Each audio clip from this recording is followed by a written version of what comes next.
I don't know. Why don't we just do what's something good that happened to you today? Yeah, I got mine. There was a long pause. Did everyone have a bad day today? No, Jesus. No, there's so much I did today, and I was like, God, that's it. Okay. Handsome also suggested favorite hangover food. Ooh, I like that. I've never had a hangover. Okay, so then Case, think about like favorite after party food, even if it's not for a hangover and everything. Like the morning after you were out way late and everything, what's your favorite thing to have? Okay. You've had late nights. You've had to have had late nights. Casey also screams. Yeah, kind of, I guess.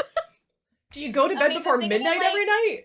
Think of it like if you had a super long stream and you're like, this is the food I crave. Yes. There you go. There you go. All right, cool. We got there eventually. I am so boring. Then I can kick things off with that. So welcome everyone. My name is Mallory, aka Mal, aka Teach. I am the DM for our campaign. And my favorite hangover food, or I need to recover very quickly from whatever has happened in my life. Does coffee count? Can I say coffee? No. Totally. No, it's not a food. Brass is like, yeah. It could be coffee with something. It's honestly, especially depending on how bad the hangover is, I don't want food. All right. I don't want coffee it is. Yeah, no, I'd say coffee. If I had to say food, hash browns. Oh yes, good one. Yeah. Hash browns. Yeah, you speak to my soul. Yeah. I mean, tell me something I don't know, but like. That's why we work together. Because when we get drunk, we will need the exact same food. Cool. So who wants to go next?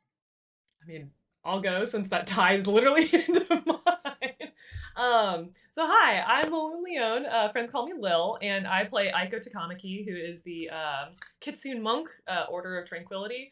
As I have been using the catchphrase, she puts the fist in pacifist. Someone was like, I like it's your slogan. Really it's like, yeah, it's like the Triangle Store.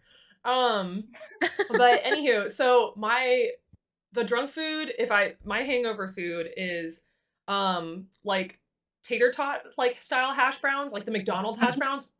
That. Or it's going to be an egg sausage bagel sandwich, but a plain bagel with a lot of butter. That's my go-to. Nice. I like it. That sounds delicious. Brass? Who am I? I'm Brass. You're Brass. I'm Memento. Who am I? Me too. What year is it? What kind of night did you have? Where am I? I did have a night. You know about that, Lil. Hey. I played Journey, the Tiefling Rogue, and I kind of I agree with Mal on the coffee. It really depends on how hungover I am.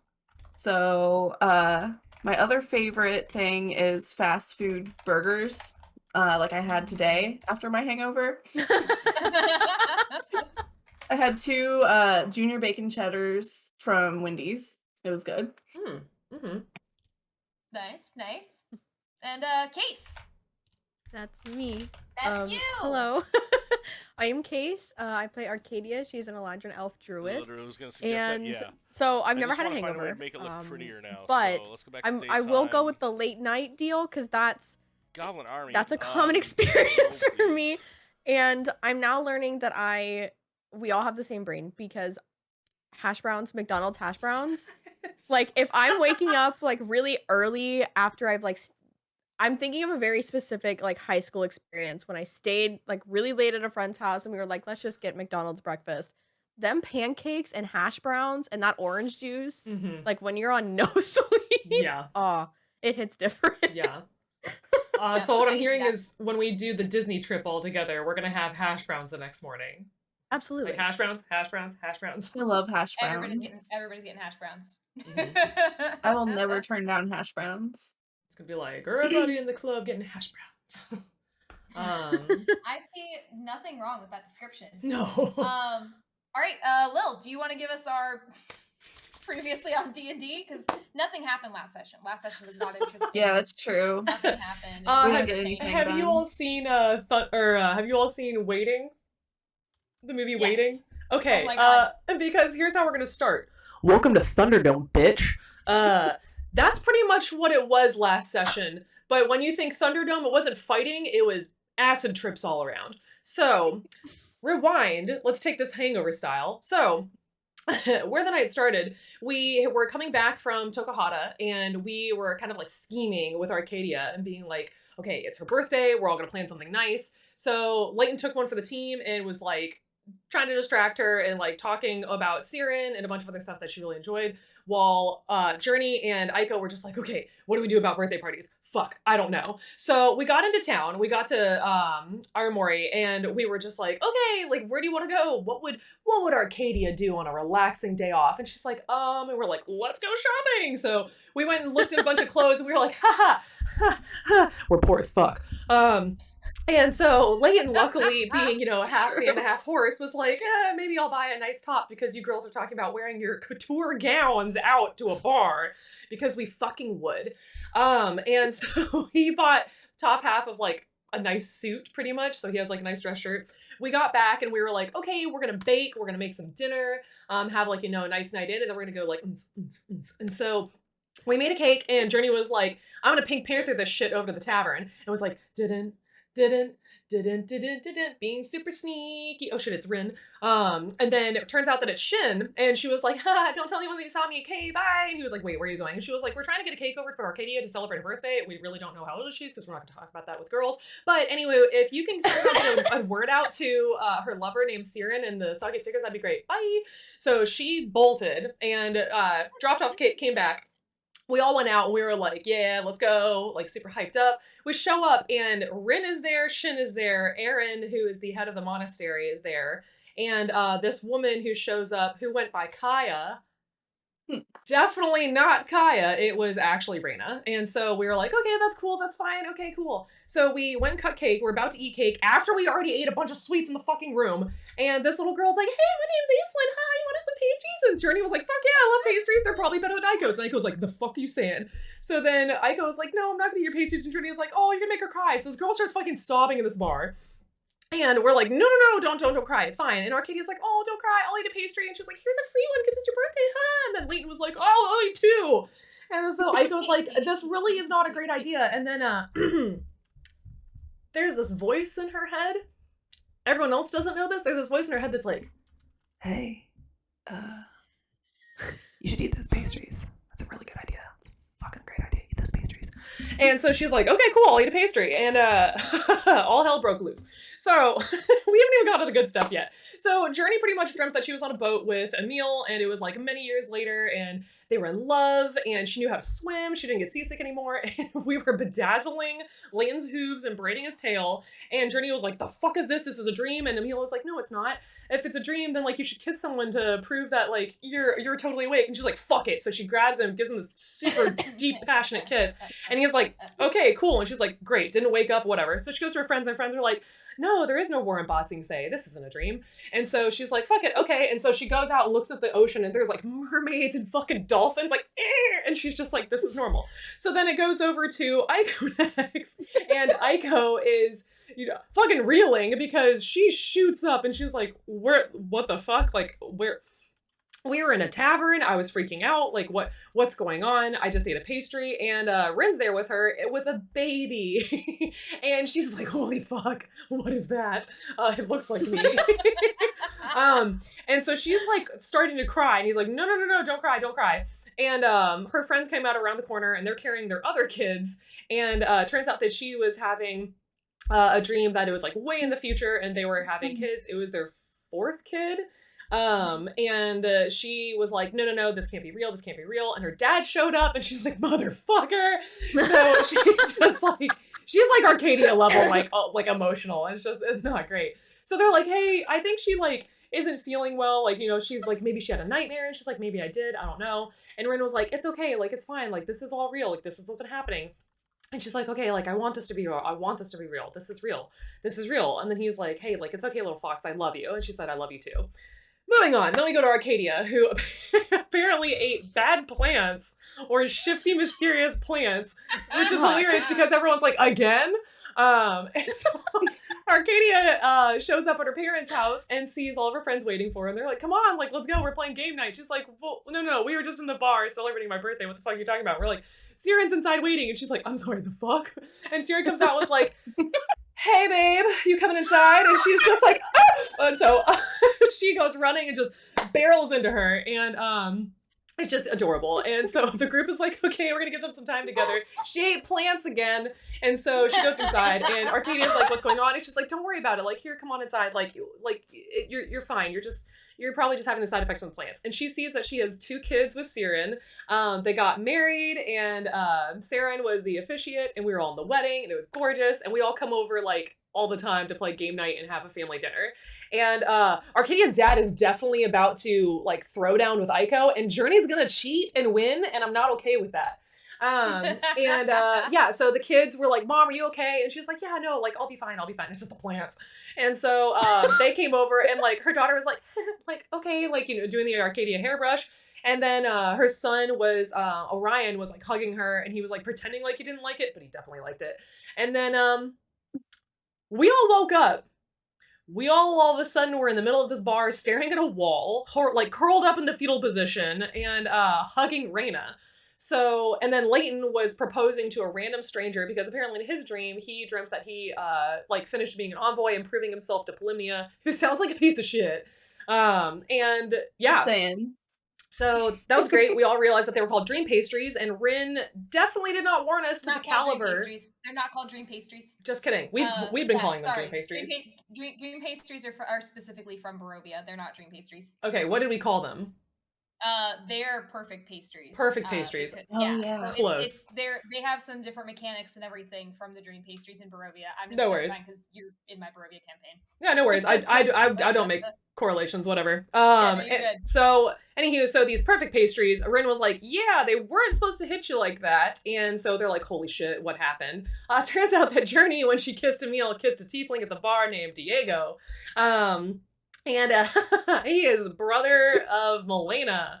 So that was cool. And then obviously Arcadia was pretending that Aaron and Shin were her children and was hugging Reyna, thinking that it was Siren. And Aiko was, yeah, just not great. And Rin was taking care of her and rubbing her back, being like, it's okay, like the entire time. So we're all like, okay, cool, fine, whatever. We're calming down, and then all of a sudden the Soggy Sticker crew shows up, but Siren isn't there. Siren isn't there. Lee shows up. Emil shows up. Emil smells Journey is like, kind of does like the one over and be like, okay, we're not going to talk about it. But they mulled things over. They had drinks together and they were like, they danced together. And then speaking of dancing together, all of a sudden there was a song that came on and Siren dedicated it and showed up on stage and dedicated it to Arcadia. They were super cute. It was really embarrassing because Siren really doesn't know how to sing and dance. And then she kind of asked Arcadia to be her girlfriend. By kind of, I mean definitely asked her to be her girlfriend. And then they started kissing on the dance floor and it was great. And Rin was like, we should go do that. And Aiko was like, no. And so they went out on the dance floor and they danced. And I think that's where we had it ending with everyone. So everyone was dancing together and that was going to be the end of the night. Yeah. But then I will let everyone else. I'm going to let everyone else pick up where they left off. Yeah. So we're picking up with the next morning, guys. The next morning, as we pick up in the guest suite, Journey, surprisingly, for once, you're the first one to wake up in the room. Okay. You're like, okay. It's not a bad thing. It's just your friends are usually a little quicker. Oh, hang on. I think Brassa froze. Yeah.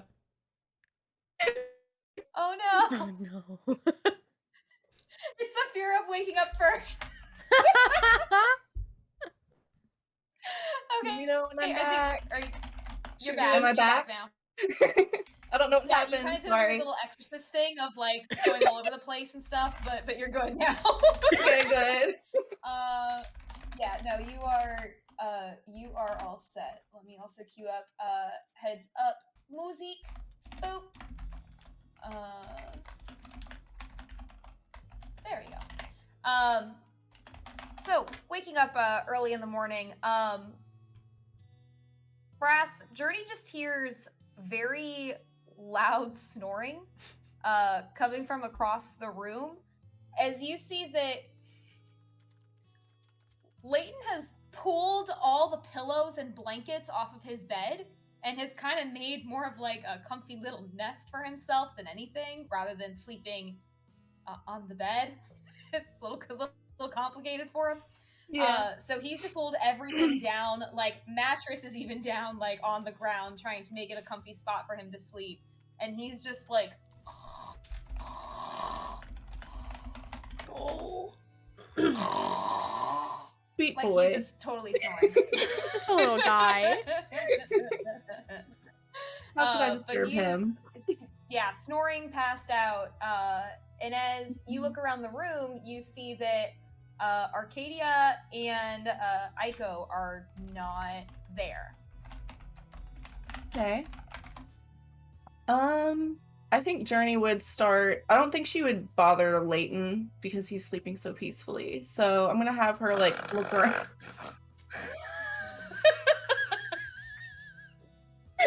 Yeah, I'm gonna have her look around for like clues as to where Arcadia and Aiko are, I guess. Yeah. I would say if you go over to Aiko's bed, you'll find a note. And Nothing. a note that pretty much says, "Hey gang, when I checked in last night, nobody was here. Haha, hopefully everyone's doing okay." Yeah, just like the awkward laugh. I am going to be spending the night over at Rin's. It's not what you think, in all caps. Saying that when I didn't have nightmares in the forest, it's because he was sleeping with me, not in that sense. And she's like in all caps, anytime in like parentheses. It's just like, just to clarify. And she's gonna say, I have a feeling she knew Journey would find this note. And she says, I'll be spending the night over there, but I'll be back in the morning. Hope you guys are all safe and doing well. P.S. There is a small stash of emergency cookies in my bag as needed. See you guys in the morning. Love it. Emergency cookies. Sorry. So you do find that note on Aiko's bed. You do not find any sign that Arcadia has returned to the room that night. Okay. Well, I assume Like, I know bed where is still totally like, made. Stuff who isn't she's there. with. I just had sex. Arcadia comes limping back to the room like, "Hey guys, I'm leaving. had a great night." I'm leaving. Oh my god. Oh my god. Journey, do make a perception check for me. Okie. Oh, that freaking sucks. Okay. Hold on. 10. Uh-oh. Yeah, you just, it's really hard for you to focus between the Yeah, we'll use that as the like the excuse. snoring that's happening. As like, and you see like his tail is kind of swishing even behind him, like as he's just curled up on the blankets and everything, like he's just passed out. It's hard to focus on much else besides the snoring and the fact that your friends aren't here. So you're kind of just hanging out for a moment. Aiko, are you going to do your run with Rin to go talk to Mulgroki, or are you meeting up with friends first? She probably would go with him just because it would be easy and make sense for her, because it's like, yeah, I mean, she would kind of like take that on for herself because it's kind of like her own family thing. Yeah, she also doesn't think it's going to take that long, and she knows that she's usually the first one to wake up. So I don't know if that would have happened before she woke up or not, but... So it'll be like, it would be that like Journey kind of waking up and seeing everything would be around the same time that you're talking with Mulgroki and Rin. Gotcha. So you wake up in Rin's room. He already has breakfast ready to go for you because he's used to waking up early for making rounds. breakfast consists of curry and chocolate-covered strawberries. Hopefully a glass of And milk, because girl is struggling with the spice train. Actually, you know what? I'm gonna roll for spice tolerance this AM. Oh man. Okay. Sorry, my dice were all over the place. I don't know why. Hope you get a better roll than I did. What are we doing? Survival? We made it a Constitution check. Just straight Constitution. Right. Yeah. That is 12. Uh-oh. It is spice-tastic. It's better than last time. For you. Last time I think I rolled like a fucking 3. That's where I was like crying and running into trees. Last time, I was gonna say, it's basically instead of crying and running into trees, you're just kind of crying. Like, it's just, the tears are welling up at the spice, and as you're eating it and trying to like hold it in, like stay strong, Bryn just kind of chuckles and just hands you the glass of milk and pats your head like, better luck next time, kind of thing. Yeah, but while she is like scarfing down this delicious curry and eating strawberries and chocolate and drinking milk like a child, she would also like, this is the first night that she's not had nightmares, but also had dreams. So she like wakes up like really sound sleep and just like, oh my God, like so excited, just like Ren and like telling him all about this dream that she had. And she's so excited about this. Like she's not had dreams since the Gato's peak. She's only had nightmares or just like no nightmares. It's just been like black sleep or like nothing. So she's telling Rin all about this dream that she had over breakfast before they go see Mulgroki. Okay, perfect. Yeah, he's happy to listen and happy to hear. If the dream involves him, he's even happier. Yeah. To give a quick summary for those in the audience, it was pretty much she thought that they were going to Mount Yapu Monastery, but when they showed up, it was actually her monastery in Ururia. And Shin was there hanging out with Isabel, and Journey and Arcadia and Leighton and Rin were there. And she was like showing them all around town, because last time they really quickly stopped in and they didn't really get to meet the sisters and like see her hometown. So she was really excited. She's showing everyone around, and like after dinner, she told Rin, she was like, I really want to show you something. And they sat in a bed of flowers, and after sunset, it makes the field look like it's like kind of like on fire. But then when the sun completely goes down, the flowers start to light up like neon, like almost like luminescent, and their pollen kind of goes up into the sky and it looks like a galaxy. And she like holds his hand in the flower field, and then she woke up. So she was just like, this is fucking great. This is what sleep feels like. Oh my God. Compared to seeing you die every night, you know? Yep.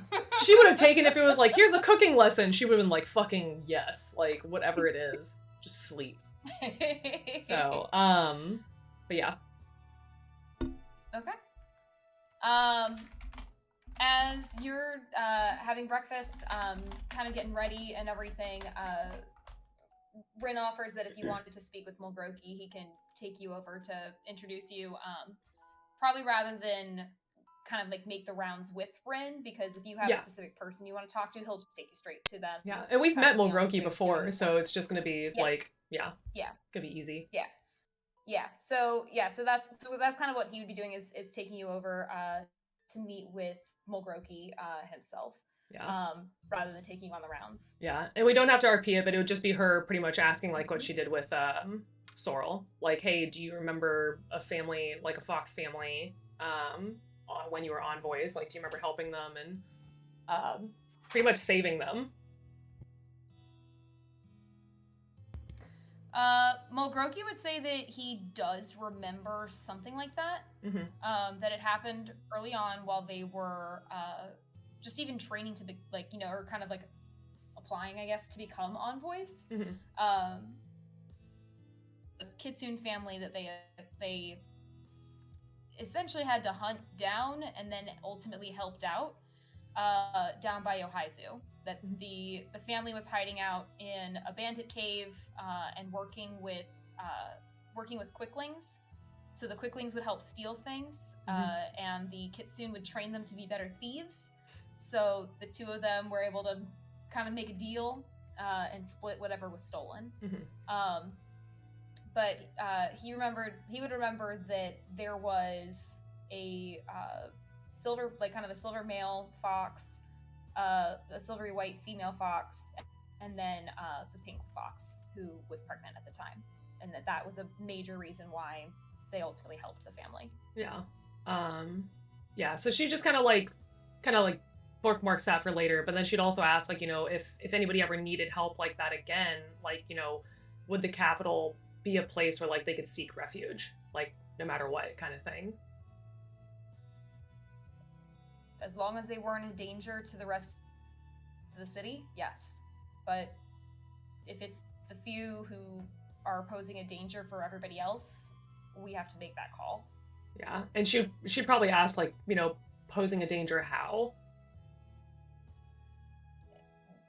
Essentially, any kind of danger anything that would like threaten the safety of the city or the citizens who are there, like people who would be caught in crossfire. Like if it's, hey, we're taking in these bandits, but they're also like willing to hurt people, like those kinds of things. Like anything where people who had, no stake in whatever was going on are getting hurt. So it doesn't necessarily have to be like the intent of the people. It's like intent doesn't matter. Okay. Intent doesn't matter. It's we do not want people getting hurt. Yeah. Like they, especially like for Mogroki in particular, he can't justify innocent people getting hurt, even if it means that it's somebody else's getting helped out. Gotcha. Okay. Because those innocent people did nothing wrong. Yeah. Yeah. Okay. Yep. That would be it. I think it would just be. Okay. Yeah. Okay. Then, Aiko, you start to make your way back to your room. Arcadia, you woke up with your girlfriend this morning. Yeah. Had a nice little breakfast with her. A nice little cuddle. And she actually, as you were getting ready to head out and everything, Emil actually hands you your bag. It's just like grinning outside your door, like as you walk out, and just hands you your bag and just, good job, kid. Oh my god, Emil! Oh my god! And Siren, who is bright red and just like shoos him away, basically, it just takes your hand and is like, okay, come on, let's go, and walks you over to the palace to drop you off, and gives you a farewell smooch and a big hug, and just makes the promise that she'll see you again soon. Arcadia's barely holding it together. Honestly, me too. We're not well, neither one of us.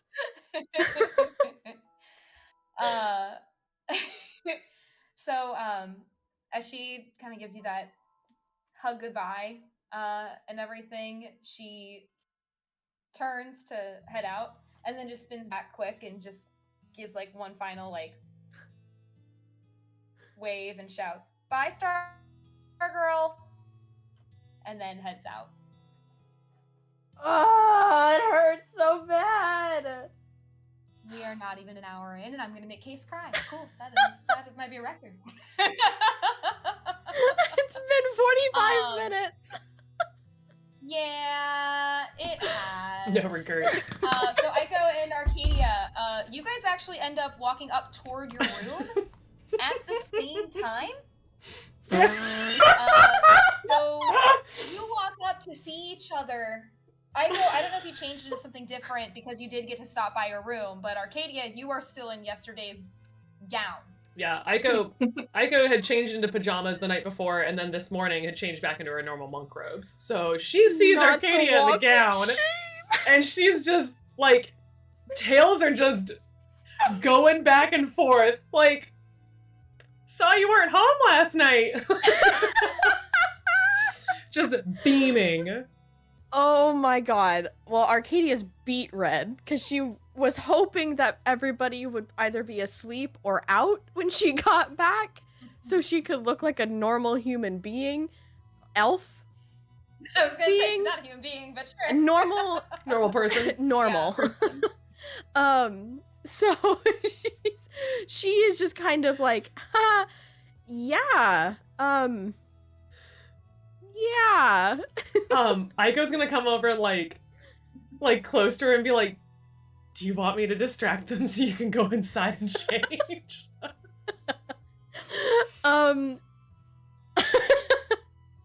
Arcadia's gonna like kind of look down at herself and then look back up at Aiko and say, no, I'm just gonna take it. Yeah. And she's like gonna give her like a little high five, like wing fox through and through. Like just so happy. So happy that her Oh friend my is just God. like living her best life. Getting them smoochins. Yeah. Goodness. Yeah, so yeah, she's gonna probably open up the door like first, so it's like, hey, like, you know, just trying to make sure like where's Journey and Layton, because they weren't here last night when she checked in the room. Just like peeping her head in, seeing that Journey's bed is empty, and immediately ears are gonna go back for a second, but then as she looks past the door, she sees Journey's over at her bed, like, oh, thank God. Yeah, she just read the note. Yeah. And probably sees the very much snoring Layton. He's still snoring, but a little bit less so, with like kind of the noise of the door opening and like people stirring. Like he's starting to wake up, but is pretty groggy. Mm-hmm.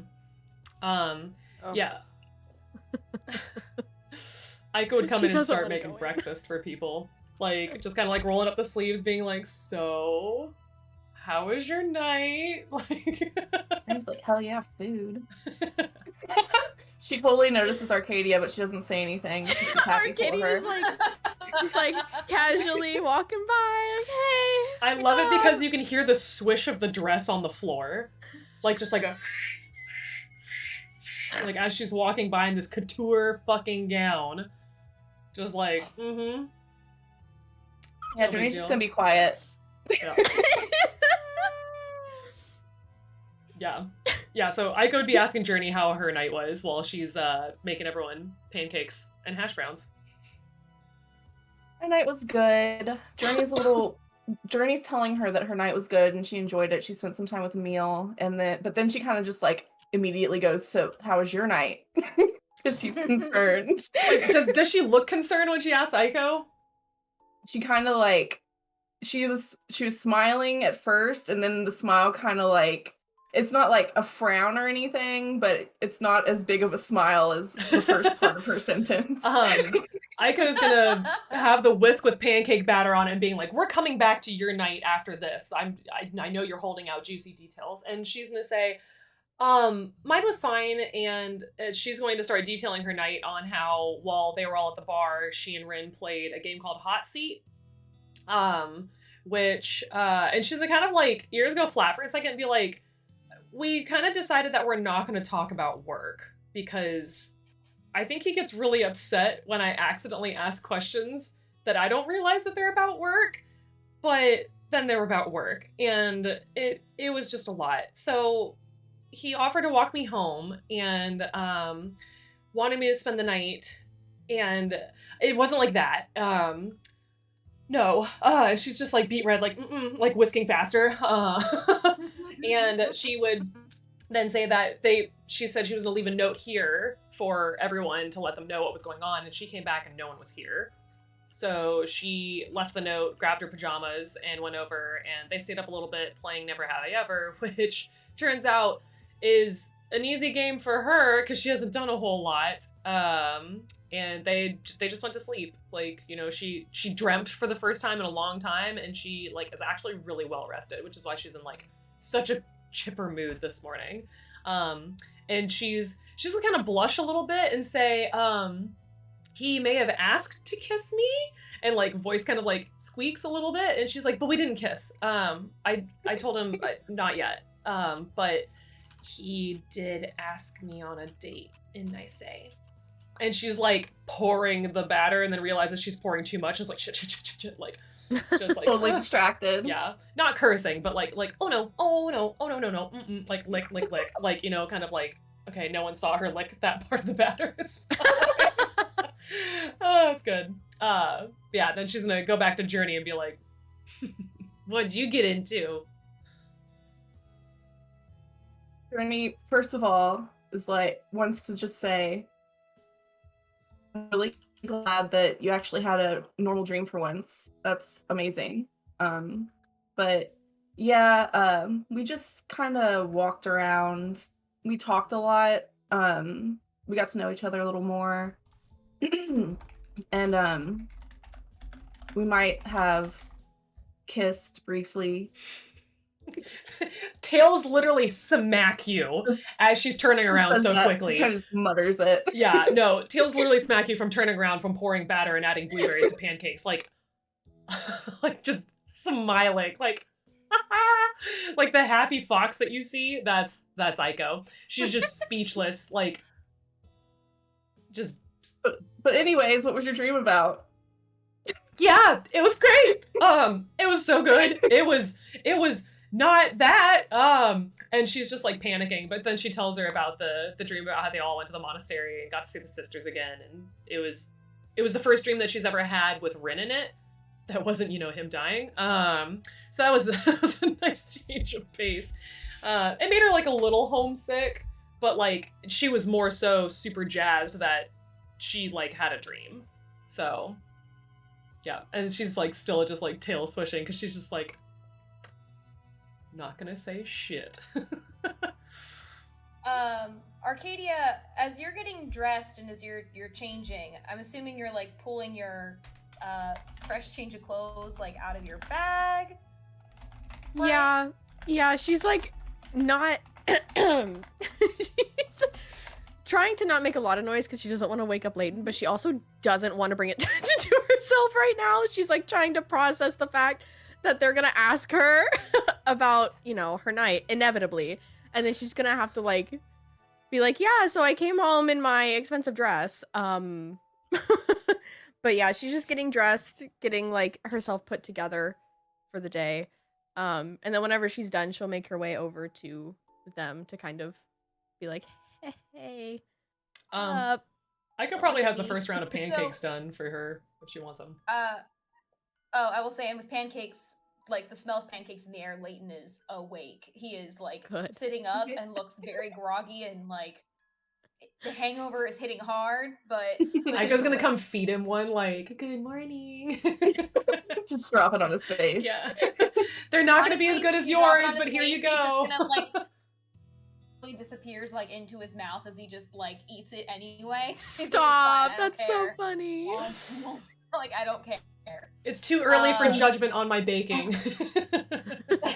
It's pancakes, don't judge. She only makes pancakes now. Arcadia, as you go through and are getting your clothes out of your bag and everything, as you open your bag, you actually see there's a small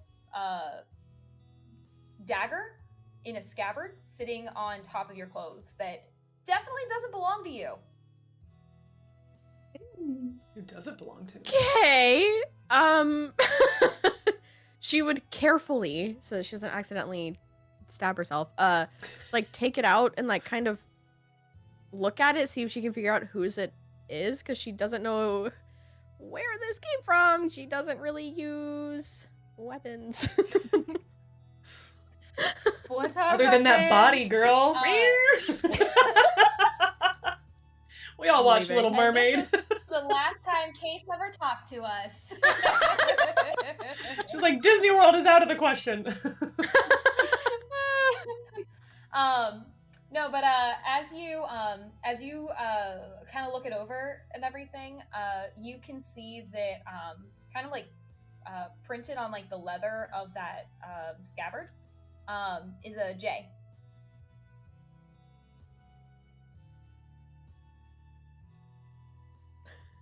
She's trying to figure out if she knows anybody. Yeah. That would have a dagger with the name J? Like, it's the letter J that's on there. Yeah. hold on. I love it that my favorite part is that she's thinking about this, and we have Journey. Like, I was like, she's like, I'm thinking about it, and I'm like, yeah, so am I. As I'm looking at Journey's name card, like, Journey, I'm so sorry. it's a silent J. It's Journey. Journey. So she suddenly, out of nowhere, has a realization that she has a friend named Journey. Was a really good night, huh? Listen, okay? It was a long night. So good she I'm forgot joking. his name.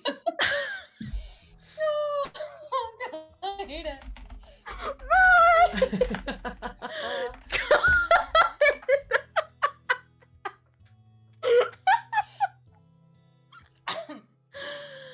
Goodness gracious. Okay, anyways.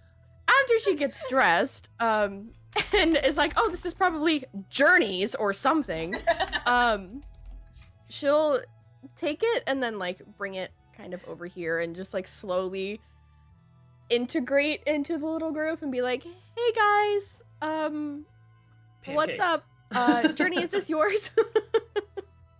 Oh, hey, Journey, Arcadia. you don't recognize that scabbard. Yeah, I definitely don't. No, I don't think that's mine. Why? Where'd you get it? I will say, Journey, that as you look at it, you don't recognize so much the scabbard itself. It's like black leather, has the J like embossed on it. You do recognize the dagger. Oh. And as you look down to your own equipment, you realize your dagger's been missing for a while. And you can't remember the last time that you saw it? Wait, what? It's because I never used them. Yeah, you realize that your dagger is not by your side, and it's not with the rest of your equipment. And as you pull out the dagger from inside the scabbard, there's actually a piece of paper with it. Are you gonna? Yeah, I guess I'd be like, you gonna read that? As she's eating a pancake. Yeah, I'll read it. You open it, and it just has one sentence written on it. The trick is in the hands. Okay. It's gonna Is take that, that note is and there a double meaning to that, Journey? I guess gonna come up with a sniffer. Yeah, Journey's just gonna slide that note away and the dagger too, and not say anything. She's gonna pretend to like chop food or something. She's suddenly making hash browns even though she never helps Aiko cook. Like Aiko's immediately gonna be like awkward. tails swishing, like, she didn't get to see what it said, but she just sees Journey be like, like, you know, put that away, and just like, Oh my god. Snitches get stitches. I know. Gonna feed more pancakes to the horseman. Yeah. Accurate. Yeah. Because she's pretty much like finishing, like, now that Journey is helping breakfast, she's like, oh, you decided to help now. Here, you can put some, you know, oil on them. Like, Keep chopping food. But yeah, and then Aiko, as you go to feed the pancake to Leighton, Leighton just very groggily says, Aiko, can you check something for me? And he kind of like, it's that like I'm half awake, but the lights are too bright, and I'm just kind of keeping my eyes mostly she's shut gonna for kind of now. like do this next to his eyes and face then, so she's like, this is better. My back left leg hurts. Can you see if there's something wrong? Yeah, she's gonna kind of like, is he laying so the back left leg is up? Mm-hmm. Okay, like it's so the one on top. yeah, so she's gonna go back and take a look at it.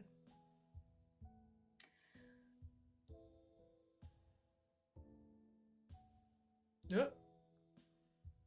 Did she freeze for anyone else, or is that just me? Yeah, no. The suspense is killing me! What is We'll he's got never a fucking know. dagger in his leg? Like Oh, hold on. Let me know when I unfreeze for you guys and You're everything. good. You're good or now. If I do. You're back. Good for Okay. me. I'm gonna see how it goes. I've been having things get dropped for stream and everything, so I may have to not stream it tonight. Okay. Which means that I might need to grab somebody else's stream recording of it at some point and everything. Gotcha. Because mine keeps. So if it does it, I'm gonna see if it fixes. Because there's not much else that I can close out of for DMing. So if it doesn't fix and everything, then I'll probably stop streaming for the night. Okay. Yeah, it's already reconnecting again and everything. So I think I'm gonna have to stop for the night. Like keep DMing, but just stop streaming. Yeah, no worries. We'll never know what happened to Leighton. Oh yeah, this He is took one an of arrow the to the best knee. events ever. Well, did you not hear anything of what I described No, for it? you literally were like, I was like, okay, I go and take a look at it, and you were like, like that forever, and yep, I mean, and she's that's doing it true. again. Damn it! Oh no! At first, I thought she was really leaning into Probably explaining it again. it. Boo, boo thing, we can't hear you. His leg is actually a mimic. Ben, no. No mimics in the bedroom. No mimics in the bedroom. The bedroom is a safe space. In the bedroom. Let me know. You're good now. Oh, Everything. There she is. yeah. Oh god. Oh There god. she Oh, no. goes. Oh Jesus. Oh god. Oh, no. There she My goes. face is split across two screens. I'm just Yeah, gonna... it's split in half. I'm the DM now. I have the name tag. All fear my power. Okay. Should I be scared? Yes, as you should. Okay, I'm gonna take this moment to run. I've left my dice downstairs. yeah, I'm go get gonna them. Okay. Climb 2 flights of stairs. Perfect time. I'll be right back. You got this. Get the hustle on. Lo's the substitute teacher. I am. I'm the TA. I'm the TA that steps in when the professor has to leave. But because I don't have the responsibilities of the substitute teacher. Because then I'd be like, we're all gonna throw on fucking planet Earth and call it a day. But I loved having substitute teachers when they did that. That was like they'd put on like a movie or like a show, like a learning experience, and you're like, yeah. Those were the best days. God, loved it. We had that a lot. We had that a lot at in grade school. I'm just gonna switch back Yeah, and we forth. did, actually. Ha ha! Okay. Oh no, she said her internet dropped. Ah, coming back now, I think. No worries. I'm gonna be Mal, and I'll be like, hey gang, I'm gonna have you roll this and this. I'm gonna make you cry, and I'm gonna be like, oh no, not me. Oh, she's coming back. Okay. Can you guys hear me? Yep. Yes. Okay, cool. Yeah, I think I'm just gonna not tempt fate and not stream tonight. That's fair. Because I don't know what I don't know. I can try again, but my internet completely cut up. And Up to you. I'd rather be able to DM for you guys That's fair. than anything if I can. Ben, how is this for Mallory's height by comparison? Both of you. He told me to slouch. He was like, because my screen got split between yours and mine, and so I was jumping back and forth like on my chair to show who was who. And they were like, you need to slouch to make it more authentic for Teach's height. So here I am. Hate it. Yeah, I mean, I can try again to stream it. I would say don't risk it with how fickle your internet's been, because it dropped on your meeting, and it's dropping now too. Well, I would say it dropped on my the meeting was a couple days ago and everything. It's just being really fickle tonight for sure. I have every now and then it'll drop out and stuff, but not to the level that it was doing, and it was doing it for a bit. So sorry to everyone. And then that means that for either you or Case, I need to get your VOD then, so that way I can post it. Yeah. Okay. Dang, that's a bummer. Okay, that's fine. This is fine. Everything's fine. Oh, perfect timing. Yeah. Welcome back. Thanks. Now say it with your headphones in. Welcome back. Thanks. Welcome back. I said it and then realized your headphones weren't in, and I was like, that's not helpful. Okay, well, good news. I only need one version of Roll20 pulled up instead of both. So that's helpful. So we'll do that. Cool. I get to go use my normal setup. All right, sweet. This is weird. It's weird to not stream now. So you look at Leighton. yeah. Tell me what happened, because chat's over here like Finally. he has an arrow in his leg, he's got a dagger in his thigh, like I'm guessing it's not that. Yeah, you look at Leighton's leg. Well, what I said, the part that I said that you missed was that I said that you see part of his leg is shaved. Oh no. I knew it. Oh And no. as you look, you see that Leighton has a new tattoo. I knew it. I called What is it? What is it? The tattoo that he has on his leg is an anchor. How big is it? Is it big? It's probably like this big. Like Okay. it's not huge. So for like a horse thigh, it- that's tiny. It's not super big or anything like that. And everything, and when his fur goes back, like his hair goes back, it'll pretty much cover it. But yeah, no, he has a Because anchor we on determined that he's an Appaloosa. Is he a gray Appaloosa? What kind of Appaloosa is he? Sure. Okay. Well, because like That's what he is. as the I thought we had residential said that horse before, but I girl. can remember. Yeah. Yeah, I'm not the resident horse girl, so we'll go with sure. No worries. Because I remember, because you and I, when we were talking about it, you and I both were like, "Oh my god, that's such a pretty one." So yeah, I think he's a great Yeah. Appaloosa. Oh yeah. Okay, yeah. It looks so you great. Aiko's just like immediately like, "Oh my god, it looks so good!" But how badly did it hurt? When did you get this done? This was Lee's doing, wasn't it? Like she's already like jumping into. What are you talking about? And like he's starting to like turn, like turn and like see his leg, and he's just. Oh. Okay. Does it hurt? I can use healing hands on it. I can make a salve.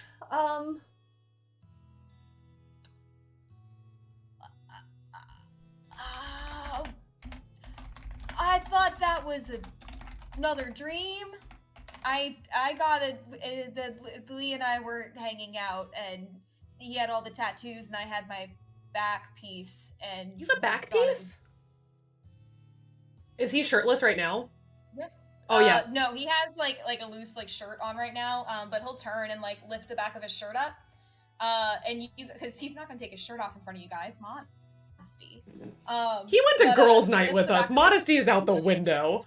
Aiko's gonna pee in As front he of him. As he lifts up the back of his shirt, you see that Leighton has a massive back piece from like from neck down to small of back. And it's a massive tree of life. Yeah, Aiko's just like, like ooh, pretty. roots, branches, everything. It covers his entire back. Yeah. Yeah, she's gonna table that for the walk to Nisei probably, but she's also like, that's incredible. This probably didn't hurt then by comparison, which is good. Yeah, nope, not by comparison. Just I thought I know last night we had talked about getting tattoos, and I was gonna get an anchor, and he was gonna get a horseshoe because it was like good luck and everything. Aww. So, I just didn't think we did it.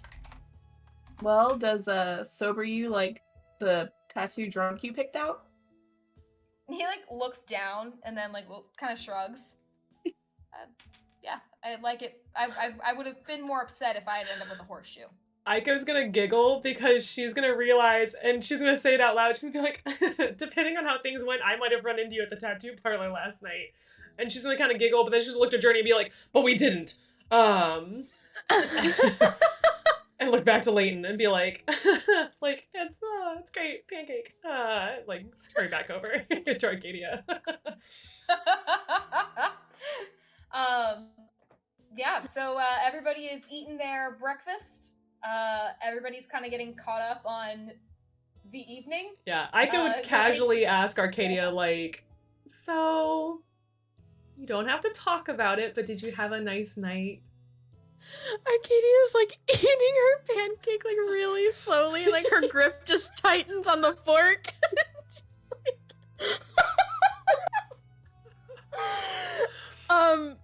And like she's visibly flustered, because she's never had a morning after, I guess. So she's just kind of like.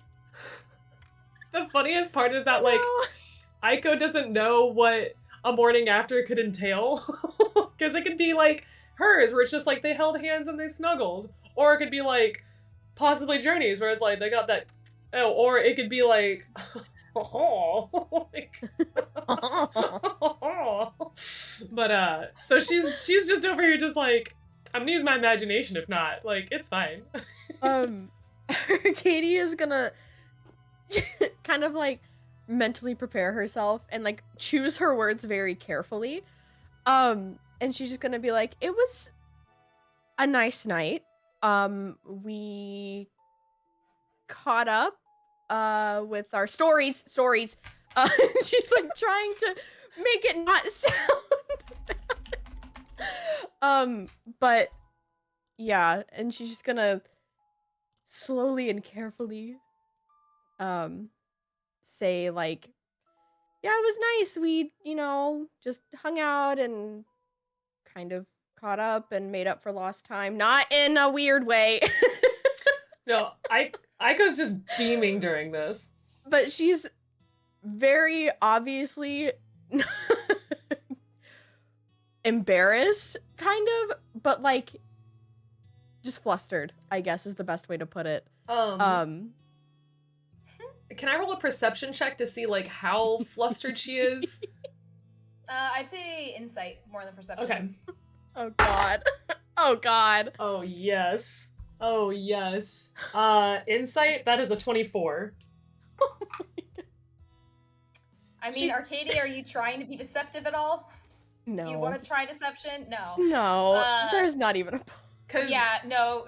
She can't even, she's never had to hide this before, so there is absolutely no hiding it. Yeah. So Aiko realizing like how embarrassed she is, it's so cute because they're all so similar in the sense that like Journey's just kind of like, no, like I have a reputation to uphold. I'm not gonna talk about it. Nope, I'm not a kiss and tell kind of girl. And Arcadia's just like, like, I'm not that kind of girl. Like, now, like, I'm not a kiss and tell kind of girl. And Aiko's just like, I will shout it from the fucking rooftops if it happens to me, but I'm not a kiss and tell kind of girl. So it's just so funny because, like, she's gonna sense this and just be like, I'm really glad you guys got to catch up. Like, I'm really excited to see her again. And I'm really happy that you guys are dating. And she's probably gonna start telling them that, she talked to Mulgroki, if they're not like all wanting to like keep talking about girl talk, and then goes like, Shin will be ready to go with us after Rin's done doing rounds to escort us to Nice. So someone in my chat just said a really funny line, and something that Arcadia most definitely said. And it's like, yeah, we made up.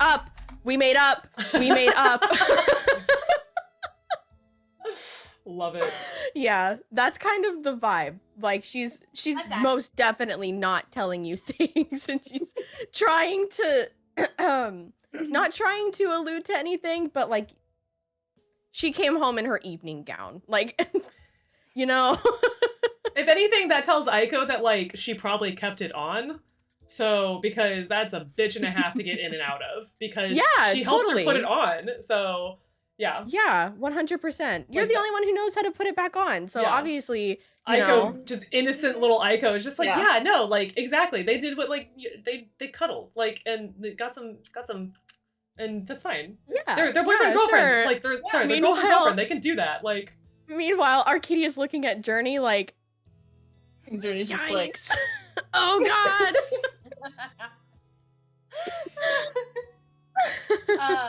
So as you guys are eating pancakes, getting hash browns, waking up, feeling a little bit more with it in some centaurs cases, and everything, and are kind of ready to go, you do hear a knock at your door. Go ahead. You do hear a knock at your door, and just a voice call out, "Envoys, we need to get leaving if we're going to reach Nice in time." yeah, Aiko would be like, coming, and let them know. That's probably Shin. Yeah. I was gonna say, I can roll a perception check, but I feel like she knows him. But yeah. So she's quickly like, you know, actually, yeah, her bag's already ready because she was ready last night. So, yep. So, yeah, she'll go ahead and she'll open the door and kind of like, not stall, but let him know, like, hey, like, we are, like, ready to go. Like, we're just getting some last minute things. As everyone kind of comes over and gets ready, Aiko, as soon as you walk out the door, give me a strength saving throw. Lord Jesus. Oh God. No. Strength. That's that's not too bad. It's a 9. I thought it was gonna be a lot worse. Pretty bad. Not great. That's pretty bad. That's single digits. Yeah. Aiko, as almost as soon as you walk out the door, you see that Shin just kind of has a look on his face where he's just like already over it. But you only get to see it for a split second before you are just pounced on and just tackled to the ground. I like it because you moved yourself to right where he is. Oh, sorry. Yep. No, you're fine. You're good. I just thought it was funny because I went to go change it, and all of a sudden I was like, why is Aiko literally on top of Rin? But you immediately get tackled as Rin just tackles you to the ground and just is laughing and all right, little fox, if you're gonna train with me, you need to get better than that. She is just like, ah! like just training never stops, it's always happening. Yeah, she is just, man, excuse me. Sorry, I have a very ham-hungry kitten over here. Trying to break into my ham reserves. What? She has ham. I have ham. My little mongoose. My little mongoose. Meerkat. He is not pleased right now. Ham reserves are actual food. It's not like a sexy thing. I have ham in a baggie. For those of you, I should clarify. You made it worse. I'm sorry. I didn't even think about it like that. I didn't either. I figured since we're talking about all the sexies, I was like, I need to clarify because I would be The ham reserves? Those are 2 words I never thought would be next to each other, but I can only ever see you saying them. Very true. You are now officially friends with me if you ever combine 2 random ass words. It's like, that's a Lilism. But yeah, so yeah, she's very, very flustered, but like happy to see him, but also just like, holy God, like, and so she's like, am I gonna have to like come out every doorway now, like, like ready? If you want to get better, yeah. Fair point. I asked for this.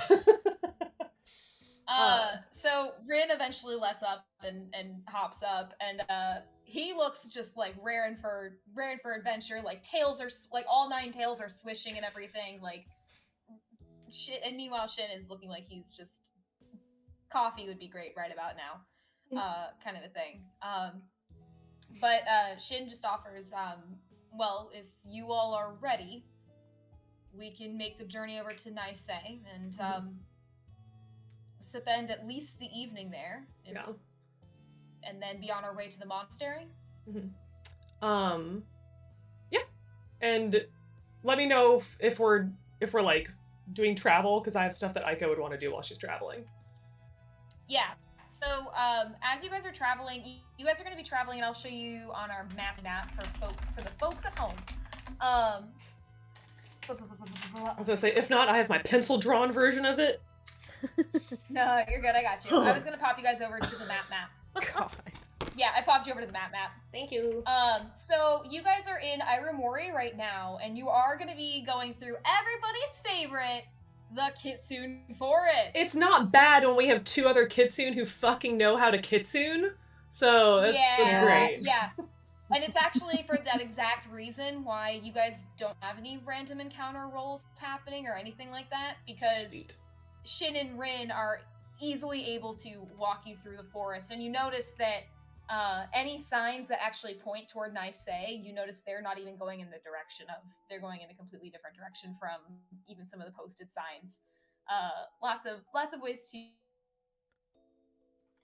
Yeah.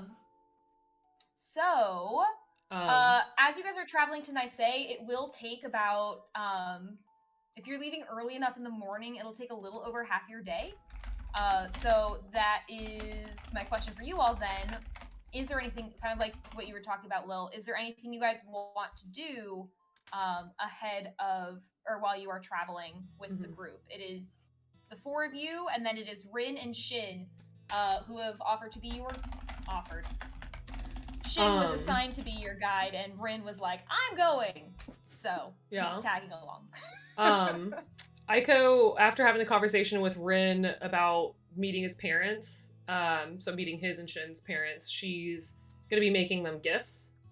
So she is making, kind of like, probably with like Case's input, or not Case, Arcadia's input, speaking to the goddess Case, she is making, kind of like a really gentle bracelet, for his mom, that has like, you know, like maybe like a little like charm on it, with Arcadia's input and help.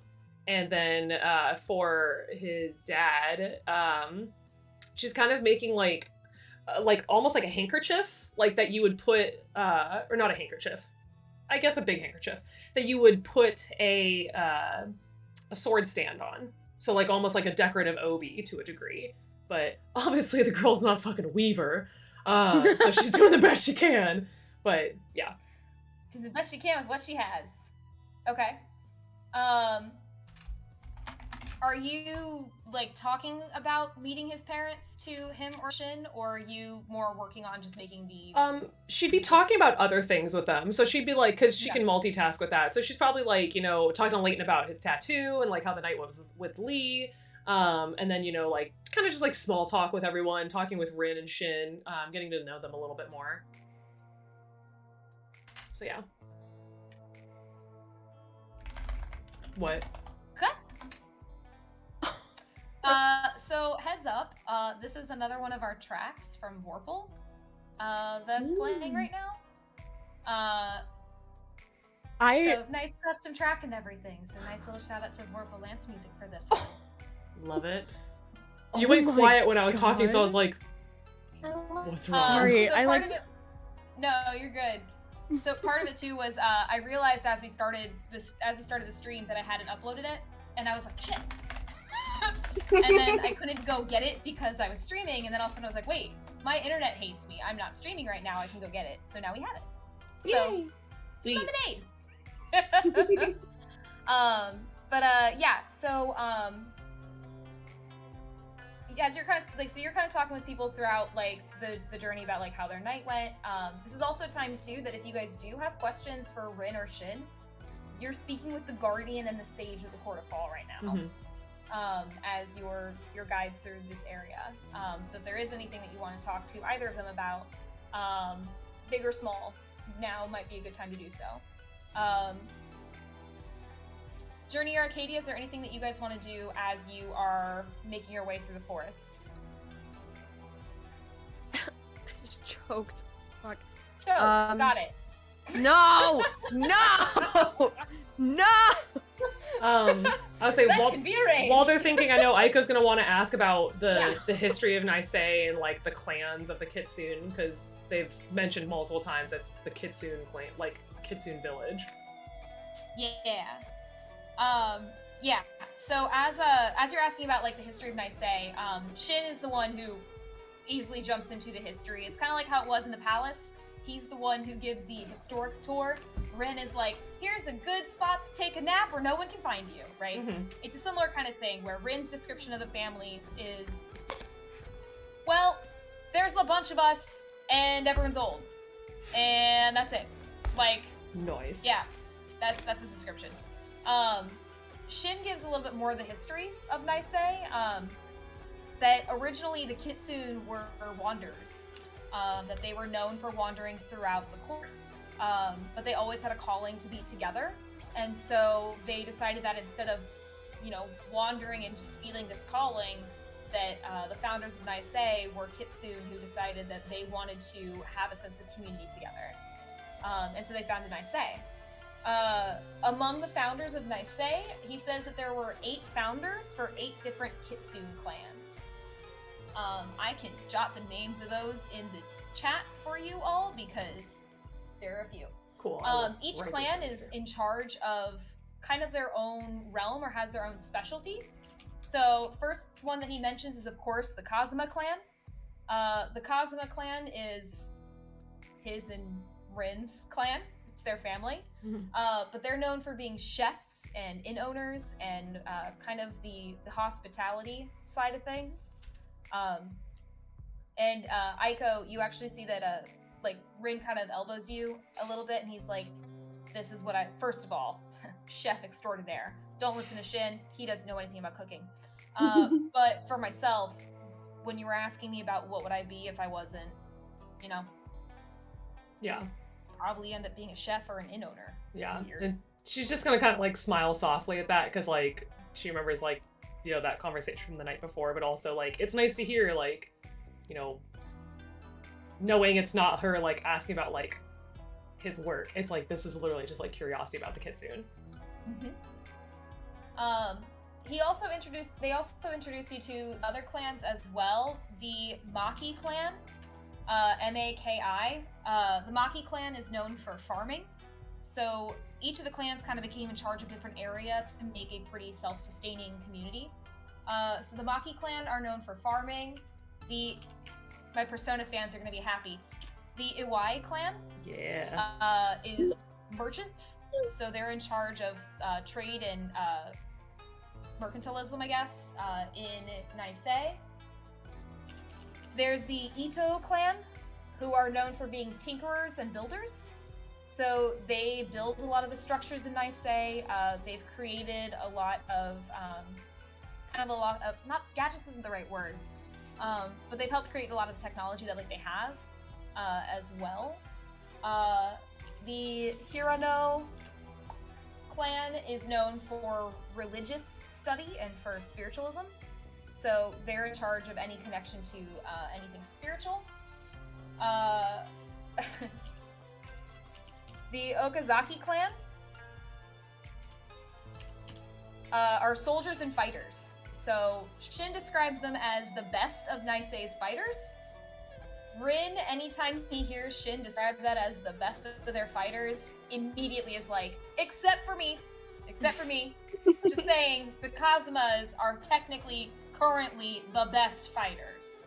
Just throwing that out there to anyone who wanted to know. Aiko's not gonna bother getting into semantics with them. She's like, yes. Like, it's like a yes dear kind of thing. Like a Kazuma, So like a Not Kazuma is the best is the guardian, but not all the Kazuma. It's a point of pride. Yeah, she knows. And then the last 2 clans that he mentions are the Morikawa clan. The Morikawa clan is known for academics. And actually, Shin even mentions that they run the library that he helped establish. Yeah. So the Morikawa clan was left in charge of the library after Shin had it built there. And then the last one is the Sanada clan, and they are hunters and fishers. So of course after If all you of... need any of those repeated, yell at me. No worries, I got him. So of course Aiko after each one is like asking like little questions like, okay, so like is that technology shared throughout like the realm, like, you know, like or out like throughout the court, like little follow-ups here and there because she's really engaged in this. She's also going to realize that they never mentioned the Kaneko clan. And she would probably ask like, you know, have there always only been 8 clans?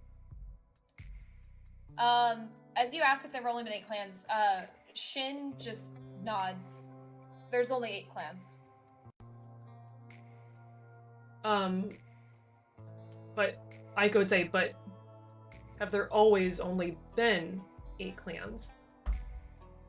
You Yes. keep saying that there is 8 clans, but have there ever been more?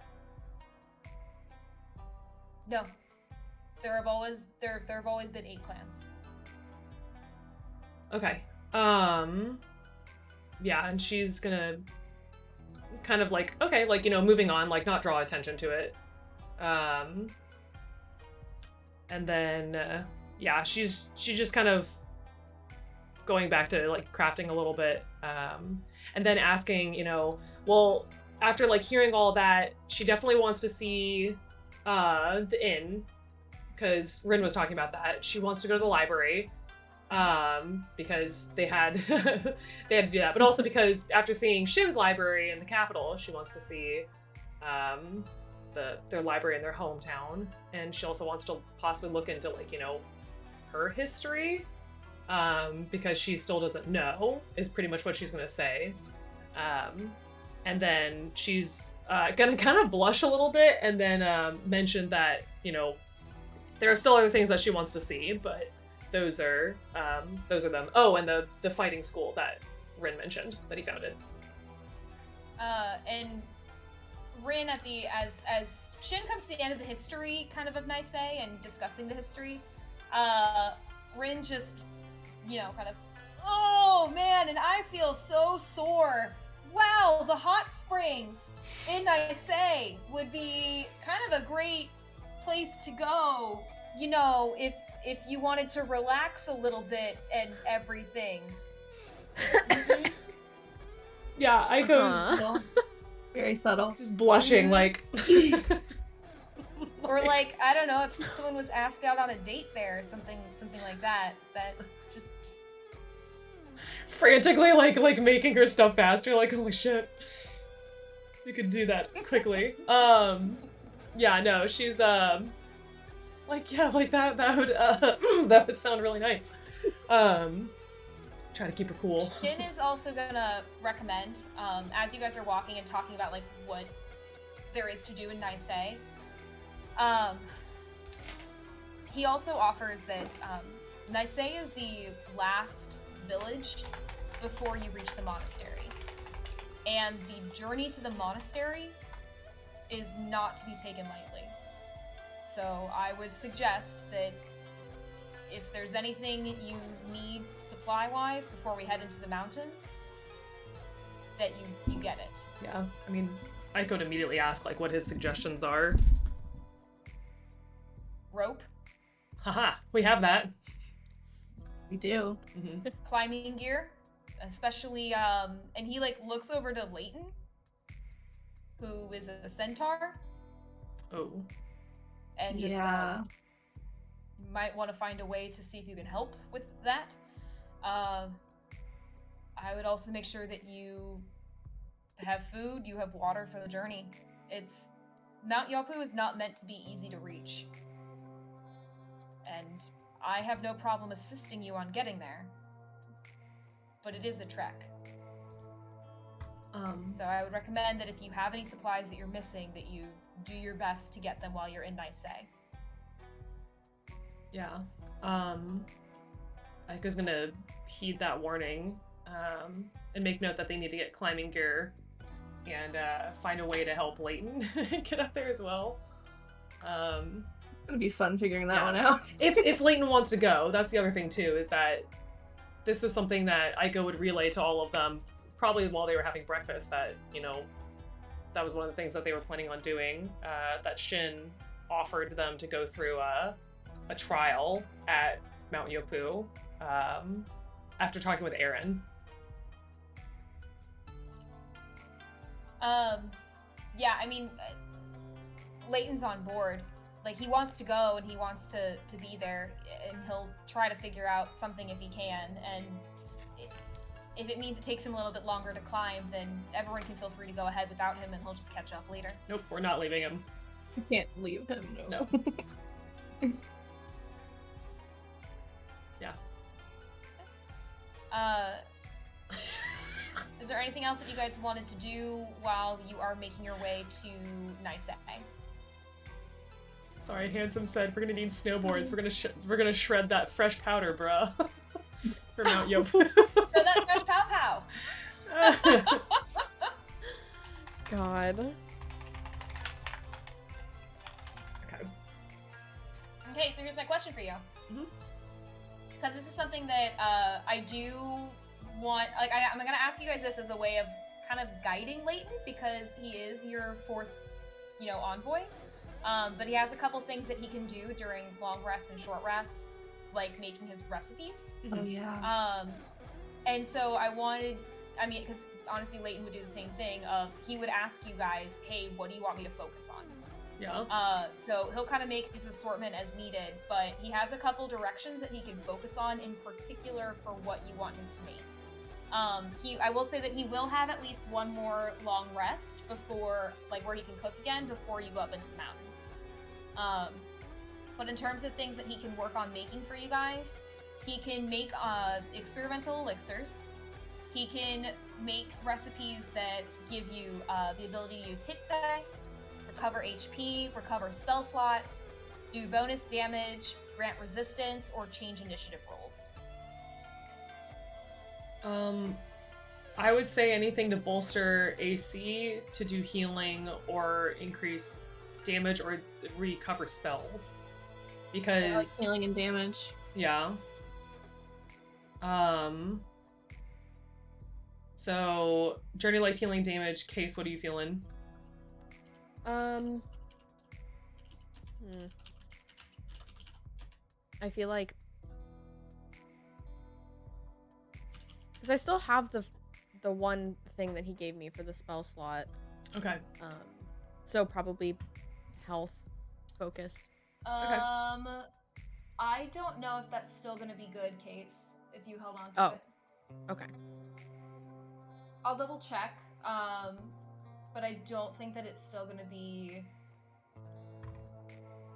good by now. Yeah, I'll double check on that, because you guys don't have to use it just yet, so while things are going on, I can check that. But it may reset by the time it goes back to, like, by the time it's next rest, do you know what I mean? Mm-hmm. Yeah. And then what He did doesn't do day-old baked goods.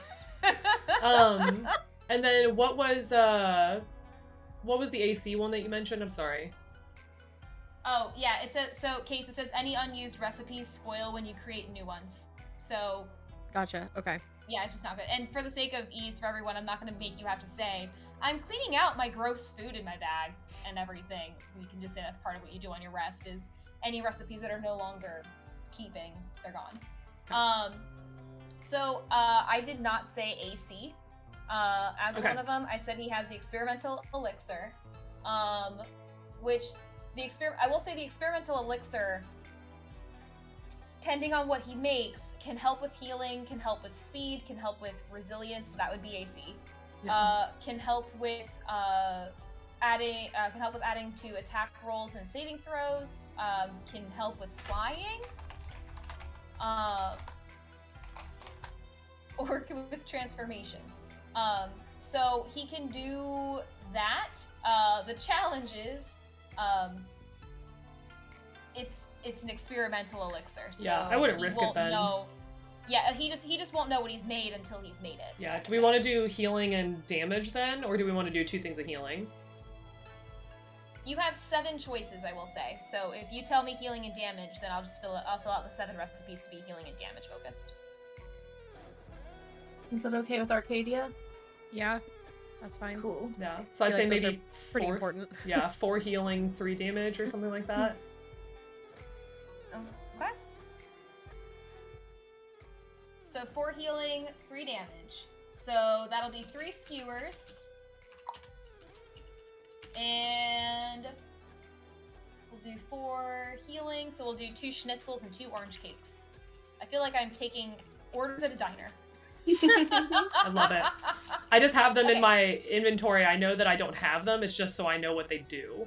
Yes, yeah. So So- Leighton has 4 recipes that can help heal, and 3 recipes that can help do damage. All of those require a bonus action to consume. So he can even hand those off to you guys mid-fight and everything as well, and that would just take a bonus action for you to eat. You know, shove cake in Aiko's mouth kind of thing. Oh, loved it. Okay. Anything else that you guys want to do while you are on your way to Nisei? Because how long is it? You said it was a day and a half. It was not a day and a half. I said it was a little over half a day. Travel. Okay. Gotcha. Yeah. Yeah, so Aiko's crafting that entire time. She would need that for the fucking handkerchief. Okay. And then Journey and Arcadia, did you guys say what you're doing while you're traveling? Arcadia would just be kind of listening, maybe like not really focusing on like, you know, doing a little jewelry thing, helping Aiko with, you know, her thing. Just kind of like, you know, keeping her hands busy, dilly-dallying, whatever, as they're walking. Shin's, you said Shin's the sage, right? Yes. She would sage. probably want to ask him some questions about that. Just like general, like, hey, so what's your job like? For no particular reason at all. You know, repressed memories. For someone who was definitely not told they might be a sage someday, but so as you're asking Shin, like, please tell me Arcadia is that level of awkward of, hey. Maybe not quite as awkward as me, but like she doesn't know Shin all that well, so she's kind of, she doesn't want to like be pushy about it. She doesn't know like how much he's willing to talk about, so she's kind of like opening the conversation with like, hey, so Aiko would definitely be listening to that conversation. Please feel free to tell me to shut up or leave. But I'm just curious about, you know, your sageness. My sageness. Yes. Well, if you asked him about his day-to-day, he kind of described that for Shin, his day-to-day is unlike Rin, who spends his time like fighting, training, scouting out for dangers that are happening, you know, keeping an eye on Reyna and making sure that she's safe. Shin spends a lot of his time in the palace library, where he teaches small classes, and like has kind of like he has a very, very small, like, I guess, class of people that he teaches, like 6 kind of thing, like very small. And it's a very elite, very prestigious thing to be taught by a sage, because they have the most knowledge in the entire court. Shin kind of describes that for him, it's a lot of reading, a lot of, if there are reports of strange things happening in the courts that his brother's strength can't solve, that's where Shin steps in. And he tries to investigate it and look further into it a bit more. He kind of even describes that for him, he has studied everything he possibly can in his own studies and in furthering himself. So much so that it's more of a challenge to find things he doesn't know at this point than things he does. You know. But that's mostly how he describes his day, is watching after everything, making sure that his students are taught, making sure that any matters that need to be investigated are investigated. And he spends a great deal of time with Reyna, which in their court compared to some of the others is a bit different, because normally the sage isn't as close of a guard, I guess, to the ruler, but he just would kind of smirk. But that's my wife. Aiko's just gonna smile. It's a pretty great deal. Yeah, pretty gay. Pretty great deal. It's I worked hard to get here. I worked very hard to get here. Yeah, it sounds like it. Yeah. We're happy you're here. She's nervous now. Yeah. Well, should you choose to go into the monastery, you'll get a glimpse of my training. Okay. Yeah. I can understand, like, to a degree, just like from training as a monk, like it can get pretty brutal, but clearly, like, everyone's different, but she's not gonna, you know, be like, oh, I know exactly what you're talking about, because no. Yeah. Because they came out very differently. Right. Like, compared to your training and everything, and because he hasn't really talked to you too much about being a monk, so I don't know if Aiko knows what his training is exactly, or like even what his way is. She talked to Aaron a little bit at the bar, but that was about it. And then she was planning on talking to him about it from Nisei to Mount Yoku, because Rin was saying like he doesn't let him talk about and like visit the monastery at all, so she doesn't want to bring that up in front of Rin. But yeah. I will say though, I forgot to mention this earlier. When the charm wore off and Aiko did realize that she got charmed, she's going to tell the group that someone charmed her last night into eating the baked goods. So Arcadia's ready to fight. She's like slowly calling a thunderstorm. And you see this little girl 22. selling pastries going, "Wanna buy my cookies?" Drop kick. Arcadia's having fucking none of it. yeah. But they're really good. I don't give a shit. You see Journey and Arcadia like chasing a child. Oh god. All right. So, if there's nothing else that we wanted to do, Aiko, as you are working on making your charm and your charm and your bracelet, Arcadia, did you say you're helping with that or assisting with that, or am I making things up in my brain? Okay. No, I said that. Where are we? What day is it? Aiko, make me a sleight of hand check with advantage as Arcadia is helping you. Okay. Yay. It's not great, but I'll take it. That's a 17. Okay. Yeah. So you are maybe. Yep, try again. There you go. It happens. I just called Shin gay, so it's fine.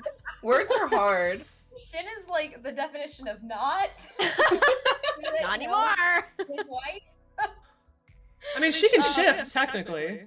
She can shift, and that's true. No, she's We don't she's know. a changeling. Yeah. No, I know. So she can shift. So actually, that's She could be a literal very valid beard. point. Like, Valid point.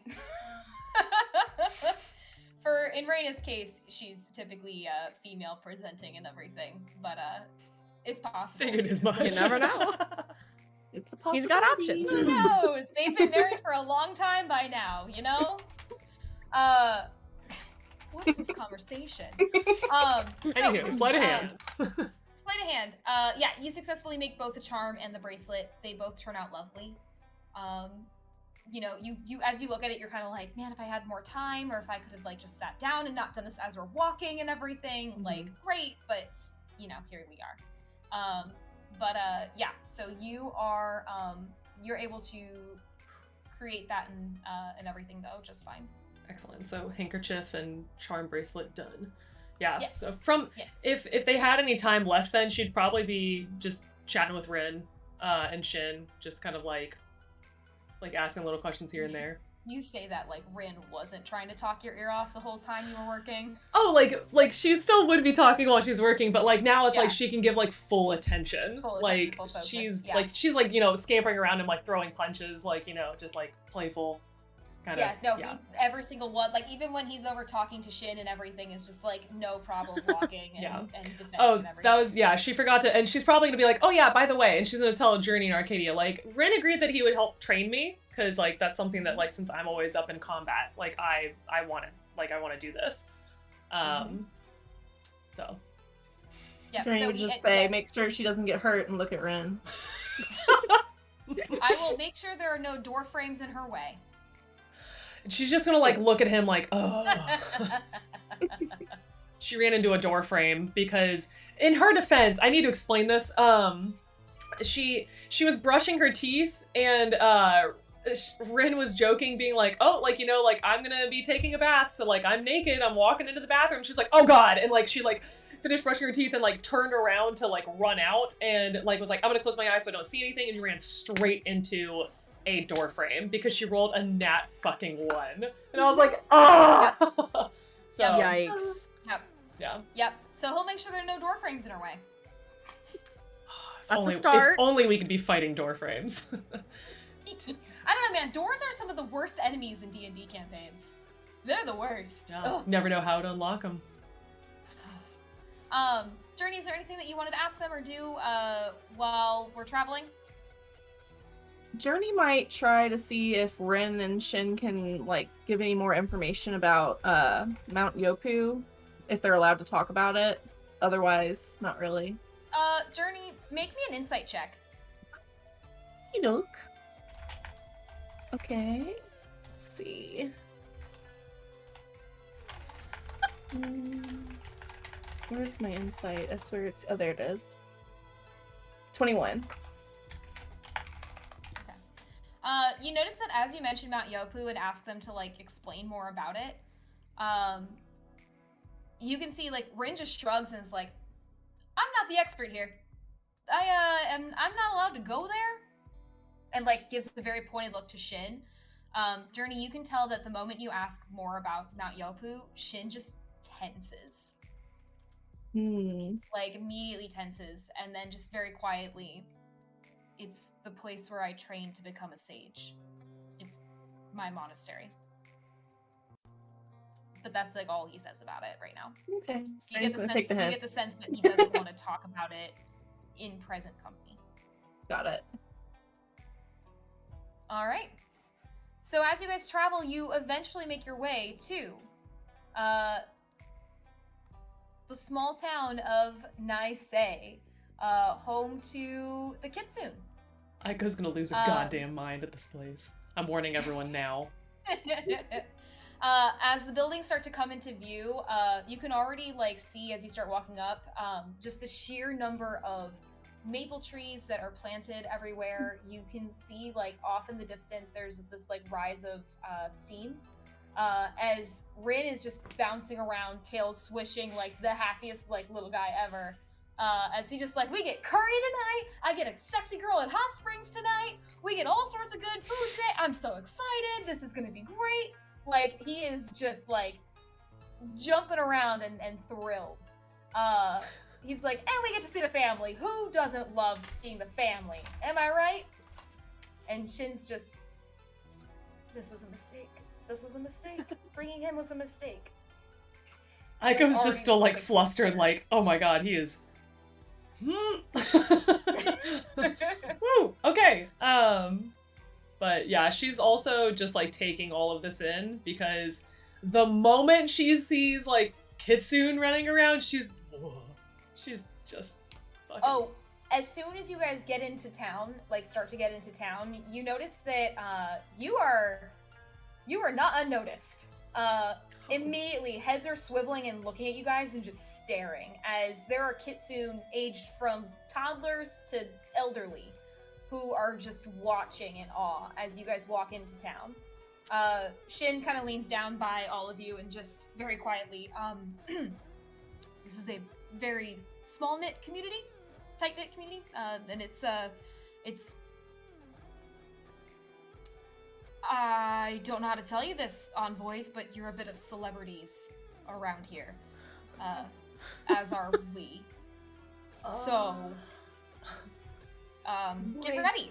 And almost as soon as he says get ready, you just see that there's like kids who come flooding out from everywhere and are just like running over and jumping and just, Cousin Ren, Cousin Shin, Envoys, there's a horse! And is like, they're like losing their mind as they are like running over. Really? You see like Rin just immediately like dive bombs into the group of kids and is like wrestling with them and like tackling them. And they're like, we're gonna get the guardian, we're gonna get the guardian. And it's like, no, you're not, like tussling with them. Aiko's beat red as this is happening because this is literally like a deja vu of the dream she had, and she's just like fucking as red as those maple trees. Like,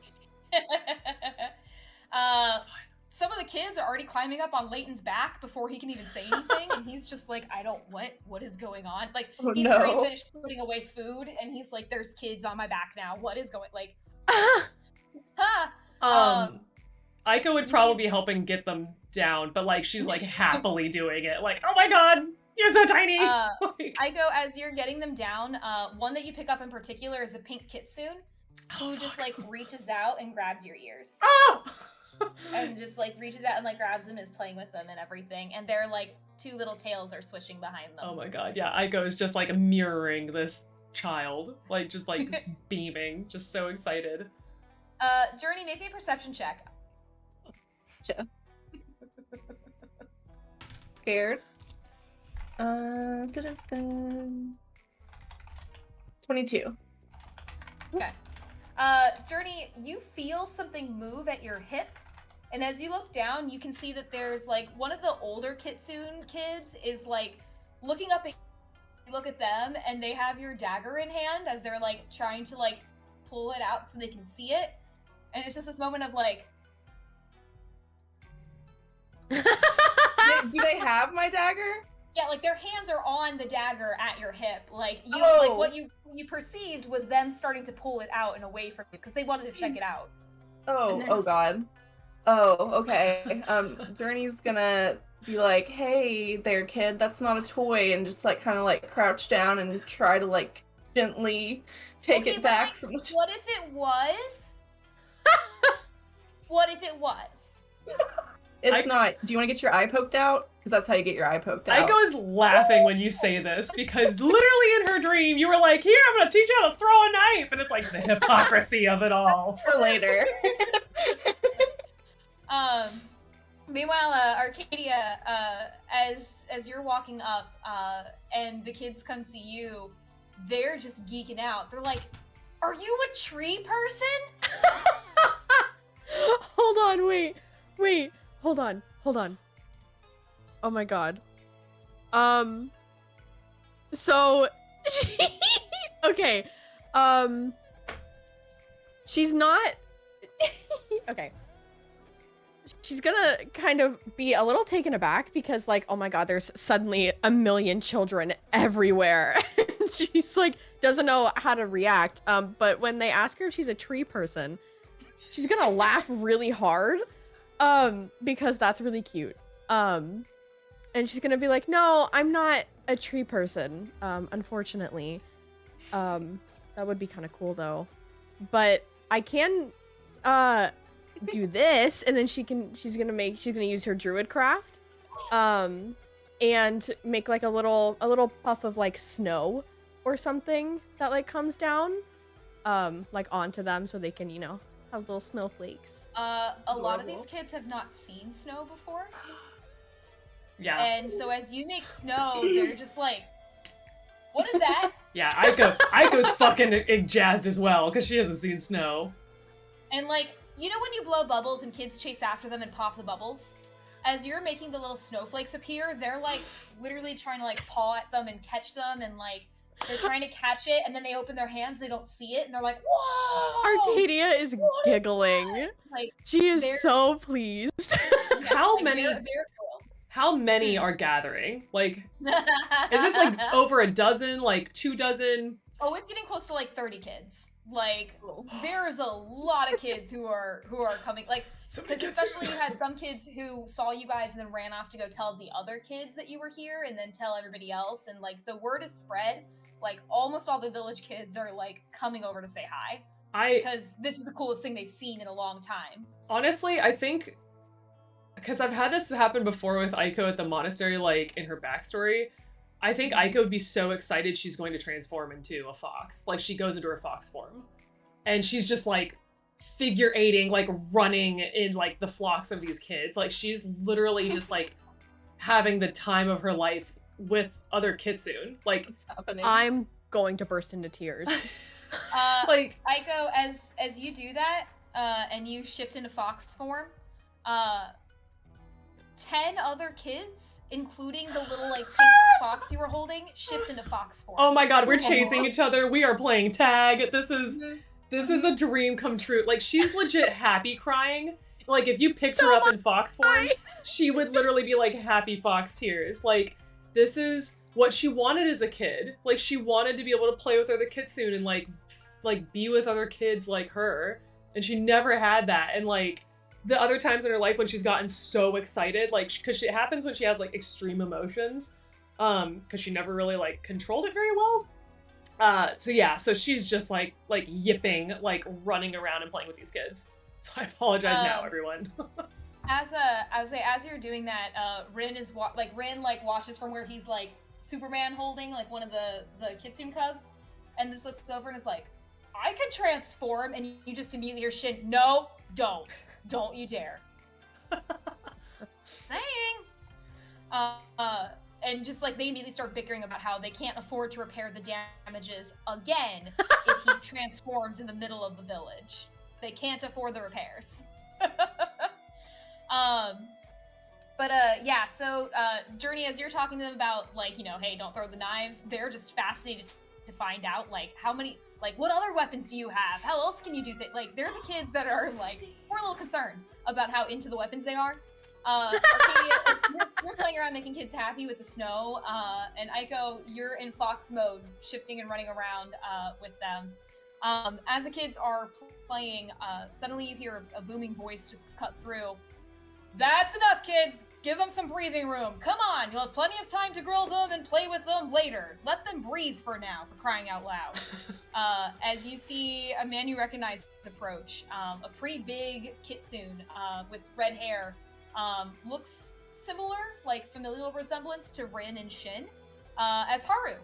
Haru Kazuma, who you met at the fall ball, makes his appearance and just waves you down, and as he approaches and his voice is just cutting through everything, instead of scattering, a number of the kids run up to him and are climbing on him and are like hanging off of his bicep and everything, like just having a grand old time, until finally he's just, "I said enough, go." And the kids just, "Aww." They're like, "Bye, tree person." And they're like Aiko, you see some of the cubs like kind of paw at you and everything, say bye and everything before scampering off. She's gonna transform back like she's being scolded, like, oh shit. I was one of the kids. Journey, the kids that you were talking to are just like, "Bye, stabby lady," and are just like bolting off, and are talking about like you see them like motioning, like stabbing and like cutting and like fighting and everything, and so they're just thrilled. Arcadia is calling Journey Stabby Lady from now on. Yeah. Yeah. Yeah.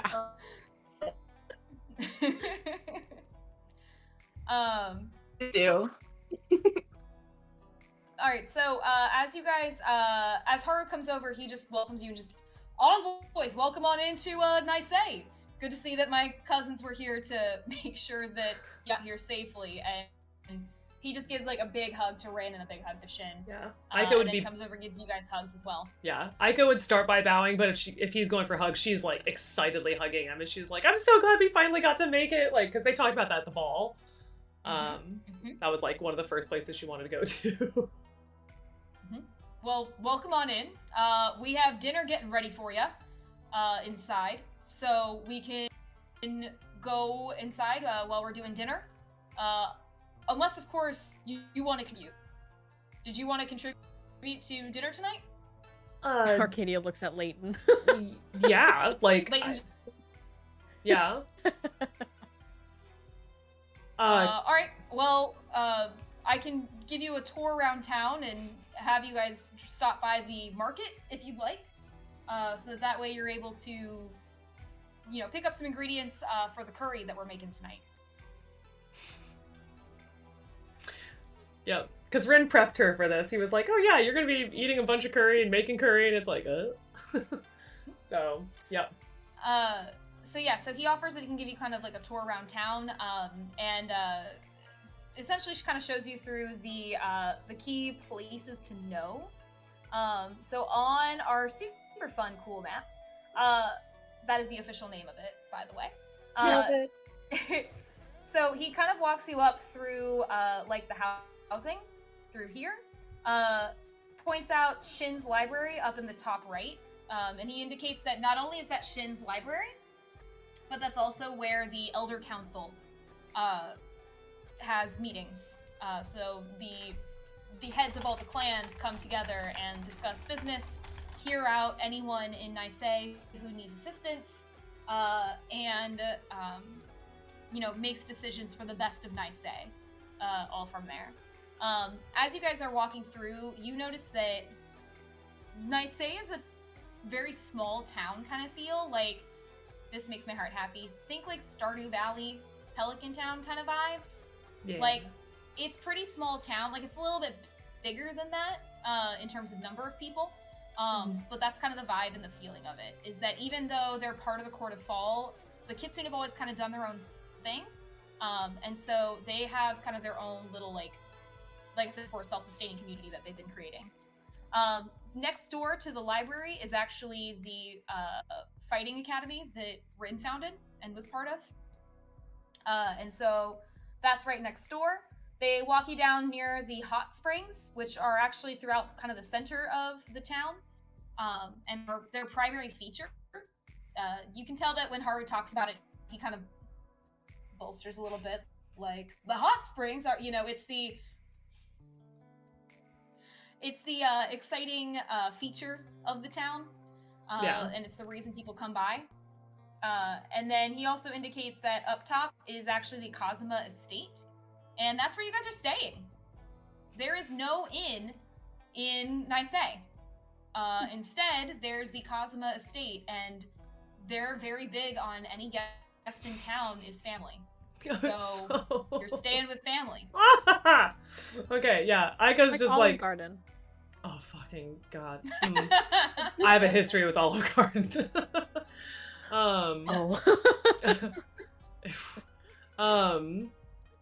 Yeah, no, Aiko is just the kind of that nervous giggle where it's like, oh, kind of thing. Yeah, just loving this. This is fantastic. And yeah, as he offers, and even offers, and if you want to set your bags down here, you can.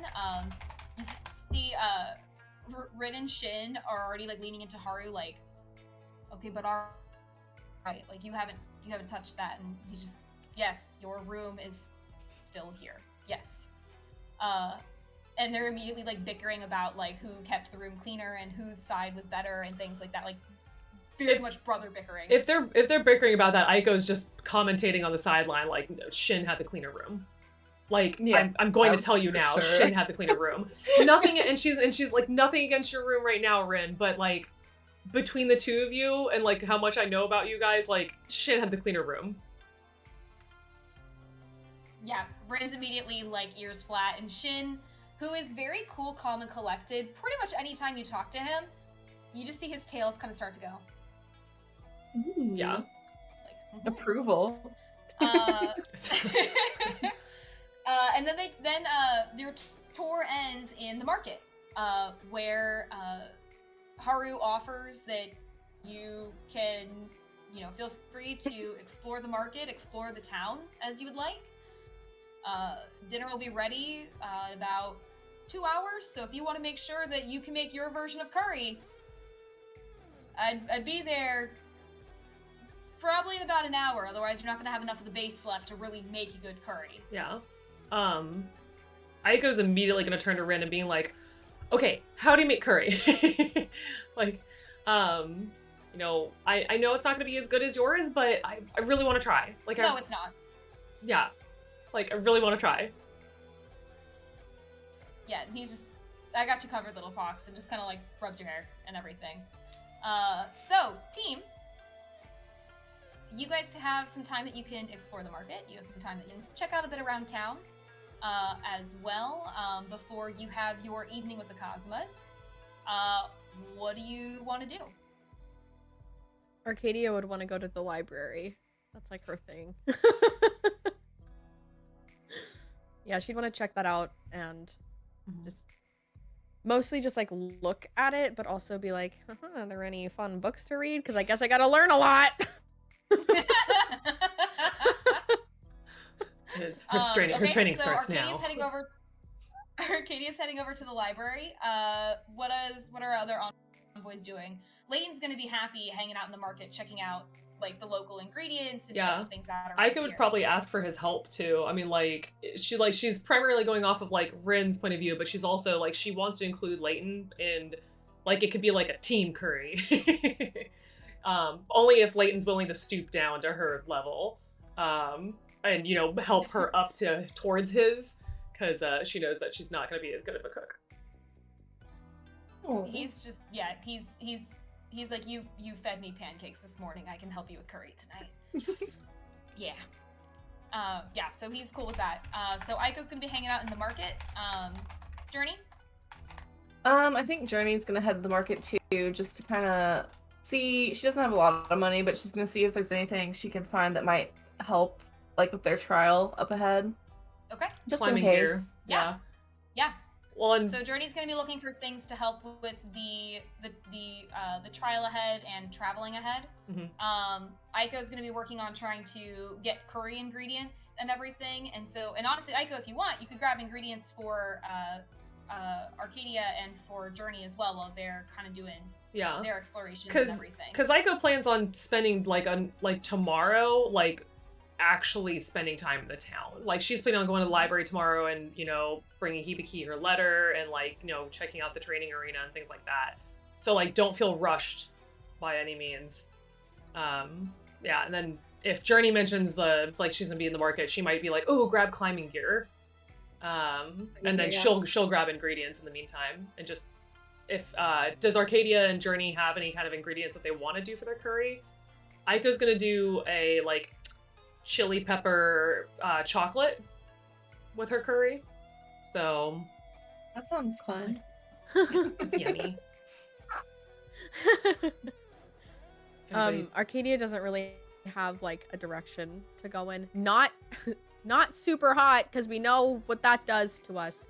So So then Aiko would make note to get like more mild flavors for that one. Okay. Then here's what I'm gonna have you guys do. Arcadia, you were heading up to the library to kind of check some things out and kind of get a feel for what's around there. Yeah, she'll probably like spend like most of the time there and then go meet up with everybody in the market before Sounds good. heading in. Okay, then I'm gonna have all three of you guys actually make perception checks as you're each looking for something and trying to find either good ingredients or, you know, climbing gear or things that could help with traveling, or trying to find kind of both find good books and then also looking around the library to see like what's it like here. Let us know when you're ready. What are the vibes? How are we feeling? I got a 17. Okay, I got 17. Journey got 17. Nice. Market. The market. Good market.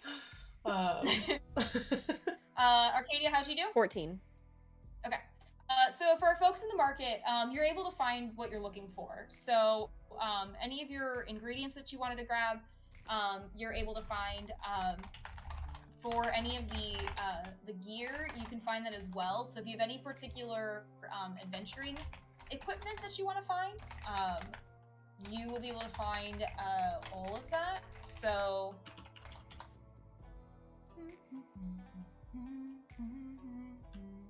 okay. So you got a couple of things. Journey, I'm gonna start with you on what you can find here. Yeah. So you find kind of two shops that you could purchase things from. One is you find a climber's kit. The climber's kit includes, is it pittons, pythons? Pythons. Pythons? Pittons? Okay, Pythons. those things. Boot tips, gloves, and a harness. You can use the climber's kit as an action to anchor yourself. When you do, you can't fall more than 25 feet from the point where you anchored yourself. And you can't climb more than 25 feet away from that point without undoing the anchor. That is 25 gold. Okay. For one person for all of that? That is one person. Yeah. Yeah, that is one person. Guys. You realize we only have 6 gold. It's not like we get paid in this D&D campaign Like, for combined? being Envoys. Like, I have 6 gold as a person. Well, she made a good point last time we talked about this. We could be finding ways to make money. We just haven't. Because we have things to do. Like, we don't have all the time in the world as envoys. We'll figure out a way. Journey can always steal shit. I'm joking. God. I'm joking. Jesus Christ. That's how everyone goes through campaign is journey to steal shit. You wouldn't want to offend this community. Oh, and I will say, while I'm looking at the other item, Lil, for ingredients for curry, you will be able to find just about any ingredients you want. Cool. So if you have a list of ingredients you want, then when you have that for me, I can tell you what the total will be. I mean, you're the one telling me how to make curry, unless you want me to look up curry ingredients. No, you don't have to look up curry. Think of it like you're looking for, and because Ren would be explaining this, that you're looking for your ingredient that you would add to it. Right. So think of it like when like if you were to take turnips, your version of curry is turnip curry. For Rin, it's that he puts the peppers in it. So Gotcha. This is the mole pepper curry. Yeah, so I'm doing the chili peppers and the chocolate, like I was saying. Chili peppers and chocolate. I didn't know if there was anything else that you wanted to get for anyone else, or if that was all you were getting. Arcadia just said to make it mild, so Okay. I would mild pepper or something. Yeah, like that. I would probably say like butter and tomato. That sounds so good now. I've made curry before. Huh? I've made curry before. No, I know. I'm just saying, like my brain, I'm like, that sounds really good. Okay. Where am I at with my notes? Oh, there it is. Okay. Journey, the other item that you could get, it is also 25 gold. Okay. And it is a potion of climbing. Oh. So when you drink the potion, you gain a climbing speed equal to your walking speed for 1 hour. During this time, you have advantage on strength athletic checks you make to climb. Oh, that's weird. Okay, and then it just has a cool description about it. So you can get the potion of climbing, you can get a climber's kit, you can also get those get those items like getting rope, getting pythons, those things like individually. So if it was too much to get a climber's kit altogether, you can purchase the other items like individually as well. If that helps. Do we have an idea of how much it would be to buy them individually? That's a great question. Just taking notes here. No, you're good. So a python says that it's 5 copper pieces. Okay, and what is a python exactly? As somebody who is not athletic in any way. Python is the thing that like gets like stabbed into the terrain, and then like that's what you would like tie your rope and like rappel. So everybody needs like one of those. Multiple of them. You technically need, like, if you're scaling a 50-foot wall, then you would probably need like maybe like 15 at least. So and can you reuse them, or are they gone once yes, you can reuse them. Yeah. You just have to take it back. Yeah. Okay. Okay. Rope, by the way, is 1 gold. Okay, we have rope, so that's for good. 50 feet of rope. Yeah. Okay. Okay. Cool. Oh. Huh. I'm sorry, I didn't mean to cut you off. I just had a thought. Can I No, sell you're good. things? Because I have stuff in my. Can I sell things while I'm at the market? Because I have stuff in my inventory from when I like made my character. Yeah. Like, absolutely. it's like a bunch of random crap that probably won't make me a lot of money, but it might at least make me something. Can I just like name it out to you? Yeah, that works. Okay. I'm sorry for how random this is. You're good. I have a tuning fork. I have tinted glasses. I don't know what this is. It was just like something I rolled. Well, what? But it's called a. Huh? What were your tinted glasses though? Your tuning fork and your tinted glasses were special magical things that we got at the very beginning. Are they? I can't remember how they got in my inventory. Your tinted glasses I thought were it was when because you could see something in the Fey, or like in the Feywilds or something like that. Like it was something weird like that. You should have a little descriptor thing that goes with it. And then your tuning fork was something weird too. Because remember, we all rolled randomly at the very beginning, and Karu got the weird salt shaker thing, Arcadia got the bar of soap, I got the gossamer shawl, and you got... Okay, so I'm not the only one with like... Okay. No, there are people who have the random items and everything. Yeah. Because they're the trinkets, they're the Feywild trinkets. Yeah. I've just never used them before. You have tinted glasses so dark they can't be seen through. Is that first one. Yeah. And the other one you named was the tuning fork. The tuning fork that sounds the tone for the F key. Yeah. Those are the full descriptions for them. Then I have a flask of spectral glowworms and a moon phase pendant. So Yeah, that's kind of cool. yeah, I think the pendant's cool, but that is like jewelry, so that might actually get us a little bit of money. It depends. I don't know about I feel the like other in stuff. D&D, what the sellback value is never worth the right amount, like for like what you actually get paid for it. But yeah, you can find out. Like you would not get paid. Like for example, if you had like a 25 gold gem, right, and you go to sell it, they're not going to pay you 25 gold for it. Yeah, which makes sense. Kind of thing. Yeah. Yeah. So that's kind of what Lil's saying. So what I would probably have you do is, if you were going to try to sell something, this is for anyone in the future, if you wanted to try to sell something you have, I would probably ask you to make a persuasion check to see like how well you can haggle with them to get more out of it, and the better you do on that, the more you can get for it. But unless you do something like distort value and make them think that, you know, your tuning fork is, you know, the heirloom of the throne and it's worth so much money, right? Unless you do something like that and it's actually like part of a spell and things like that, then there's going to be a ceiling to like how much you can get back for it. Yeah. Yeah, no, that makes That makes sense. sense. I mean, my Yeah. persuasion's good, so it's worth a shot, I think. Like, do you guys think that's a bad idea? Like, above table? Like... No, I think it's... I mean, if you're not ever going to use those things, you might as well sell them. I've literally never used them before. I will say, like, and I'm gonna put D&D experience out in the open there. Sometimes, like, you might, like, for example, like, I probably wouldn't sell the rose tinted or the tinted glasses or whatever, because there might be an instance where, like, we're somewhere and, like, it's like a Medusa situation. Like, if you make eye contact with them, like, you get frozen, and, like, they have a spell that makes you open your eyes. Like, if you're wearing those glasses, then you're safe.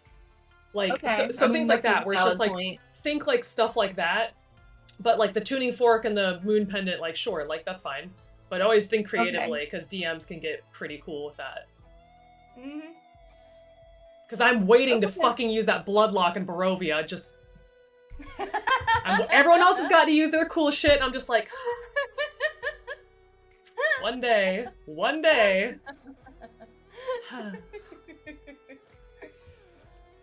So Journey, what are you selling? So I'll try to sell everything but the glasses, because Lil made a good point. They could be useful. Okay. So the tuning fork, the glowworms, and the moon phase pendant. Okay. Roll me persuasion, please. Okay, that's good. Good. Okay.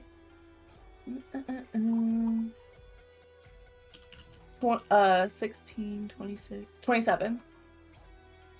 Okay. This village too. It's in the palm of Journey's hand. I will take them all. But plus 11 help. Yeah. So as you go to sell the tuning fork, the pendant, and the glowworms, you do a pretty good job talking them up about how they come from a faraway land. Ooh, right? And like, you know, selling the whole story of like where they come from, knowing that they come from the court Poker stars. face. Yeah, very, very poker face. And as they're kind of trying to like tell, should we be serious? Like, what's going on? Yeah, you're able to sell them for 10 gold. You're freaking kidding me. Yeah, because as you have just convinced them. I'm so excited right now. I feel rich, even though I know that's not like a ton. As you just convinced them that like these like moon glowworms, and like you're even messing up the name as you say it, and they're just so entranced that like they don't even care. Yes. Like, oh, look at these. These are so rare. They're only found in the wild. And yeah, they're just excited. These are small. Journey and the small town folks, the markets, they're just entranced by the story that you're telling them. Okay. So yeah.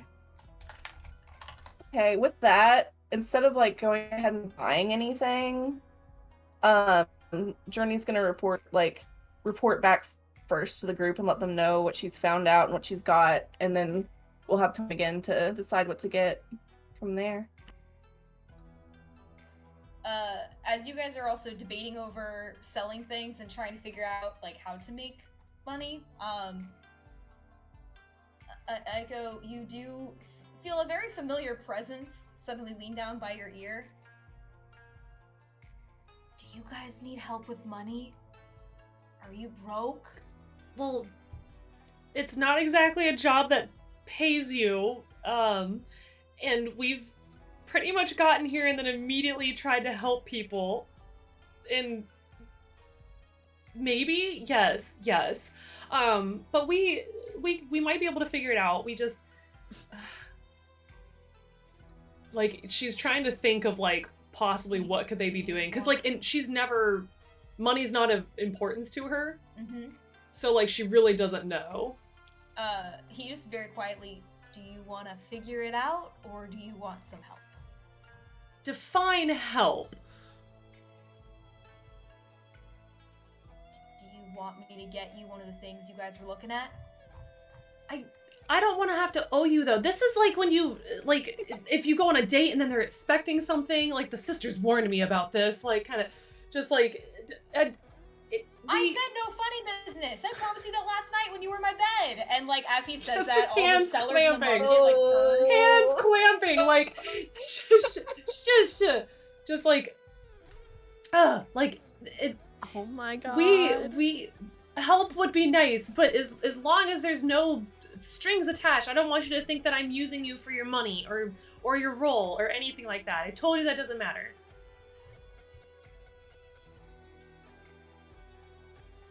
It's fine, Aiko. And you see that, like, Rin kind of heads over toward Journey, where you are near, like, the climbing equipment, and he kind of nudges you. Hey! What do you Hey. want? Oh. Should we get the potion or the climber's kit, guys? Climber's kit. Yeah, I think that's a good idea, because it has everything we need. Ideally, we would get 4 climber's kits and 1 potion to make Leighton go faster, but we don't have that That's kind a of lot of money. It's a lot of Yeah. money. We don't have that kind of money. So yeah, Let's just accept their generosity of Yeah. getting one thing. Yeah. Yeah, because Aiko's like calculating in her head, like, you know, like ideally this is what we get, but in the meantime we can manage with the 1 climbing kit. And since Journey just made some money, she can offer to help. Yeah, I mean, Aiko has 6 gold that she can pool in with Journey, and 5 silver pieces. And if they need to, she could make things to sell with Arcadia, because they can make jewelry and charms and stuff. But she doesn't want those to be like income, because those are special to her. Leighton has 7 gold as well if you want him to chip in. Okay. So between Leighton and I, we have 13 that we can put to you. So we could get 2 climbers kits if we wanted to. I mean, I have 11 gold now, so Yeah. Arcadia has phase step, but it's only to, what is it, 30 feet? Yeah, 30 feet. wait, I think and I have that. don't know how too. tall this tower is. I'm assuming it's like a Wait, no, I cliff don't we have have to that. scale. Do I? No, I have something called Misty Step.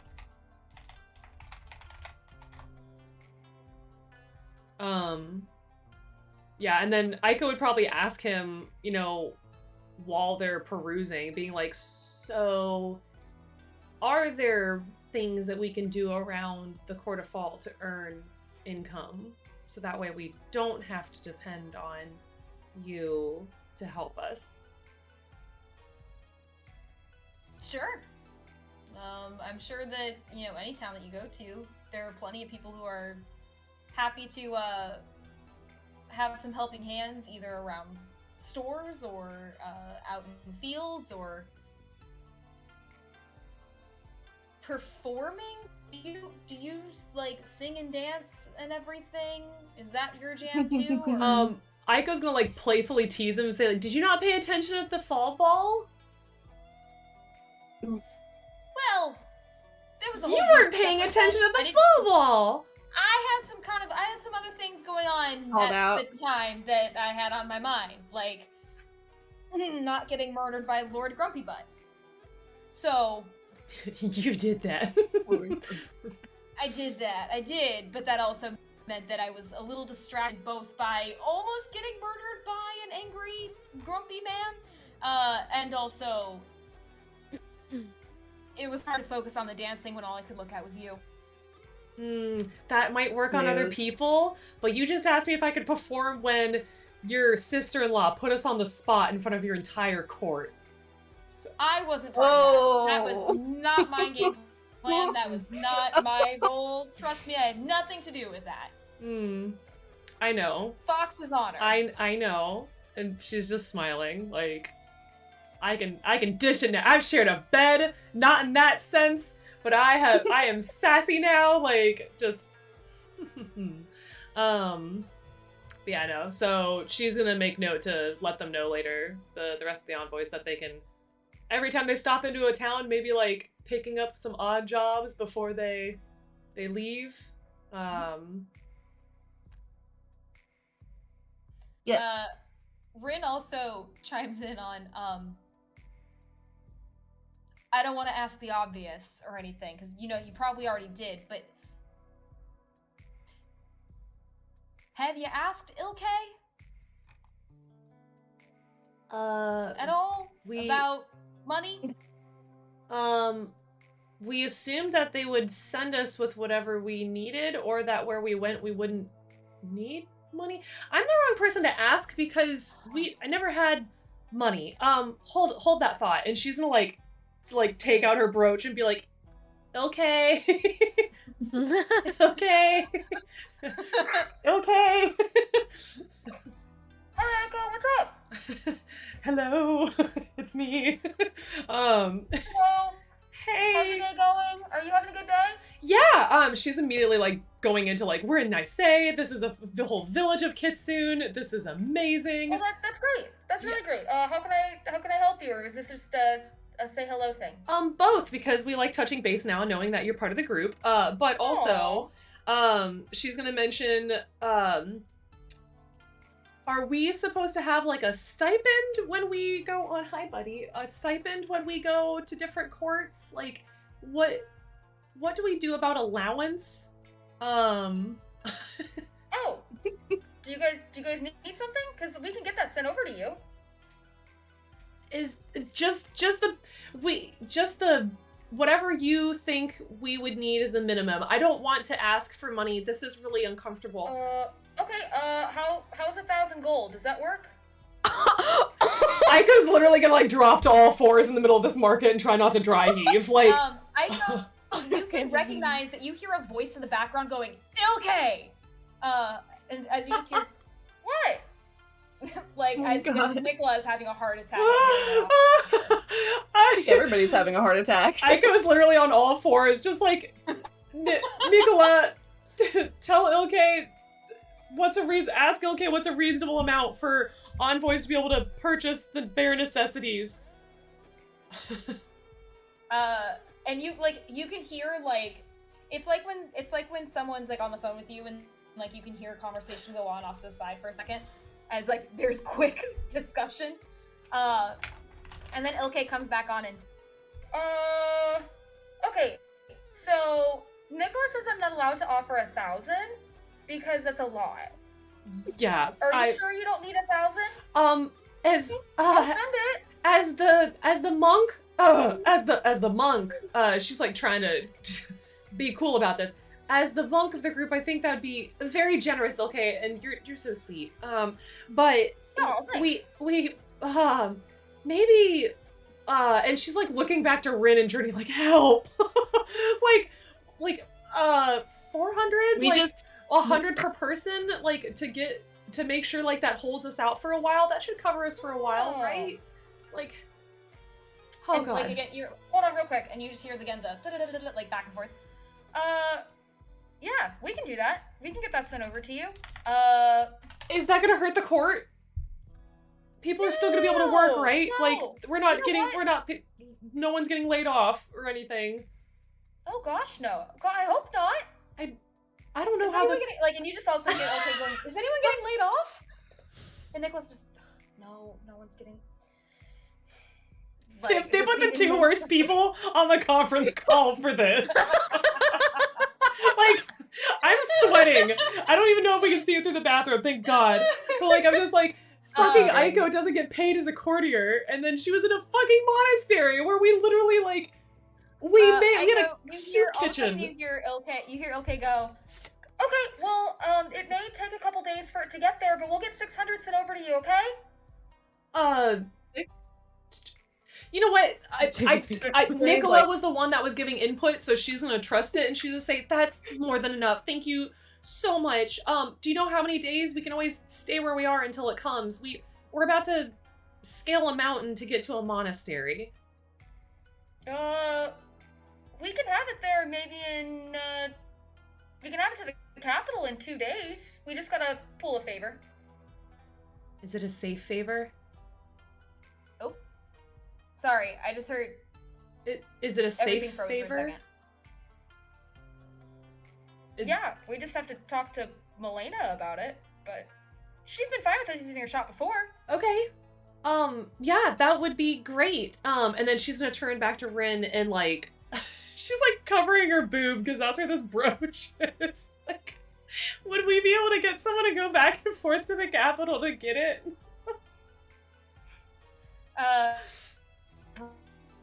Giggling.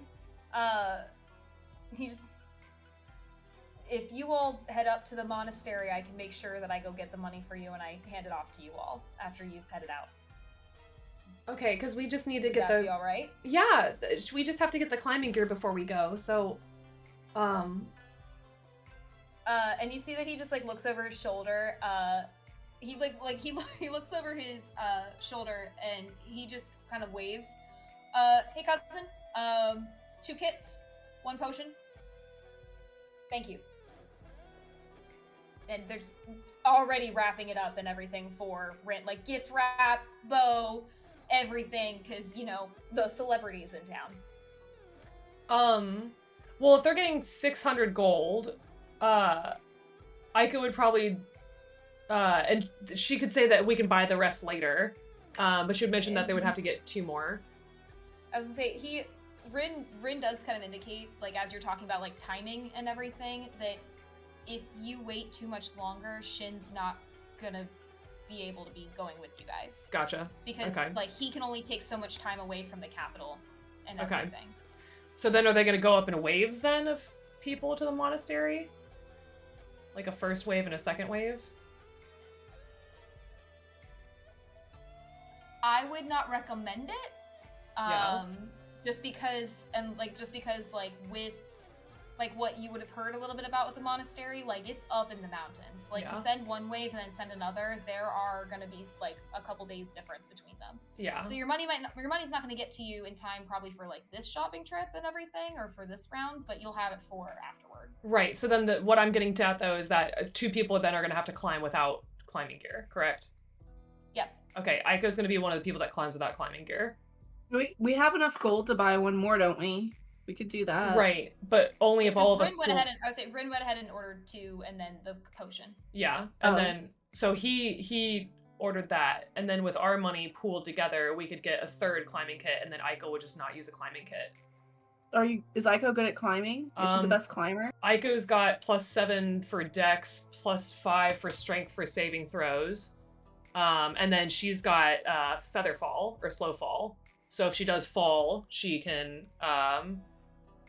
let's see here, she can reduce any falling damage I take by an amount equal to 5 times your monk level. So I can take up to 30 damage, like without it even counting as anything. Worst case scenario. Okay, even if you fall from like a really tall cliff mountain thing? Yeah, the other thing too is that she can always transform into a small fox and someone can just like fucking bag her and just take her up the mountain. Journey's not okay with this, but okay. Arcadia can wild shape into like a chipmunk or something and then just run. And then you can use the climbing gear. Yeah, if DM... she could wild shape into something and we could like a hawk with us. You could wild shape and like fly up there. Or yeah, a flying thing. I don't know if I can fly yet. That level. Yeah, she's not at that level of druid yet. Okay. However, we could just put her in our bag. I mean, in Arcadia, what you can do too is as you guys are traveling through the area, you can make nature check and see like what creatures you see around there who have good climbing and like are climbing up in the mountains and everything, and maybe are more native to the area. So that's something that you can do as well. But her wild shape isn't going to improve to let her fly, I don't think, until 8th level. I was gonna say that's up to DM though, if we're allowed to have her change it to something small enough to just be taken as a third or like as a party. If she finds something or knows something. Yeah. Or I can just climb around. Like I'll just be something and then, you know, make my way up there. Making my way downtown, walking fast, faces passing a homebound.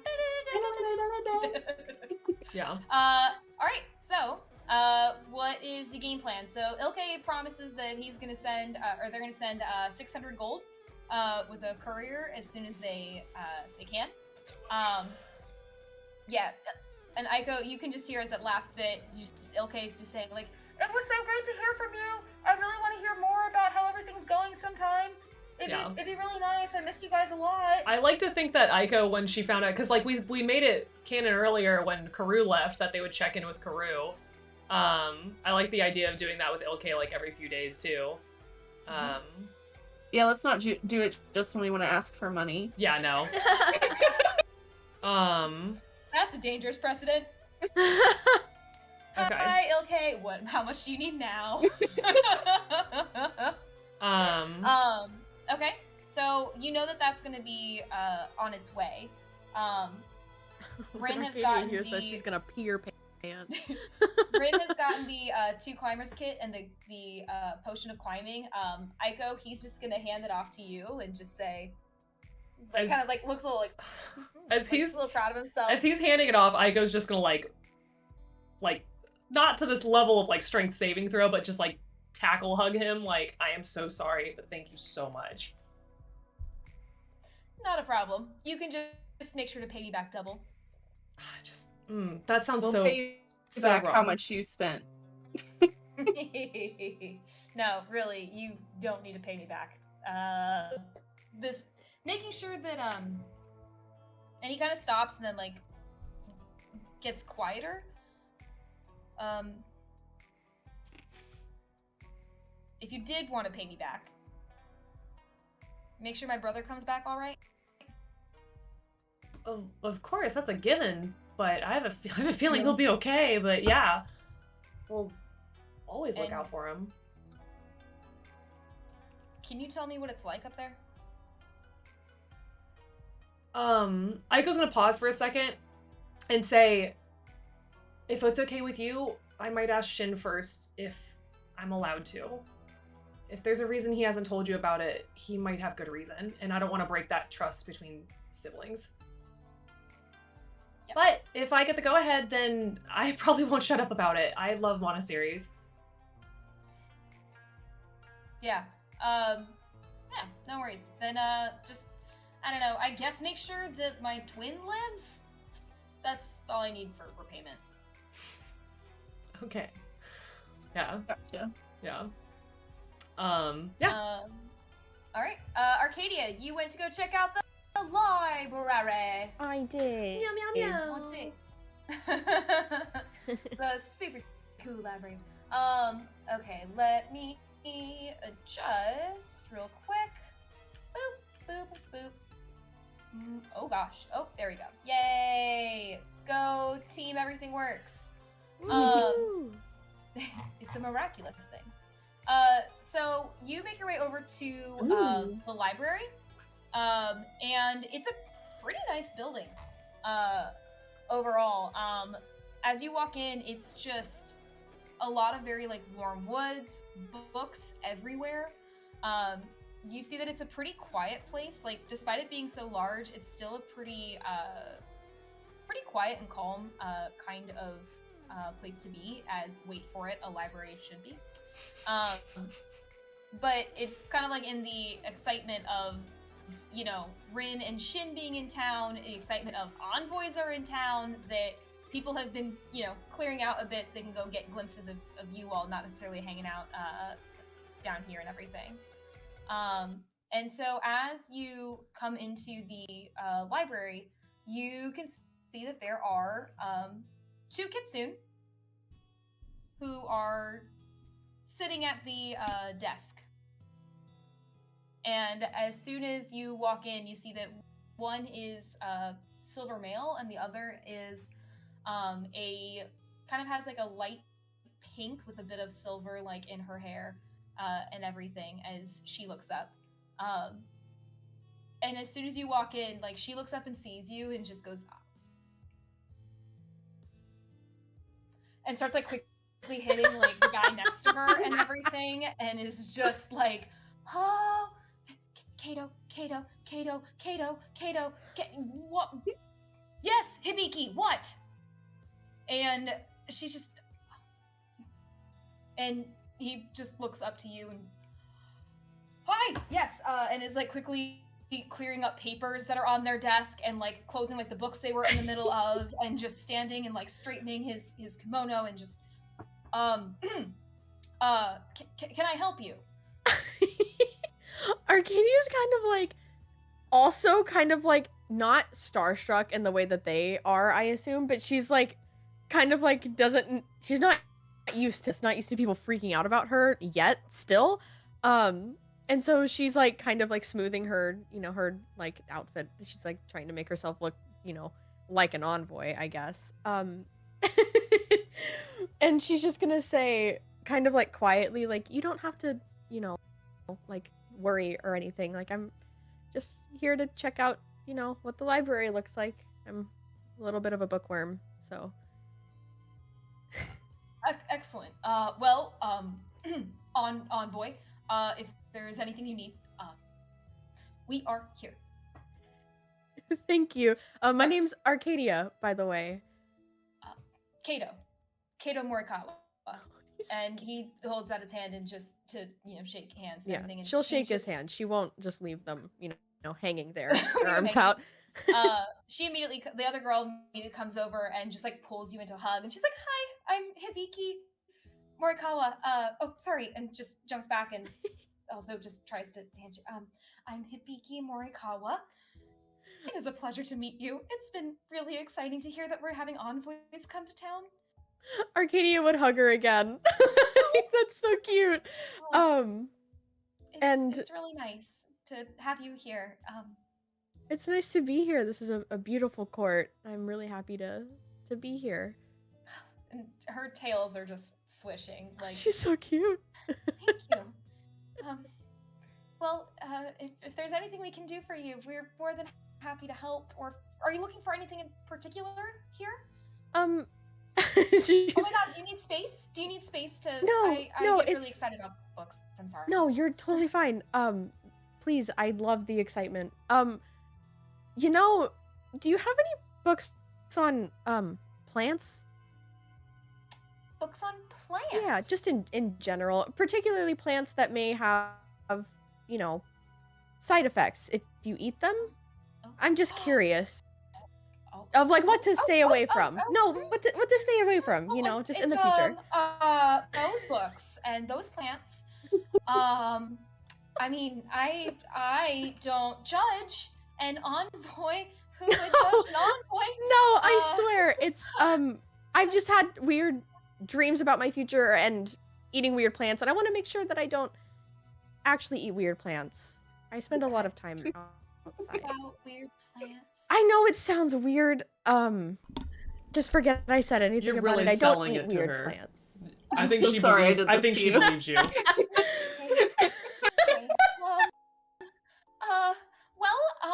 We don't carry those kinds of books here, because we don't like to encourage that among the youth in particular.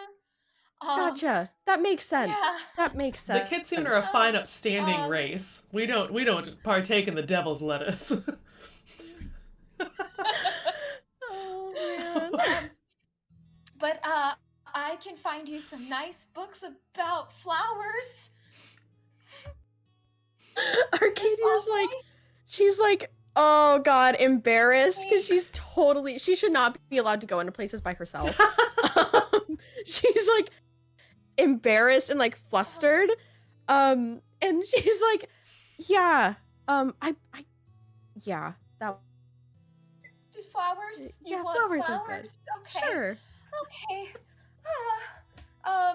Is there any other kind of book I can help you find today, Miss Envoy? You almost did the kobold Arcadia smile, feels and I almost so just bad. lost it. I started to, and I was like, no, Hibiki has like enough sense. I was gonna to say not do she's that got to be smile. prettier than that. She's just very nervous. Arcadia feels very bad. And like she feels so bad for flustering this poor girl. Okay. Flowers, then it is. Okay. And she like scurries off to go get you a book. And she actually comes back with 4 pretty big books about flowers. Like they're like college textbook size books about flowers. Ooh. And just brings them back and sets them on the front desk. And okay, well, you'll be needing a reading room today. Oh god.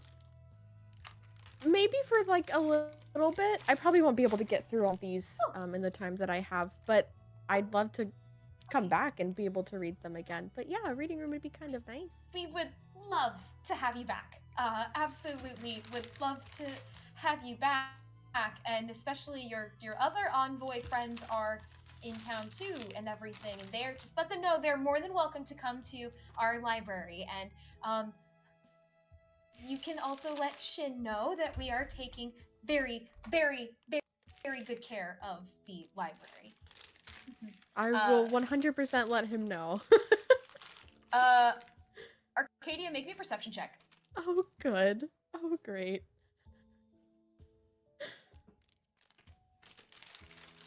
Okay, that is going to be, thank God, she is perceptive as hell. 19. Woohoo. As you say, like, we will be sure to let him know, you actually, like, look back and you can't remember when he walked in. But you see Shin in the library, and he's just standing there, like, perusing the book and just kind of grinning a little bit to himself as he's hearing this exchange go on. And he's hearing Hibiki just say, you know, please make sure that Shin knows we are taking excellent care of the library and all the records, and everything is up to our best condition ever. And he's just not saying a word and just grinning.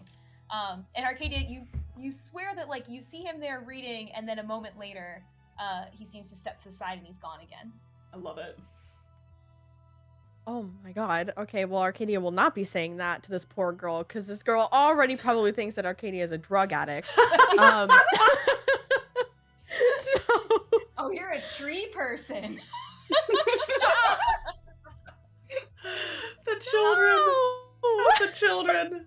They believe she's innocent and pure, like the snow that she formed. Oh my God.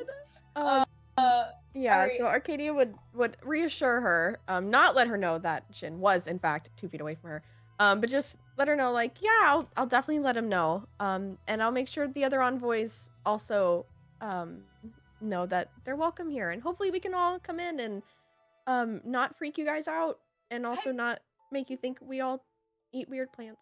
I would really love that. And Kato would really love that. And Kato's over at his book going, as he's, like, still, like, kind of trying to, like, look over his book and, like, make sure that, like, the records that he was working on are fine. She's, okay. Well, you have a reading room to get to, and it is right this way. And she kind of, like, leads her the way over to one of the reading rooms off to the side where you're able to read about flowers. You get a flower hour and everything. Yay! So you get to read for the flower hour before you get to go meet back up with your friends. I love Hibiki. I personally love Hibiki very much. Okay. She thinks I do drugs. I wanted to be her friend, and she thinks I do drugs. Don't worry, we have tomorrow. We have tomorrow to She mend said it she over. doesn't judge. She said she doesn't judge. Yeah, but you know she does. Oh, man. All right. So, Arcadia reads for her hour. We have Journey and Leighton and Aiko doing shopping. is there anything else that either group wanted to do before meeting back up for dinner tonight? No, just wherever. Like, Aiko's just living her best life. This is fucking the dream. Yeah, I mean, Aiko in particular, like, you're all getting a lot of stares, but Aiko in particular, you're getting a lot of the stares of, this is a town where everybody knows everybody, and you're a person who looks like them that they don't know. And so you're getting, like, as throughout the day, you're noticing you're getting a lot of stares from people. Oh, good. A lot of which are good because they're excited because, you know, you're here and, like, some of their favorite people are here and it's just great. But there are a couple of stares, especially from some of the older folk who are kind of confused. Yeah. Aiko, if she notices this, would ask Rin, like, they seem kind of wary when they're looking at me, like the elders. Yeah. Well, pretty much every Kitsune that we know of has been born here in Nisei for the last couple centuries. So, you know, you not being born here is a bit confusing for a number of them. And she's gonna, like, ears down, kind of get a little bit closer and be like, we don't have to worry about being related, right? No? No? His hesitancy, she is just like... No. We shouldn't, but we can always we can always check with my Aunt Usagi later. She's the head of the Morikawa clan, and at the library, she would have records on everything. If all the Kitsune only are from Nisei, how are they all not, to a degree, related? There's a lot of us, and there's a number of us who don't just marry other Kitsune. Okay. Yeah. Okay. That's just in the back of her mind now. Cause she's Yeah. like, No. Cause she's like, No. she's like, they have pink fur. I have pink fur. Yes. Good news. I'm not related to those ones. So are we safe because we're red and pink? But red and pink had to come from red and silver. He says it meaning it like definitely a joke. And kind of makes mention of the Ito clan in particular tend to have a lot of the pink foxes and everything. But really it's more of the family you're born into at this point, less the color of your fur kind of thing. And the Ito are the tinkerers. Mm-hmm. And yeah, she would repeat that because she was paying attention earlier. Yeah. Points to Aiko on that one. But yeah, so he'd say like the Ito are the ones that I guess have the most pink fur happening. But really at this point, like it's way back in the day, it would have been easier to tell based on fur color alone, but that's like thousands like of years, like way back in the day. Yeah. More so than now. Sorry, everyone. I depleted the ham reserves, and everyone's like, "Do we need to airdrop some ham in?" I'm like, I'm good. Sorry. Yeah, Aiko would just kind of like, she doesn't want that to like, you know, cloud anything, but that's definitely something in the back of her mind now. Great, just add it to the fucking list. Yeah. Ugh. Word. It's fine. Actually, it should be fine. If you want, we can go see Usagi tomorrow or after dinner today or something. Well, and she's like gonna quietly again, like, aren't we going on our date after dinner? I didn't know how concerned you were about that topic. I trust you. If you're not worried about it, then I'm not worried about it. Does that say something about me? I'm nervous now. Like, just like like, and she's just like flustered. It's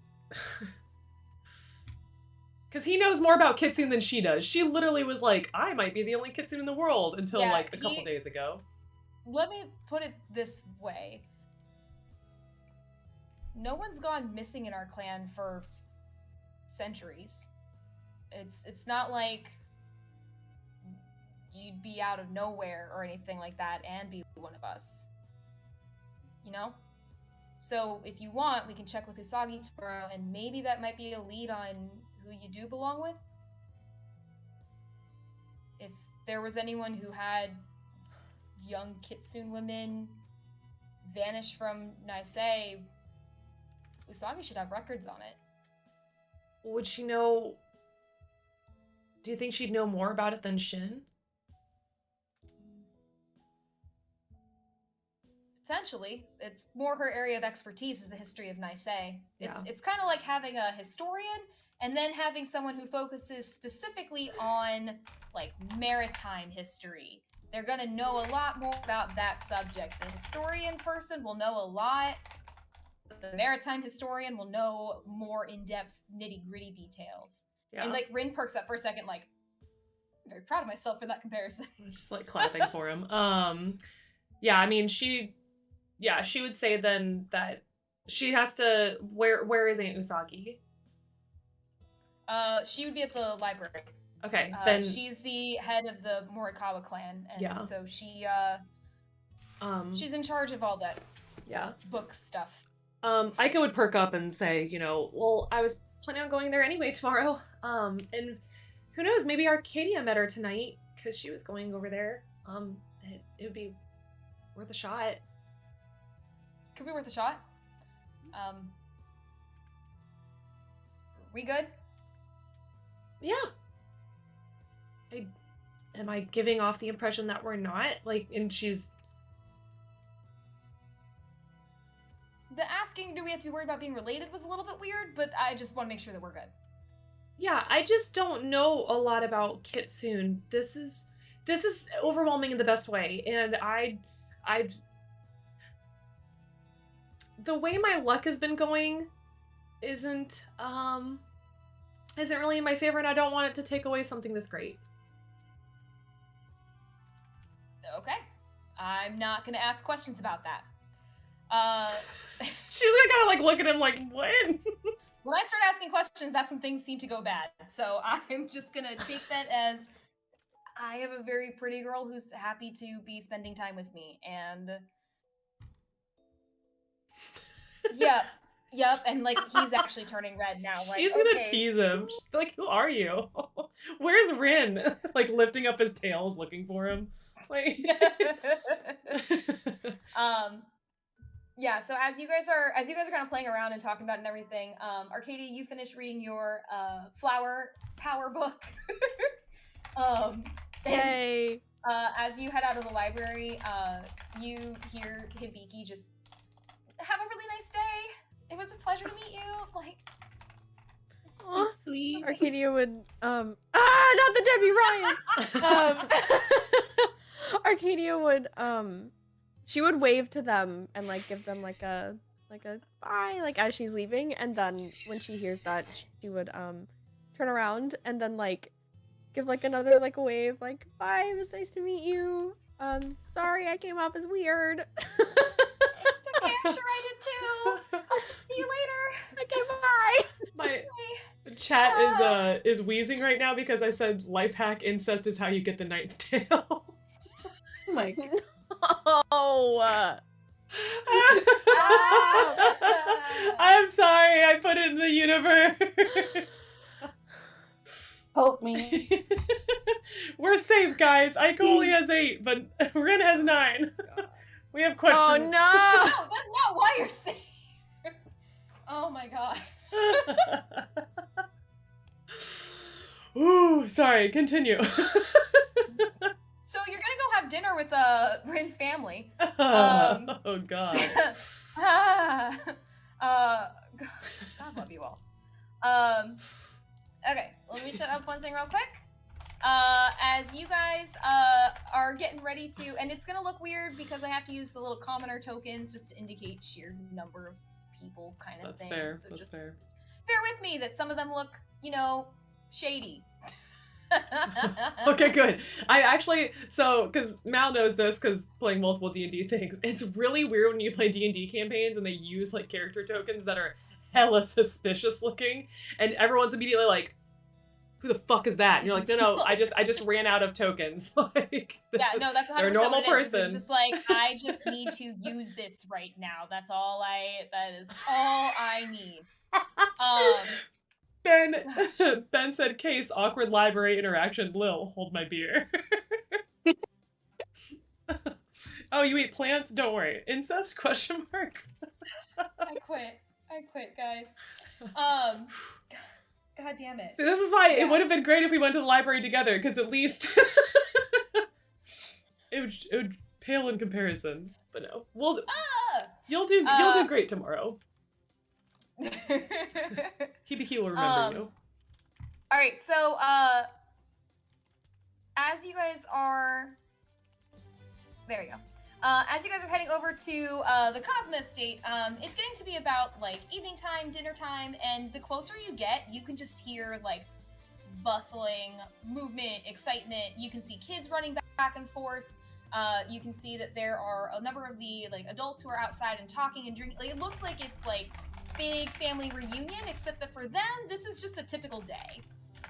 That all the Cosmos typically come together and hang out. It's just that, with having guests, they wanted to, make sure to show up for y'all. So Rin and Shin lead the way over into the Cosma Estate, which is just, again, surrounded with Kitsune. As you walk in, you see that Haru is, again, like, has his arms out and is, again, playing with, like, some of the youngest Kitsune cubs, like, just hanging off of his arm and, like, swinging back and forth. And, like, one of them's trying to do a pull-up on his arm to see if they can do it, and their little feet are just kicking back and forth, and they can't. You see that there's a number of folks who are sitting around, talking, enjoying themselves, and as soon as you walk in, Haru just immediately, all right, just in time. Ready to make some curry? Aiko's rolling up sleeves, like, tell me where to go. Like, let's do this. You see that like Rin and Shin are just very serious about it and start to head toward the kitchen, and immediately Rin and Haru stop Shin. And they're like, are you sure? He's just, I've been practicing. Aiko's like, And he just can cook storms with off me. into Like, it. it's fine. Like, we can sit next to each other while we cook. Like, Rin's just like, We'll make our separate curry, but you can still stay next to me because you can't be worse than me. and you just see Rin. And then as Shin turns back around, you see Rin just. Oh god. As you guys get to join in making Cosma curry. So the Cosmas explain their tradition is that they have a typical curry recipe, but the way they really welcome people into the family is that everybody brings their own ingredient to make their own version of the curry. So Rin, for example, uses Malul peppers, which are the spiciest peppers in Sirumel. Yeah. And so he makes his curry with that. Don't ask what Rin will be the first to tell you. Don't ask what Shin puts in his curry. I want to Don't know. Because It's- if Rin's it's- giving her that look, she's gonna be like, I need to know what to avoid. Like, Just don't avoid anything Shin touches. Avoid any of it. It's that bad. You don't want to eat it. You don't want to eat it. Oh. Like, Yeah. would it ruin the date afterwards if I try it out of just politeness? Really try not to eat shins. She's like, oh my god. Yeah, he's like, let me put it this way. I had to investigate my own brother for if he attempted to poison the Queen of the Realm because his cooking for date night was that bad.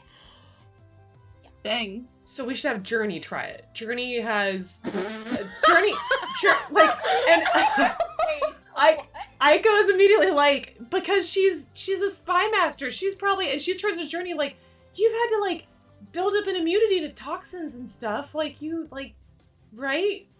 So you want me to eat the nasty curry? You Why? you have a better chance than any of us. So here's what I need you guys to do. As you head to the kitchen, it is packed with Kitsune. Like, you see that, like, back in the kitchen, all along, like, the dining hall, people are working on making their version of the curry. Like, they're taking kind of the base batch and then working on adding in their own ingredient to it. Think of it kind of like when you go to, like, a chili cook-off and everyone has their different versions of chili. It's kind of like that. Gotcha. Like, where, yeah, like, so it's kind of like that, where everyone has their own secret ingredient, and that's kind of what makes Cosmic Curry the family recipe, is literally every family member contributes something and has their own version. So as you guys are going through and as you guys are going through and seeing everyone cooking, you notice there are a couple of weird ingredients, there are a couple of good ingredients, and then a couple of like, okay, this might work kind of ingredients. It's a little bit up in the air. So as you go to work on making your curry, are the envoys all making their own batch together? Is anyone making their from the chilies and chocolate one? What about that? Sorry, you cut out a little bit about. Oh, just is anyone making one separate from the, like, are you guys making one batch together with the chilies and chocolate?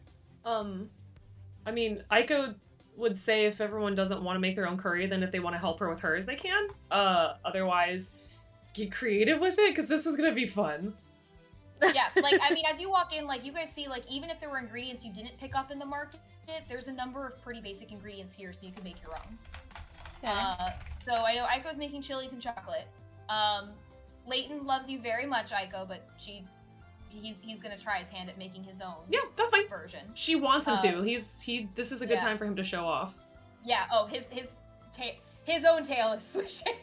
Hers is swishing with it, like, yes, it's so nice to have another person with a tail. Journey, get in on this. Like, you have a tail too, bitch. Yeah. So, Arcadia or Journey, do you guys want to make curry with your own ingredient? And what ingredient would you like it to be? Oh Know god. anything about this? Arcadia's gonna look at Journey like, do you wanna be partners here? Well, because you guys could also let's like try. I was gonna say, because you all could either team up together or you could team up with Leighton or myself. I will say, if you team up with anybody, anyone who teams up gives that person advantage on what they're rolling for cooking. Oh, we should do Journey. Right?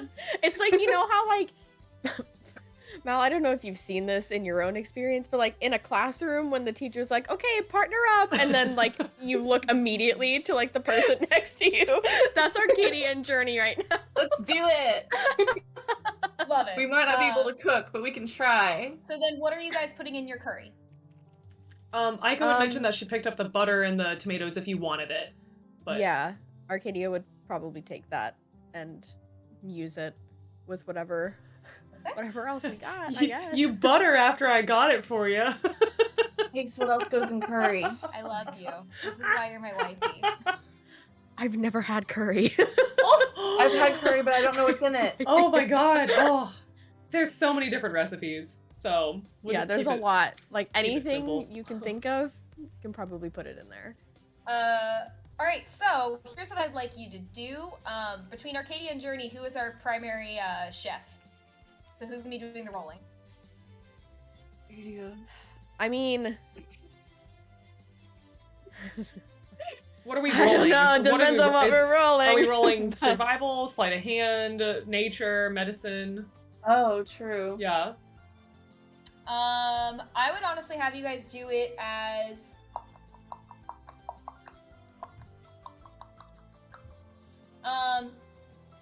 honestly, I'd probably just have it be straight wisdom. Fuck yeah. Yeah, it's because I was looking at Leighton for his chef and what he pulls on for chef, and he pulls on wisdom for his trait. Sweet. So I would say making it a wisdom check. And that would be based on, like, would that be the Like that, column on like the your left wisdom. there? Yes. Yeah, like your Yes, like, Arcadia. yes, Gotcha. yes. Okay. Like, so for Leighton, for example, he would have a +5 Woo. Okay. to whatever he rolls. Yep. Ditto.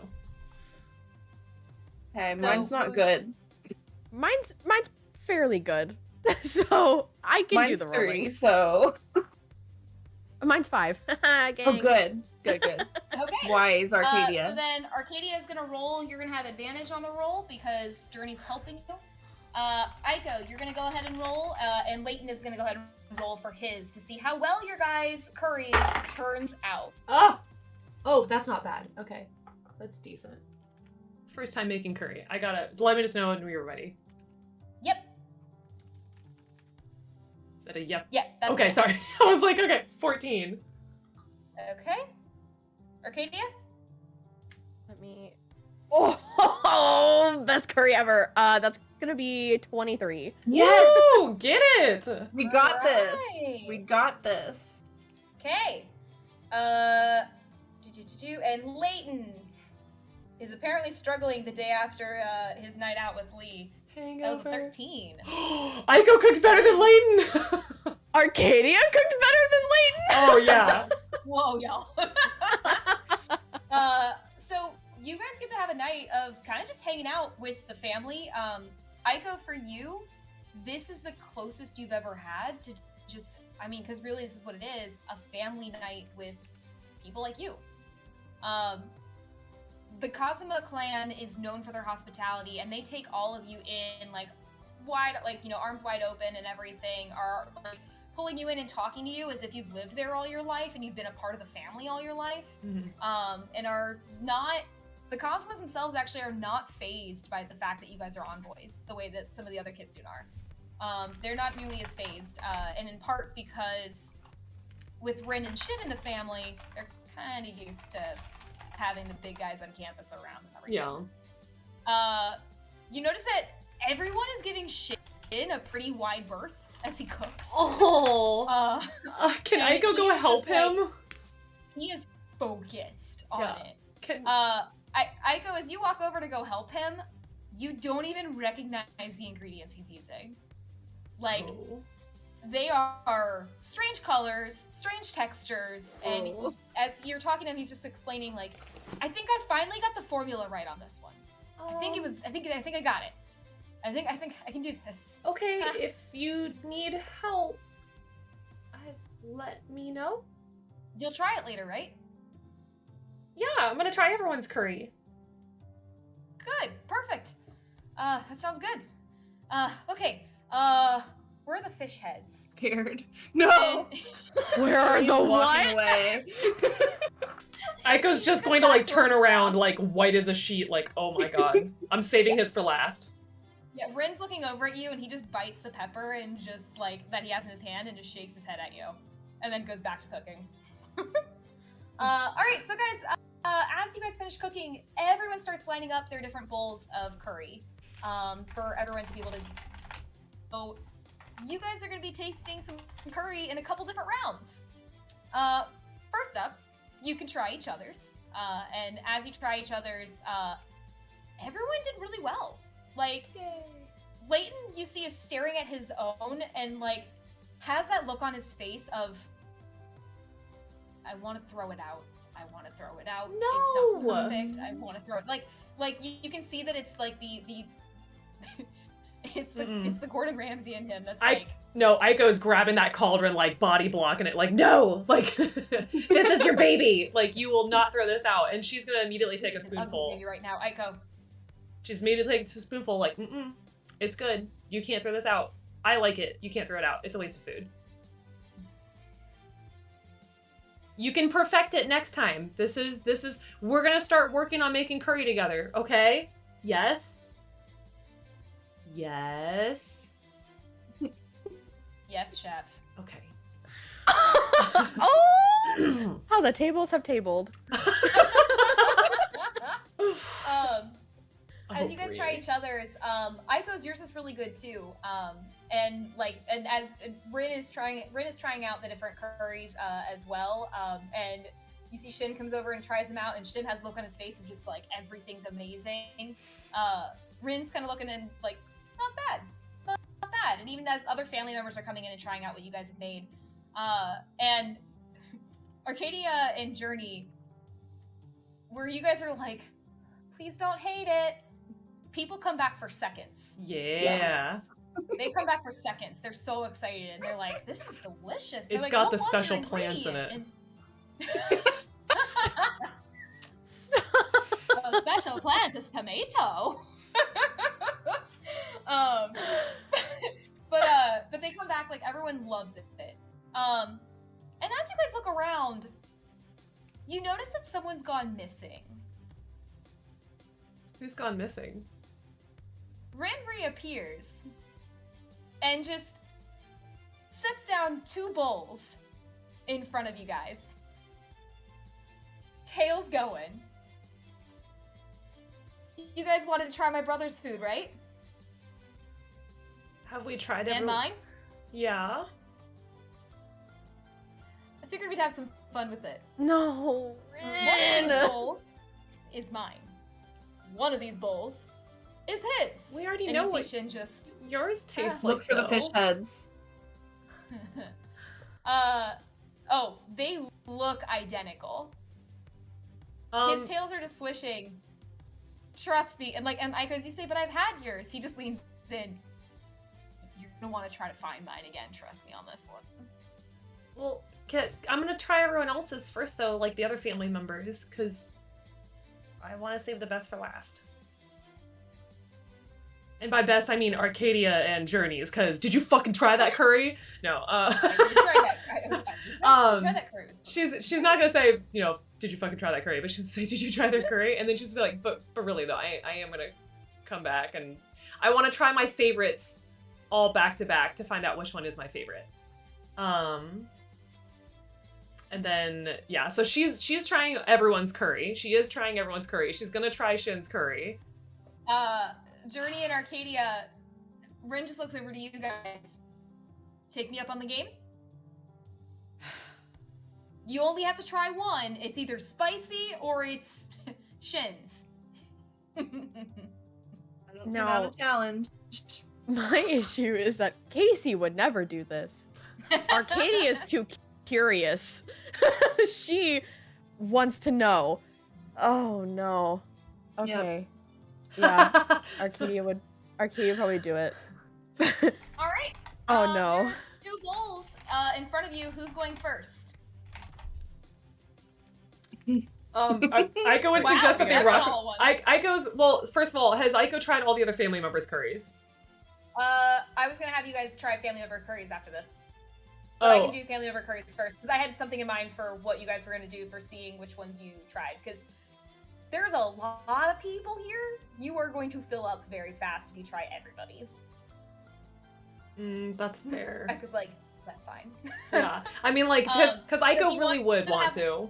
Yeah, no, absolutely. Well, and Rin will assure you, you'll have plenty of other times to come visit and try more. Okay. But we have a couple different curries that you guys will have a chance to try that, yeah, I go with the number of people who are here, it probably wouldn't be feasible to try everyone's unless you literally had only a bite of everyone's. Yeah, I mean, that's what she wants to no, do. but I mean, maybe that. Okay. So you can do that.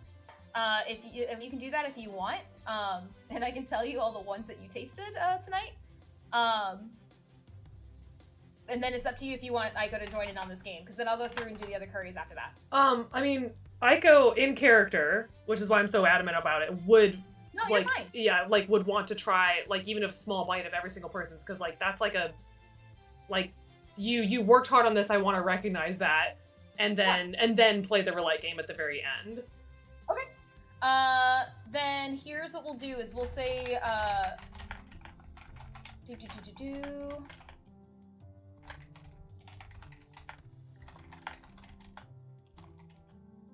Yeah, that works.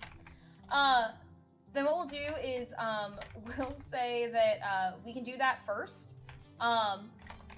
Arcadia and Journey, do you guys want to do roulette game first and then try other people's? See how you're feeling after roulette game? Or do you want to try other people's curry as well and then do roulette game?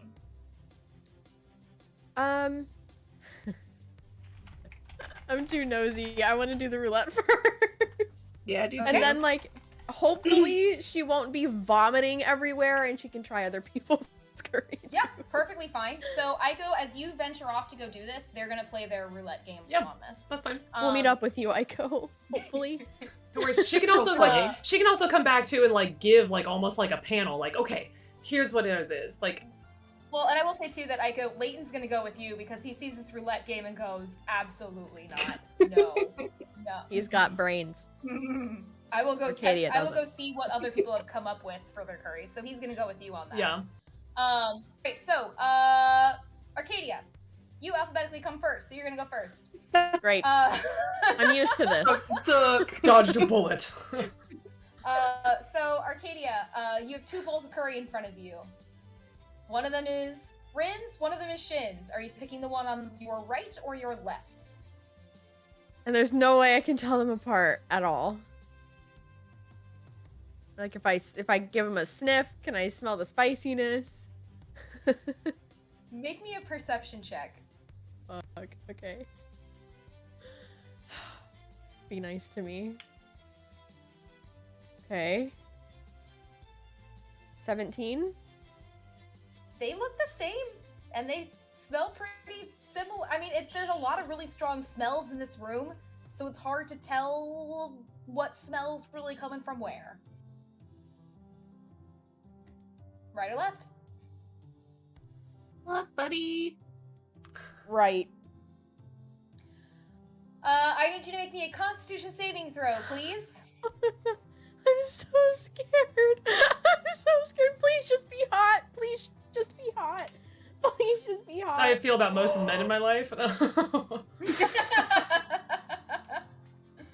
Okay, so that's a 23.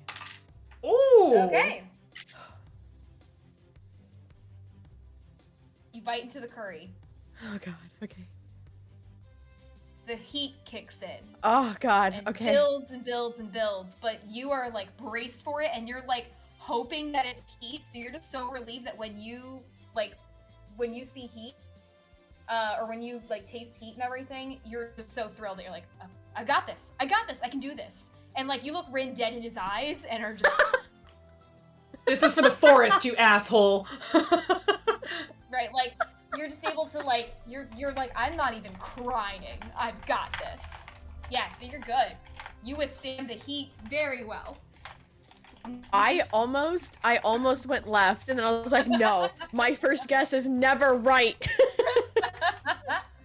All right, Journey.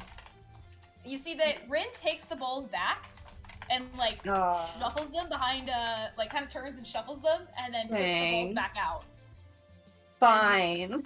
Beams at you. Can I Right or also do? Can I also do a perception check? Yeah, absolutely. Okay. Oh, okay. 25. They look and smell the same. Dang it! Almost I knew like it. there's something at work here to make it that way. Okay. What did you pick? Right? I picked right. Well, he shuffled them. I'm gonna pick left. Okay. I need a Constitution saving throw as you bite into the curry. Oh no. Oh no, Journey. Oh no. Oh no, Journey. Where's my constitution? Blah blah blah. Oh no. I got a 12. Journey's not feeling so hot today. You take a bite. And you're pretty used to heat. So heat wouldn't bother you. Oh. But you don't taste heat. No. You taste. Think the. Oh god. If moldy socks could have a taste, Oh. and you put it in your mouth and just held it there, that's about what you're tasting right now. As you see, like, Shin just looks at you very hopeful. Oh no. and all you want is to just throw up. Can I like try to act? What is that? Performance? Deception. Yeah, do deception. Deception? If you're gonna try to, Oh, if you're gonna pretend that you like it, do deception. Okay, He's gonna roll okay. insight then. oh yes. He's not gonna win. Okay. 28.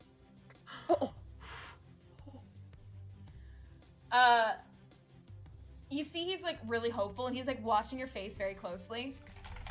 And you just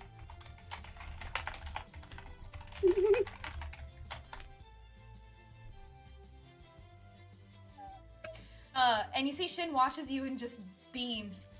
Are those tears of joy? Oh, Yeah, I I've really just never tried this tasted. time.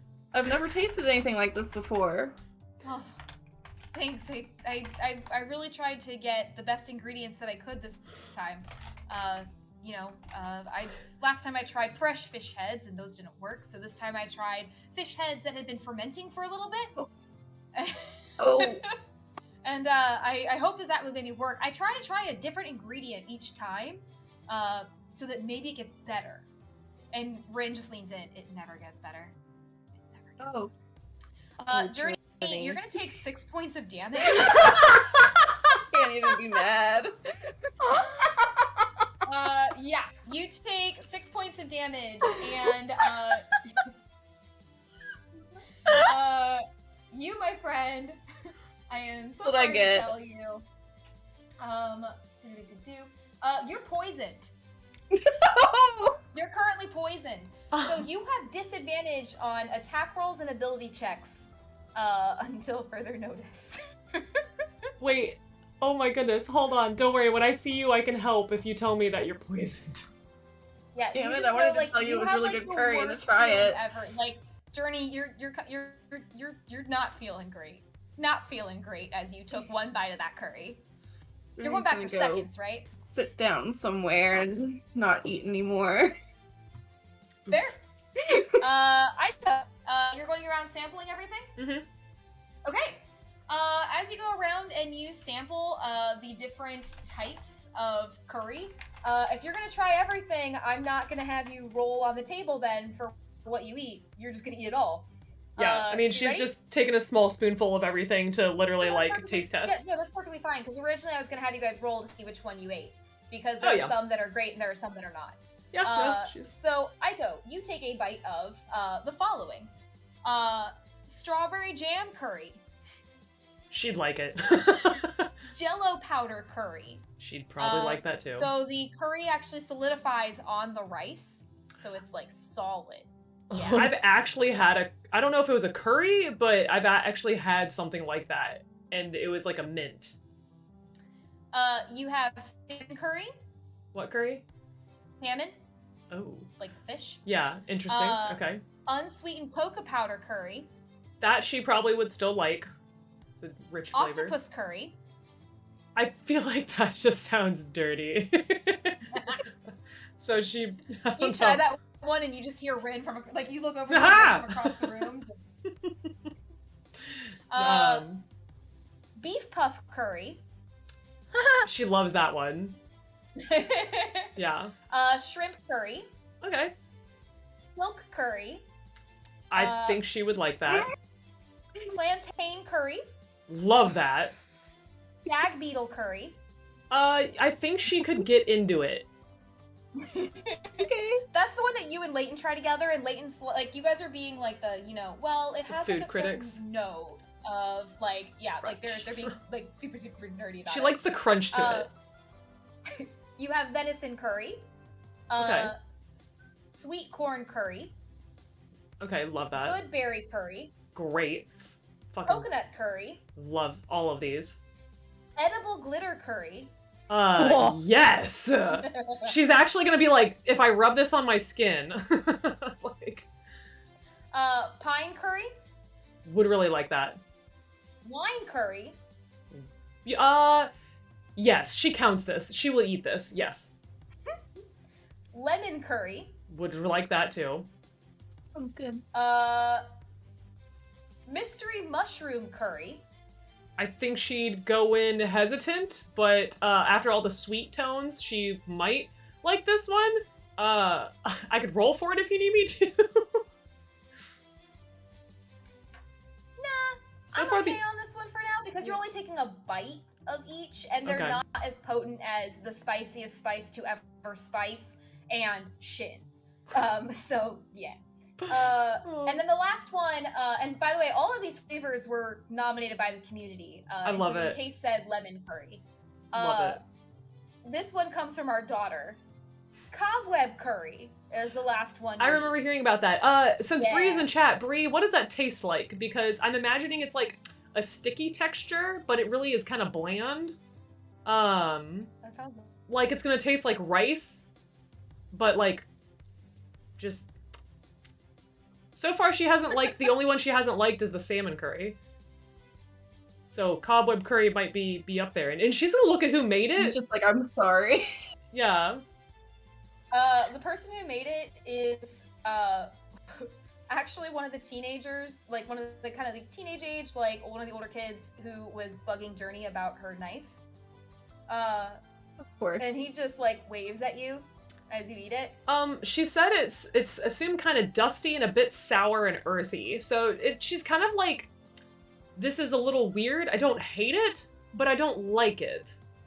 Like, I tried it. Yeah, fair. Okay. Fair. Yeah. Totally fair. So, sorry whoever made the salmon curry. That's the only one that she didn't like. That's... That was beef puff.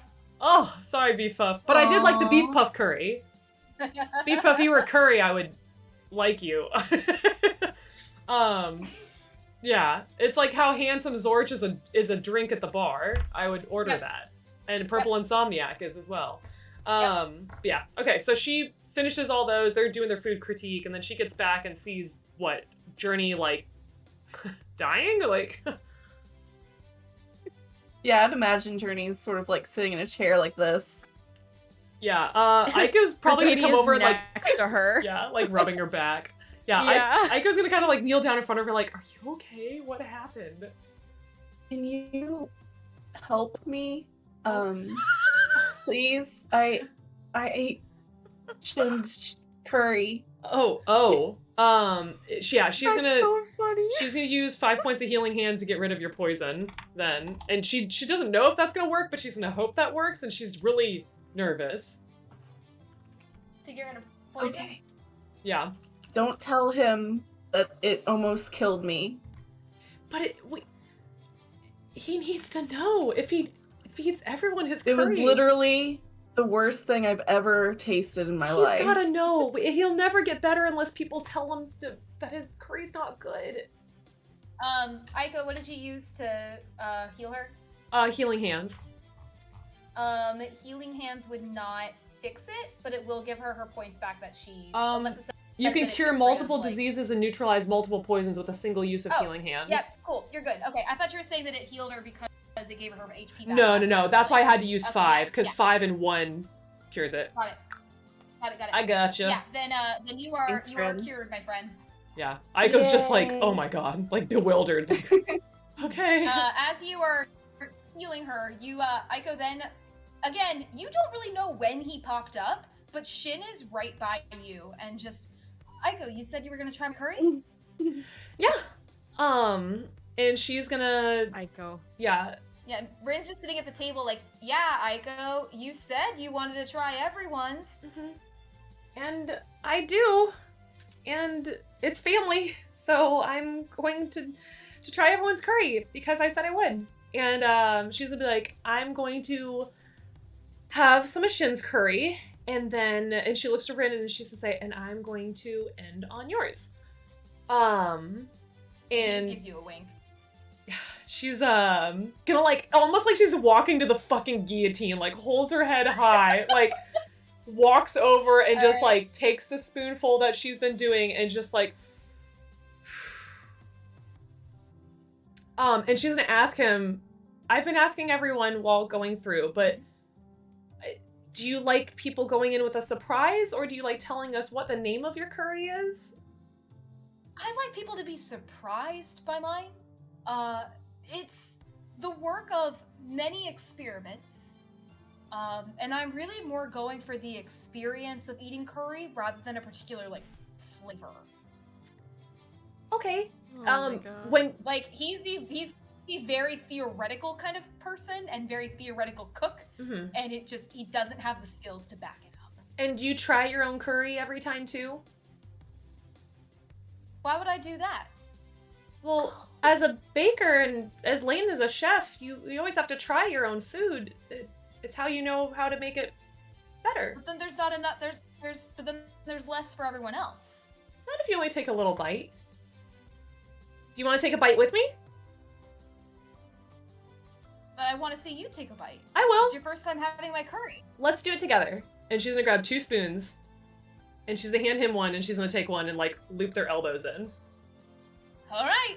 All right. Ready? Yep. 1, 2, 3.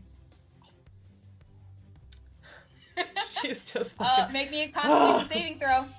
She's going in blind. Lord. Oh, that's... What was everyone else's? I'm hoping that this is good. This is not great. This is a 16. It's bad. Mine was 12, I think, or something like that. I don't remember what mine was. 23 or something. You had Rin's curry. You also had Rins, not Shins. Yeah. That's true. I did. Yeah, I had no risk of being poisoned, so. Aiko, as you look over to Shin, you see that he takes a bite and he's perfectly fine. As he is immune to poison. It's fine. As you take a bite, at first, like, again, you're looking like, and it starts to hit you what you have put in your mouth. And you, my friend, don't feel so hot. Don't feel so great. You are taking 5 points of damage from that, and you are poisoned. She's immediately going to, like, swallow and, like, cough. And as she's patting herself, she's using healing hands. And, Good, right? and she's going to look to Rin, kind of like, what do I say? Yeah, Aiko, good, right? And she's gonna look back to Shin and say, do you want feedback? Or do you want my honest opinion? Is there a difference? Yes.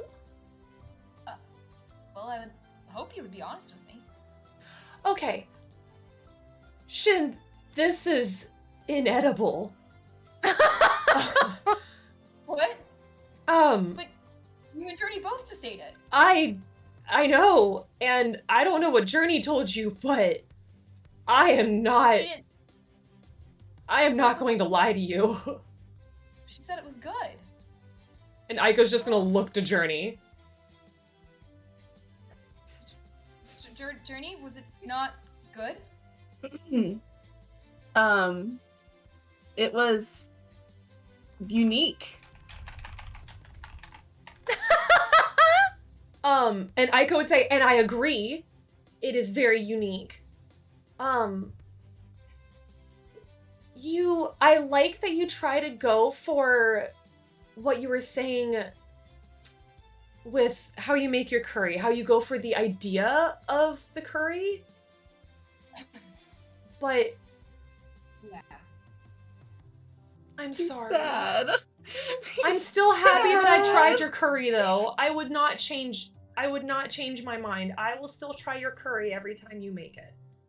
Because that's Really? how you find Nobody out if else it's will.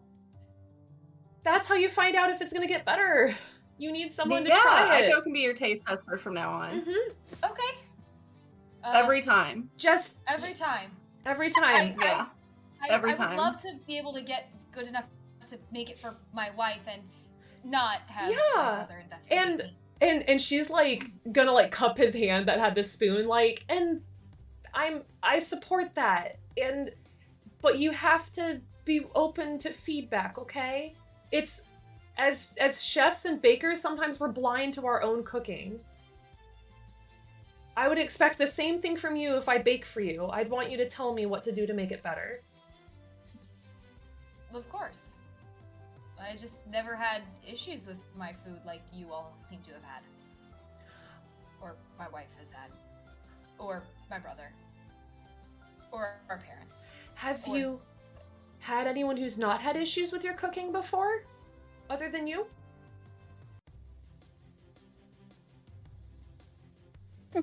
Has anyone from your order tried your cooking? Well, I made it once for them, and a number of them seemed fine with it. Maybe it's a you know what, actually, I will try your curry after we get done with Mount Yapu. How's that? Maybe there's something about the climate up there, or something about the order, that might change how things taste to you. Maybe. Yeah, there's, yeah, I suppose no one else has really, enjoyed my food. Well, then we gotta start practicing. And you see, like, Shin actually gets kind of this look on his face of just, like, I could make me a perception check, or, let me say insight. Sorry, make an insight check first. Oh, hell yeah, that's 26. For a brief moment, Aiko, as you're asking him about, isn't there anyone who likes your food? You see almost like he starts to,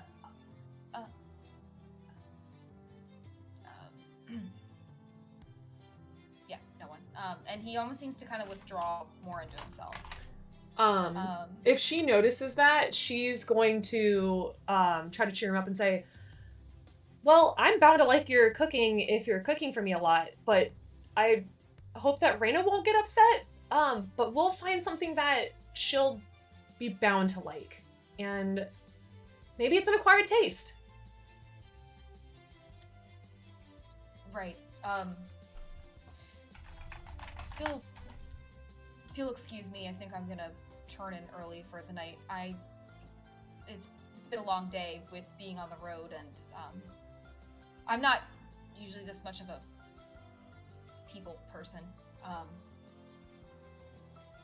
think I'm gonna call it a night. Whatever is left over of the curry, do you want me to make sure we keep it so we can take it to the monastery too? No, it's fine. I wouldn't want to get anyone sick. Envoys? So bad. Have a good night. I just gonna go take a walk and clear my head and go to bed. Okay.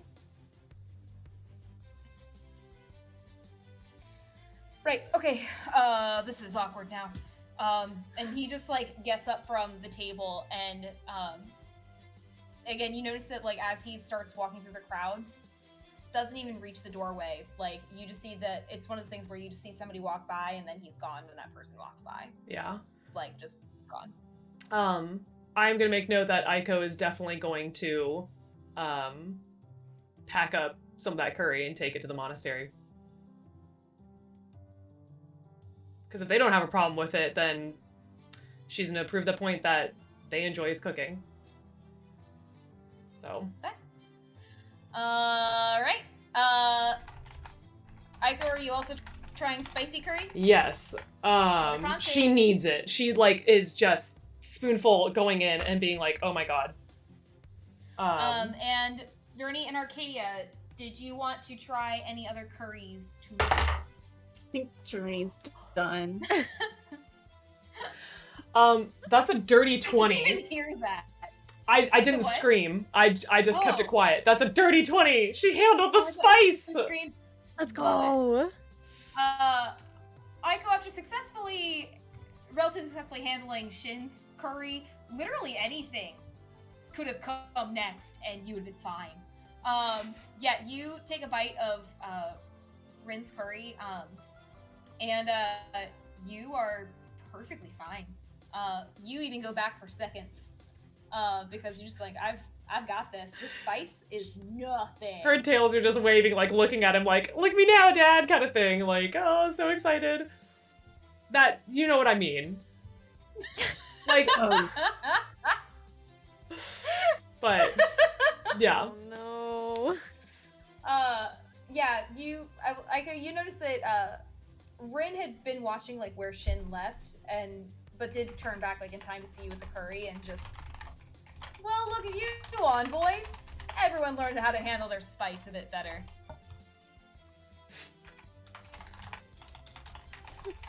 I learned from my mistakes. It's that magic plant that helped you out a lot. Ah! So as you guys are hanging out with the Cosmo family, enjoying your night of food, you are eventually shown to some of the guest bedrooms. So you can that it's actually like off of that main room where those 4 beds are. So you're shown to your room where you're able to stay. You have a place where you can put your things, and as dinner finishes up and more of the family kind of starts to clear out, there's a number of Kitsune who are working on dishes. A number of them are working on like trying to grab like any leftovers and like divvy it out to other people. Is there anything you guys want to do for the night? Aiko wants to see Shin and Rin's room to find out who had the cleaner room. All right. As you offer that, or as you ask that, Rin leads the way back to one of the what he calls kind of the branch family house. Within the clan, there's a number of different families that branched off. Haru and his family were part of that main family, and Shin and Rin and their family members were kind of one of the branches, which is why they have their own home here. But they also show them the respect to the fact that they don't live in Nisei anymore because they're the guardian of the sage, that no one's really touched it. Mm-hmm. So he shows you their room. As you walk in, you see that there are 2 twin beds. There are 2 twin beds. Right across from there is a desk with a number of different books, articles on it. There's a training dummy that's actually right next to the desk as well. You see that there's a bookshelf, and then up in that top corner, you see that there's a partly made bed. There are clothes kind of scattered everywhere. There's an adventurer pack. There's a training dummy that actually has like swords and like knives sticking out of it. And he just, grins and guess which one was mine, kind of thing. She's just pointing to that one. Okay, I could have been clean and neat and tidy. You never know. Yeah. No. Yeah. So 100%, he was definitely the messier one between the 2 of them. Mm-hmm. But you do notice as you look in their room that there are two of those training dummies. There are 2 adventurers packs. Like, really the only difference is that it seems at some point Shin went more the academic route. Mm-hmm. Aiko's also going to ask him, so these, like, everyone that we had dinner tonight were they part of the Kazuma clan? Mm-hmm. Yep. So this was the whole Kazuma clan? Yep. Yeah. And she'd kind of be trying to remember meeting everyone in her head, and ask him, I'm really sorry, there were a lot of people. I didn't see your parents. I'm really sorry. I have their gifts for them. Yeah, about that.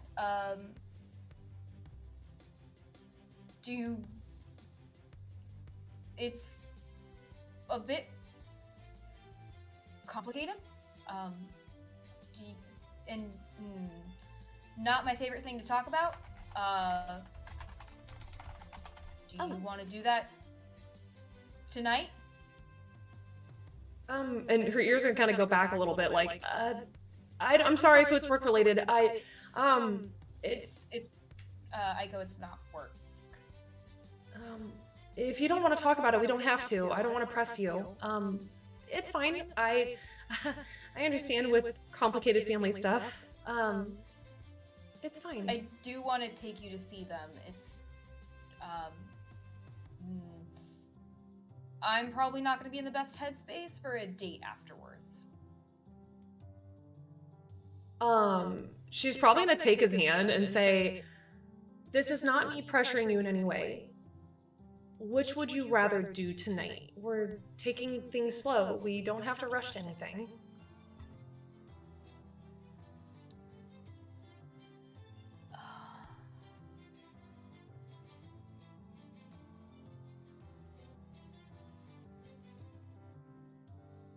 Rather still get to have some fun Okay. tonight.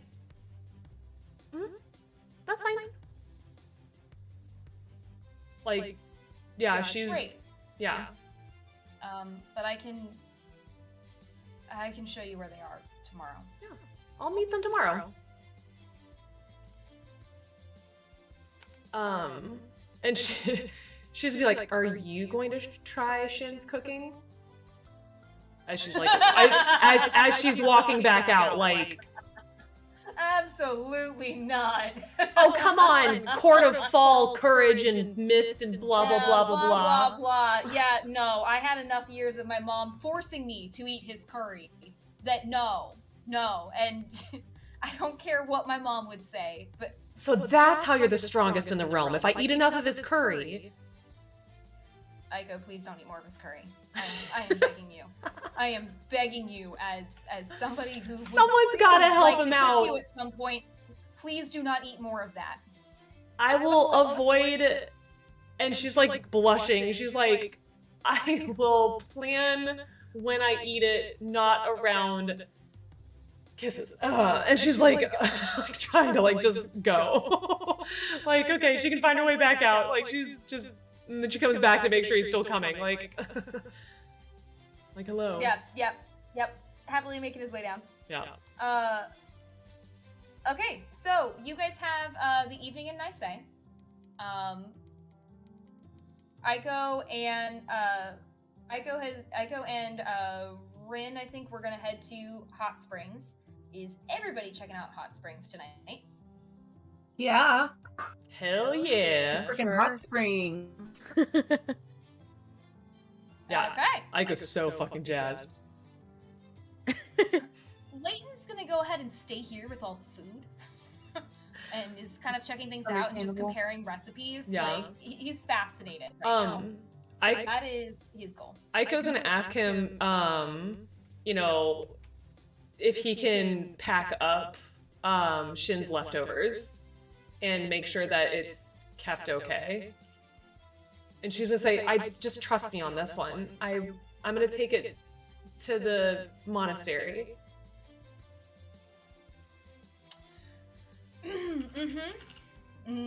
This is part of being an envoy. Yeah, I didn't sign up for this. None of us did, but you're gonna do it. Okay. Yeah, okay. same. Cool boy. Yeah, but he is gonna go ahead and do that then and just hang out there. All right. So you guys decide to check out the hot springs, which pop over. Is one of the most well-known places in all of Nisei. Oh my god. Yeah. And Aiko, Pretty. Shrieking.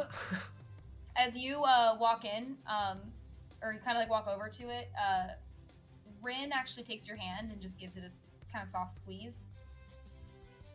This is my favorite place in our town. Thought you might like it, especially, he just grins, since this might be a better place to, I don't know, fall into the water in the moonlight in a garden of sorts. She's like looking at him like, was that supposed to be like an opener? Cause she's like, her tails are swishing. She's like, this is gorgeous. I can see why this is your favorite place and why this is what people go to Nisei for. It's one of the places that makes this place. So you can change if you'd like, unless you want to go swimming in your clothes, which weird choice, but you've done it before. Just gonna smack his arm. And he just gestures to the bathhouse, like, ladies. There should be extra suits and towels and things in there for all of you. Yeah. So she's gonna probably like grab the girls and like, come on. Okay, yeah. Y'all go in to go change. Brenda's gonna stay outside to change because he's not an asshole and isn't about to follow you guys in. Good. Yeah, he For his just health. accurate. He stays outside. A minute later, you hear just a splash as he has just jumped into the water. Because of course. Too soon, Ben. Ben said Ike only swims in formal wear. Hey, so funny enough, there's actually a formal dress that's in the bathhouse. She would put it on just to spite him. Just to spite him. But yeah, you guys can change and head into the hot springs to relax a bit. It's a beautiful moonlit night. You guys have had a pretty long day of meeting a lot of people, of checking things out, of doing quite a bit. Yeah,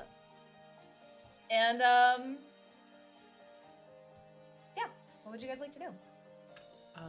Arcadia's going swimming. Yeah, we're going to the hot She's spring. stoked. Like she's trying not to show up, but she is stoked right now. Loves it. This is Aiko is like there is no regality to Aiko. Let's call it what it is. She is so jazzed about this. But she's gonna like come out in like the short little bath towel and be like, do we go in with this? Like, and she's bringing like a second towel, like, okay, dry towel, water towel. Like, that's how this works, right? And When you yeah. walked in, there were like swimsuits and things that you could wear, like for it and everything. Like, so you don't have to just be. Oh, yeah. towel. Well, because otherwise she's gonna be wearing her like monk's wraps like underneath. Like, oh yeah, okay, yeah. So okay, swimsuits. Woo, awesome.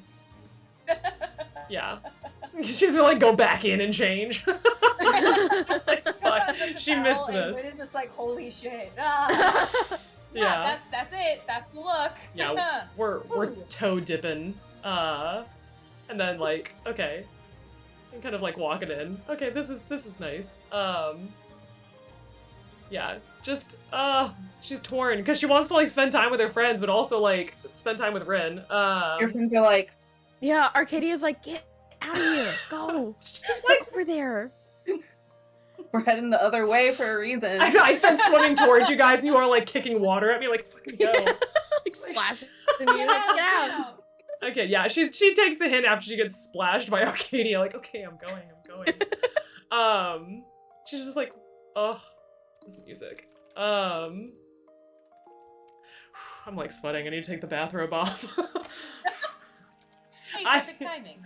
Oh my god. Arcadia and Journey, as you guys are in the springs, you feel just relaxed and like just a really nice sense of, with all the chaos and everything going on, the fights that you guys have gone through, like in battles and everything, the social navigation, the poisoning, all the things that have happened even just today with meeting people, with becoming celebrities, like all of that feels like it just washes away the longer that you're just relaxing in the waters. I want to be in a hot spring so bad right now. All right. Aiko, as you initially swim toward your friends, and then get splashed and start to swim over to Rin, he's just grinning. And you see as you're approaching, he just grins and he's just, second choice, I guess, isn't so bad. No, I didn't want to be rude. I want to make sure that they're having a good time before I come over here for the rest of the night. It's fair. And think of it like the curry, it's the best for last. not saying that my friends are like Shin's Curry. I'm just gonna clarify that right now before Wow. there's any. 1 second, Aiko. Journey. She's like trying to dunk him under this water. Like she will drown this fox before they think that she compared Shin's Curry to them. She has no qualms with drowning a bitch. Well, as you attempt to drown a bitch, Rin pops up from under the water and just like grabs you, holds onto you, and is just laughing and sputtering, and is just like shaking out his fur and everything, like his hair and everything. Just like, did you just try to drown the guardian of the court of fall? No. I think that's grounds for war, isn't it? No. I'm pretty sure that's grounds didn't for the war. sage just try to poison 2 envoys? I think that's ground for war. I don't recall that. From what I Turtle. recall, someone said, "No, Shin, you can be a good cook. I You just need to practice." I said that afterwards. Oh, did you? Did you now? I did. And I'm going to make sure that I help that man with his cooking because he's yeah. so excited to cook for Reina and Yep, because no one has ever tried to help Shin with his cooking before. well, you didn't do a good job. Yeah, at that, he's just launching you into the water. Yeah, no. She says, yep, like, you know, just squealing as she gets yeeted across the water. Oh my goodness. Yeah, so gets like thrown out to here and then comes kicking, swimming back. Like, no, like, you can't get rid of me that easily. Like, is this part of training? And he's just busting out laughing. Arcadia, can I be a turtle? Yes. Oh my fuck, yes. Okay, I didn't see the turtle until I saw Journey's like character just leave my vision, and then I zoomed out, saw the turtle, and Arcadia went over there. Hanging out with the my turtle. God. I love you can it. talk to the turtle if you want. Yeah. That's what Journey asked. I feel like I know what the turtle will say to me. It's gonna be the Oh, we never know till slowest they try. song ever. It's gonna be like, I am turtle. Oh You're goodness. not wrong. The sloth would just be.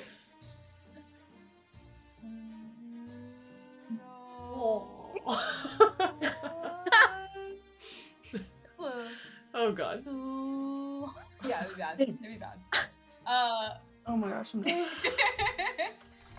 Yeah, Journey and Arcadia, you find turtles at the side of the hot spring, who are just, happily turtling about and swimming about. As you guys come closer, they actually swim up toward you because these turtles have no fear. And they swim up like by you and around you, kind of nudge you a bit, like you're gonna feed them or something. And they're just playing with turtles. This is the best day of my life. Fucking stoked right now. She is so happy. Oh my god. I also love that this is low-key meeting everyone's requirements because they're chaperoning a date. They're talking to turtles. Like, it's perfect. Like, hot springs. 10 out of 10. Where's the Yelp review for, like, nice say? The food was something to be desired, but the hot springs. A plus. Oh my god. So as Journey and Arcadia are playing with Turtle, Aiko, you're holding on to Rin and kind of splashing around and playing around a little bit in the waters. And at one point, there's a moment where he again kind of catches you and just holds you up, and you guys are both just laughing like the moment. Yeah. And he is still holding on to you and just beating at you. He's not gonna throw me. Oh, okay. Aiko. Oh my god.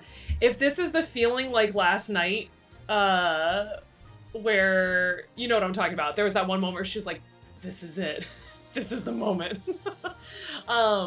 she's just gonna blush, like ears kind of like not flattening but definitely softening, just like, yeah, she's like I'll let this happen kind of thing.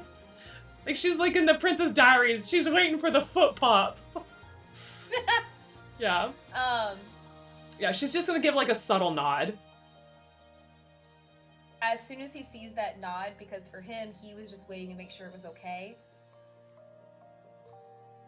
he just leans in and kisses you. Oh my god. Sweating. So much sweat. Okay. I'm like kicking my feet right now. I'm so stoked. He leans in and kisses you and just kind of holds on to that for a moment and then breaks away and just grins. So best for last, right? He doesn't even get out another, like, he's going to talk and she's just immediately kissing him again. Like, she's just so happy. God, I'm sweating so much. I'm sweating in spots I didn't think I would sweat. I'm sweating between my toes. Fuck. I didn't get like this except when I kissed my husband for the first time. Oh my god. I'm literally perching like a fucking gremlin on my chair, airing everything. Okay. I just love the okay. I mean, yeah, no, he's just. I mean, he's gonna keep gonna keep kissing and gonna be keep just holding on to you in the waters. The only time he breaks away is to kind of glance over just to make sure, like, Journey's not readying a dagger to throw at him. And make sure that Arcadia's not about to, like, blast him with lightning or something.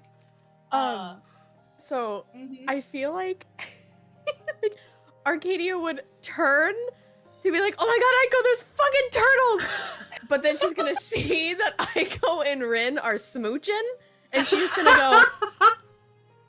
like, just rotate, just not say a word, and she's gonna try to keep Journey from turning around. Just smack her and like hold her hand to the turtle. You will look here. It's a turtle!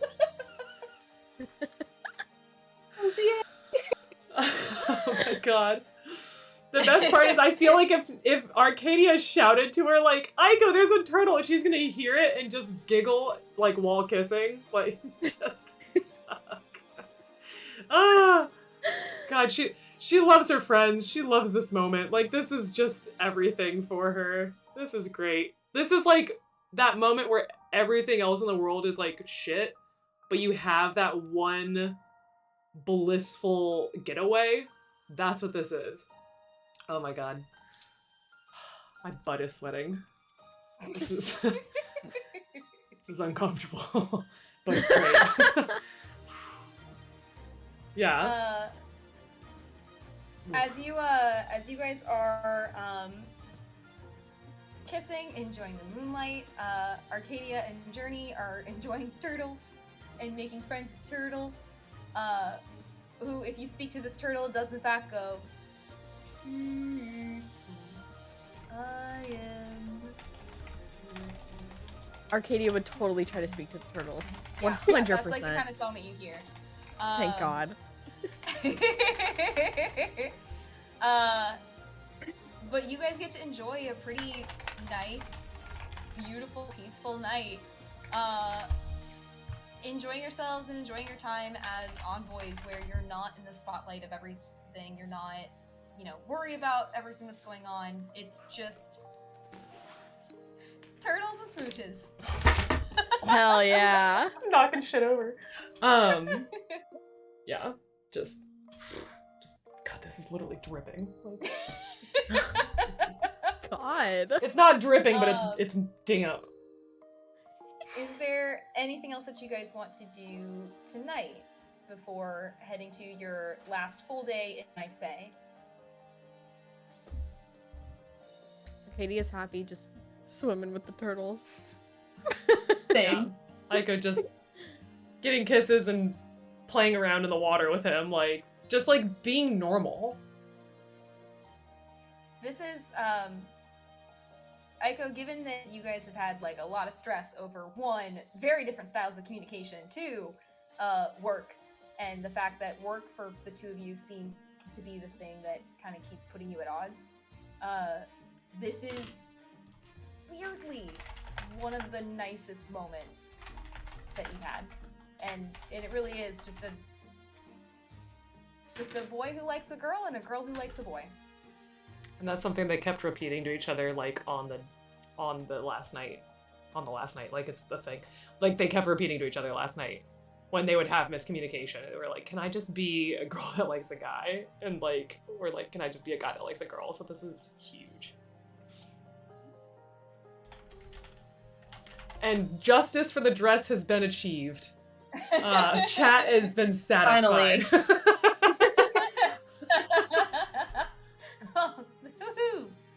Oh, good. They're not going to burn you at the stake. No. All right. Then the next day comes for your day in Nisei. Aiko, are you spending the night in your own bed? Important question. Oh my god, this is so cute. If they're all walking back, she's gonna kind of like do like the like rubbing your knees together in front of her friends, like tails like back and forth, like, is it okay if I sleep over with him again? No, nothing's gonna happen. Nothing happened last night. It helps me sleep. And I have his robe for when he's not here, but I had dreams for the first time last night since we left Gato's Peak. You don't have to ask for our permission. But I want it. Okay. You have it. She just looked to Arcadia like, I'm not gonna hold you back. It's your man's. she looked to Leighton like, you can put my bed in your bed together to make it a bigger bed. Okay, hold up. I'm sorry, Case, do you have a Rin command in your chat? What is it? Okay, listen. Do you have a Rin command? I need to know. So Casey before, also streams. okay, no, listen. Before, when we didn't like Rin as much, okay, way back, Hold on. I need to get in on this. What's going on? She changed it now. It originally was, if you did exclamation point Rin, it says, if Rin has 1 million enemies, I am one of them. If Rin has 10 enemies, I am one of them. If Rin has only 1 enemy, that is me. If Rin has no enemies, that means I am no longer alive. It's been there since the fall ball, is what Beef Puff said. You know what? I love it because my girl supported me. I just changed it to if Rin has 1 million fans, I am one of them. If Rin has 10 fans, I am one of them. If Rin has only 1 fan, that is me. If Rin has no fans, that means I am no longer alive. If Rin only has 1 fan, it means Aiko is dead. She is passed. Uh-huh. Oh, that is too funny. Oh my. Yeah, Aiko's gonna, if she gets permission from the fam, then she calls Ilke. Ilke, is it okay if I spend the night? No. Yeah, she's gonna... Wait, you want to spend the night? I didn't think this thing was on. It's like... Never mind, that's a bad joke. Anyway, she goes over... Like, she, like, probably, like, scampers over and, like, holds his hand, like, I got permission. And he just looks back to you two and, thank you? We didn't ask her to give us her permission. She just asked for it, so. Well, thank you, because if she asked for it and you said no, I would be sad tonight. You're welcome. She's like already looking to me like, I wonder what I'm gonna dream about tonight. Oh my god. Chocolate-covered strawberries. I had the strawberry curry, and she's like talking about it as they're like walking, like, just, oh my goodness. My heart. Oh my goodness. The combination of the music too, I'm just like, fuck, it's so good. Oh, You mean because I definitely didn't purposely pause to wait for the music blocks to kick in before I said that you fuck, kissed bravo. My toes are still sweating. Like, him. God. Alright. So, night, you know, slowly comes to an end. And you guys are able to enjoy your first night, and I say, next morning you wake up, there is leftover curry for breakfast, including Shin's curry. We packed it. We packed it. It's safe. But you are the day is yours in Nice. Shin makes it clear that the sooner you guys leave, the better. But he understands if you have business you need to attend to before you go. But for him, it's very much the sooner the better. And Aiko, actually, as you... no, I'm not going to assume. Aiko, do you get up for morning meditations? Yeah. Wasn't sure if you had a reason to, like, sleep in or anything like that. If he keeps her in bed, she's going to stay for cuddles, and she can do her breathing later. I mean, Aiko, it's Rin. He's gonna absolutely. I don't know. He usually wakes up for rounds. I didn't know if they were like both gonna. Does he still? No, they're not in the capital. He doesn't do that this time. Oh God, that's so. Yeah, no, she's gonna enjoy a lazy morning. Yeah. So you guys start to, you know, get ready, and like everyone starts getting up and getting ready to get their morning started. As you guys get up,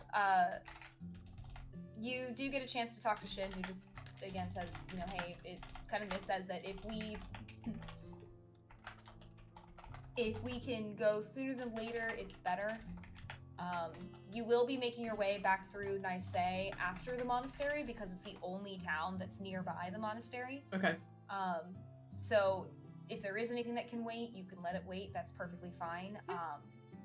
But otherwise, he kind of makes it like if you want him to be along with you for this, he kind of needs us to head out like end of today or very start of tomorrow.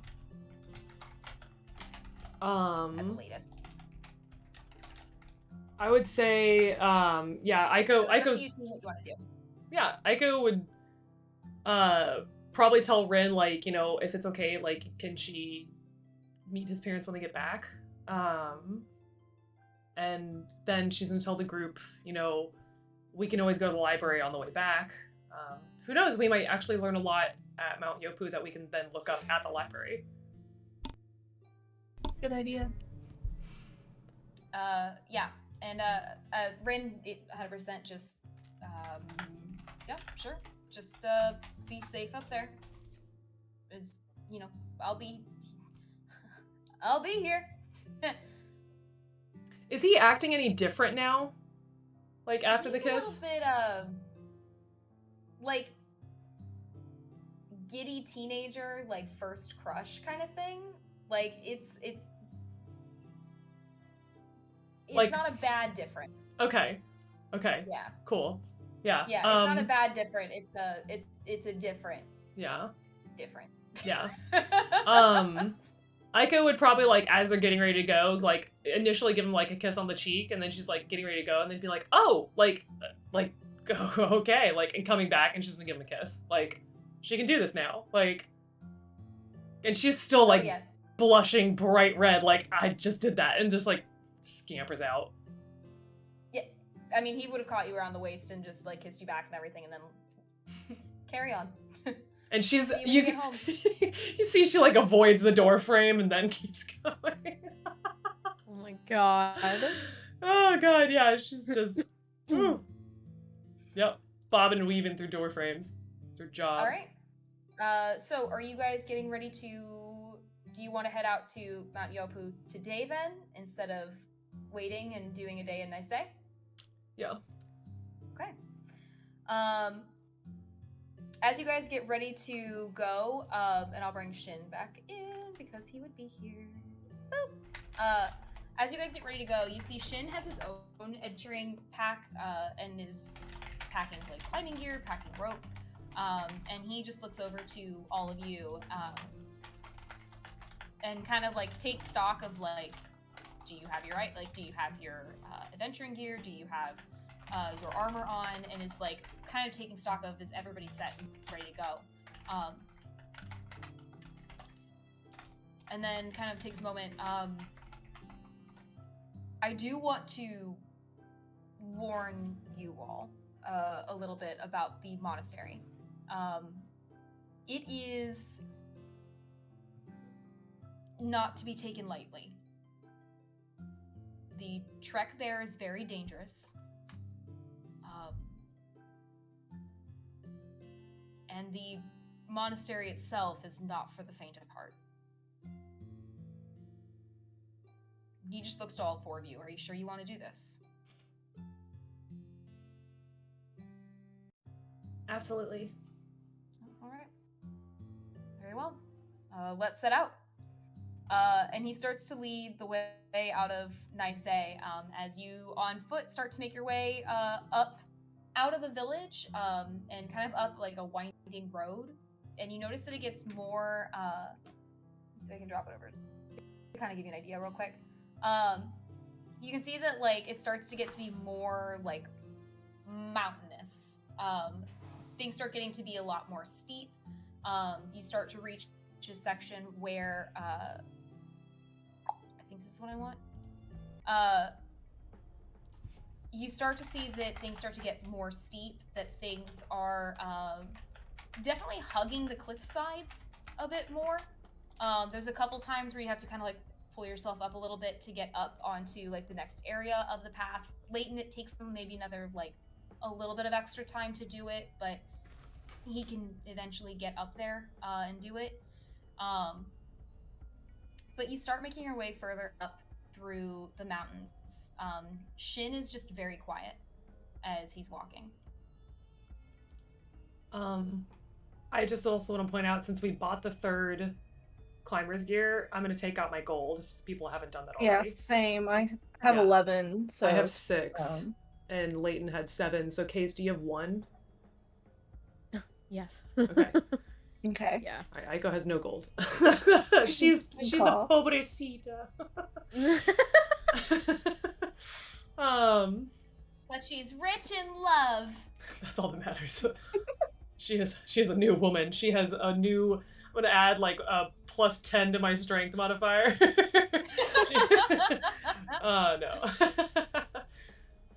No. Yeah, if Shin is being quiet, Aiko's gonna, ask, and she's gonna mention that Rin had mentioned when she was with him that Shin never really talks about the monastery in front of him, and so she wanted to wait to respect Shin, wait till Rin was gone, but now she wants to kind of ask about the monastery.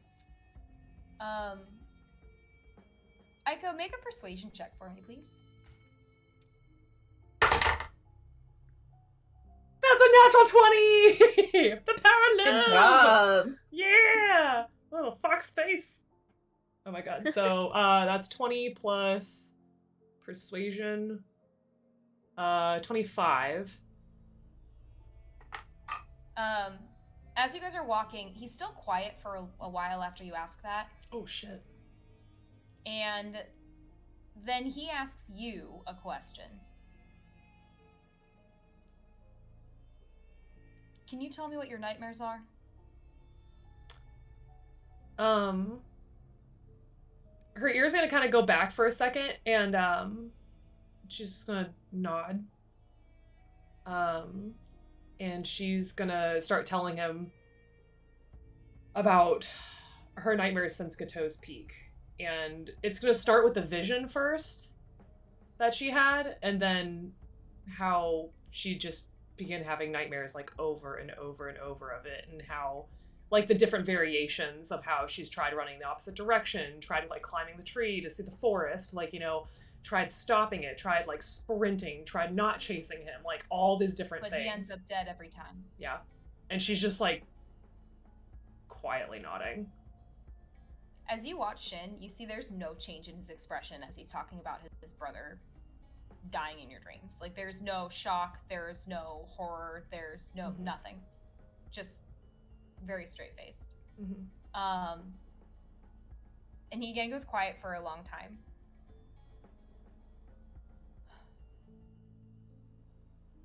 Did Rin tell you about how I became sage? Or why? Aiko's gonna shake her head and say, we kind of agreed not to really talk about work. We didn't want that to be something that either of us saw important over the other. And Journey in Arcadia, you guys are able to overhear and hear the story as well, as he relays it. Just really the only sound that you guys hear in the mountains is just the whistling of wind through the mountains. And you hear Shin very quietly explain that I fell in love with Reyna the moment I saw her when we were kids.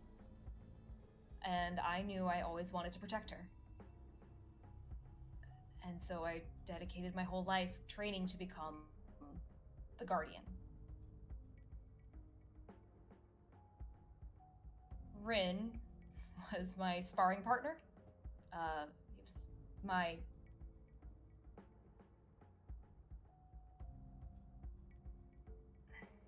closest ally.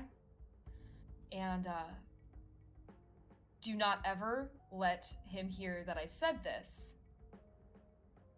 But objectively, he was always better in a fight than me. Day came when I was old enough to try to become Guardian. Do you all know what that entails? What it means to become Guardian? Yeah. Fight to the death. Yeah. She's gonna explain how it's a little bit different in the Court of Stars, but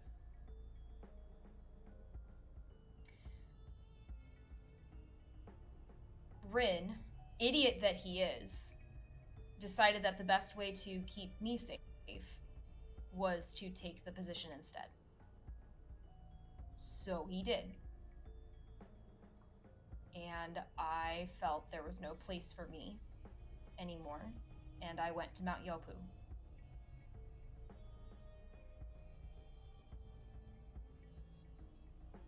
If your nightmares are rattling you as they have been,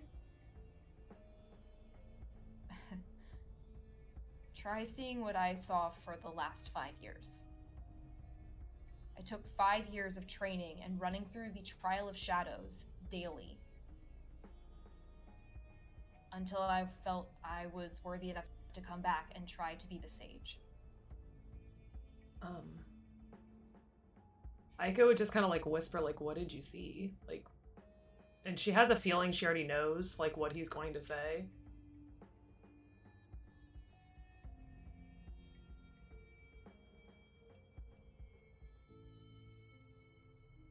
Let me just say that if all I had seen was Rin dying as I helplessly couldn't do anything, if that was all I saw, I would have been grateful.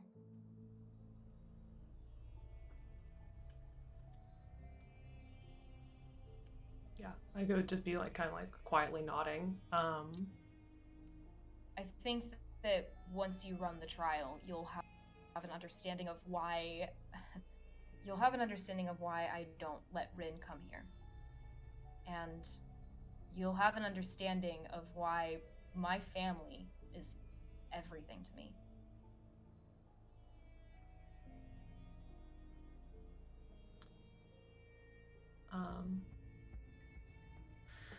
Yeah, I mean, Aiko's just gonna kind of like respectfully keep quiet for him, like, and then relay too that, you know, does she also still not want her saying anything to Rin about this place? Does Shin not want that?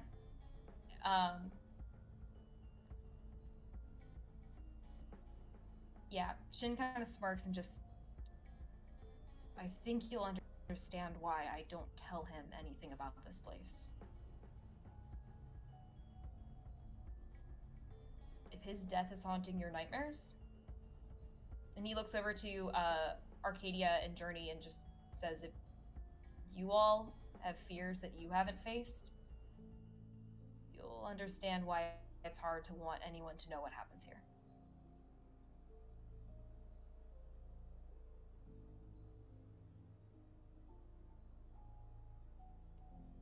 I need everyone to make me a perception check, please. Great. Aiko, you have advantage on it. Oh shit. Okay. Perception. 19. Right, 17.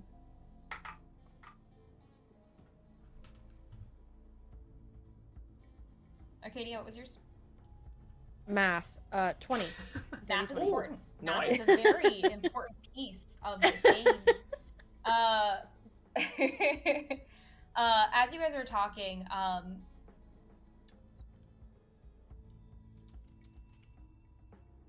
I'm gonna give you guys this chance first. What's your marching order? Since we hadn't established. Mm-hmm. Arcadia Journey would not usually want to goes be in the front. first. I figure, Might as well. yeah, Aiko would be beside Shin talking with him. Mm-hmm. And then I'd like to imagine that, you know, Leighton is nearby too. Like I almost imagine it like Journey and Shin are kind of up in the front, and Aiko and Arcadia are kind of behind them, and then Leighton's in the back. Okay. If you guys are heading like kind of this direction, I guess would be the best way to say it. Yeah. So do you want Shin to move somewhere else? Yeah, 'Cause currently so Journey and Arcadia are in the front. yeah, so Arcadia, yeah, Shin would kind of be up here. Yeah, Journey could be here. Or sorry, not Journey. Aiko could be there, Arcadia there, and then Leighton kind of behind Arcadia or Journey. Or sorry, Arcadia or Aiko. Okay. You start to move. Aiko, since you're right behind Shin, you can see the fur on his tails bristle. Mhm. And you can see the way that his ears kind of start to twitch. Journey, Shin taps you. And Arcadia, you see it as he does, and he just whispers very quietly, "We have company." Shit. Great. Arcadia, you hear that the wind around you guys grows louder and louder and stronger. As up ahead on the pass, No! Oh, Aiko immediately is gonna whisper to Shin, like, do you recognize that? it's an air elemental of some sort. Why? You can only take it down with magic. Magic? You hear that almost like it's hissed on the wind.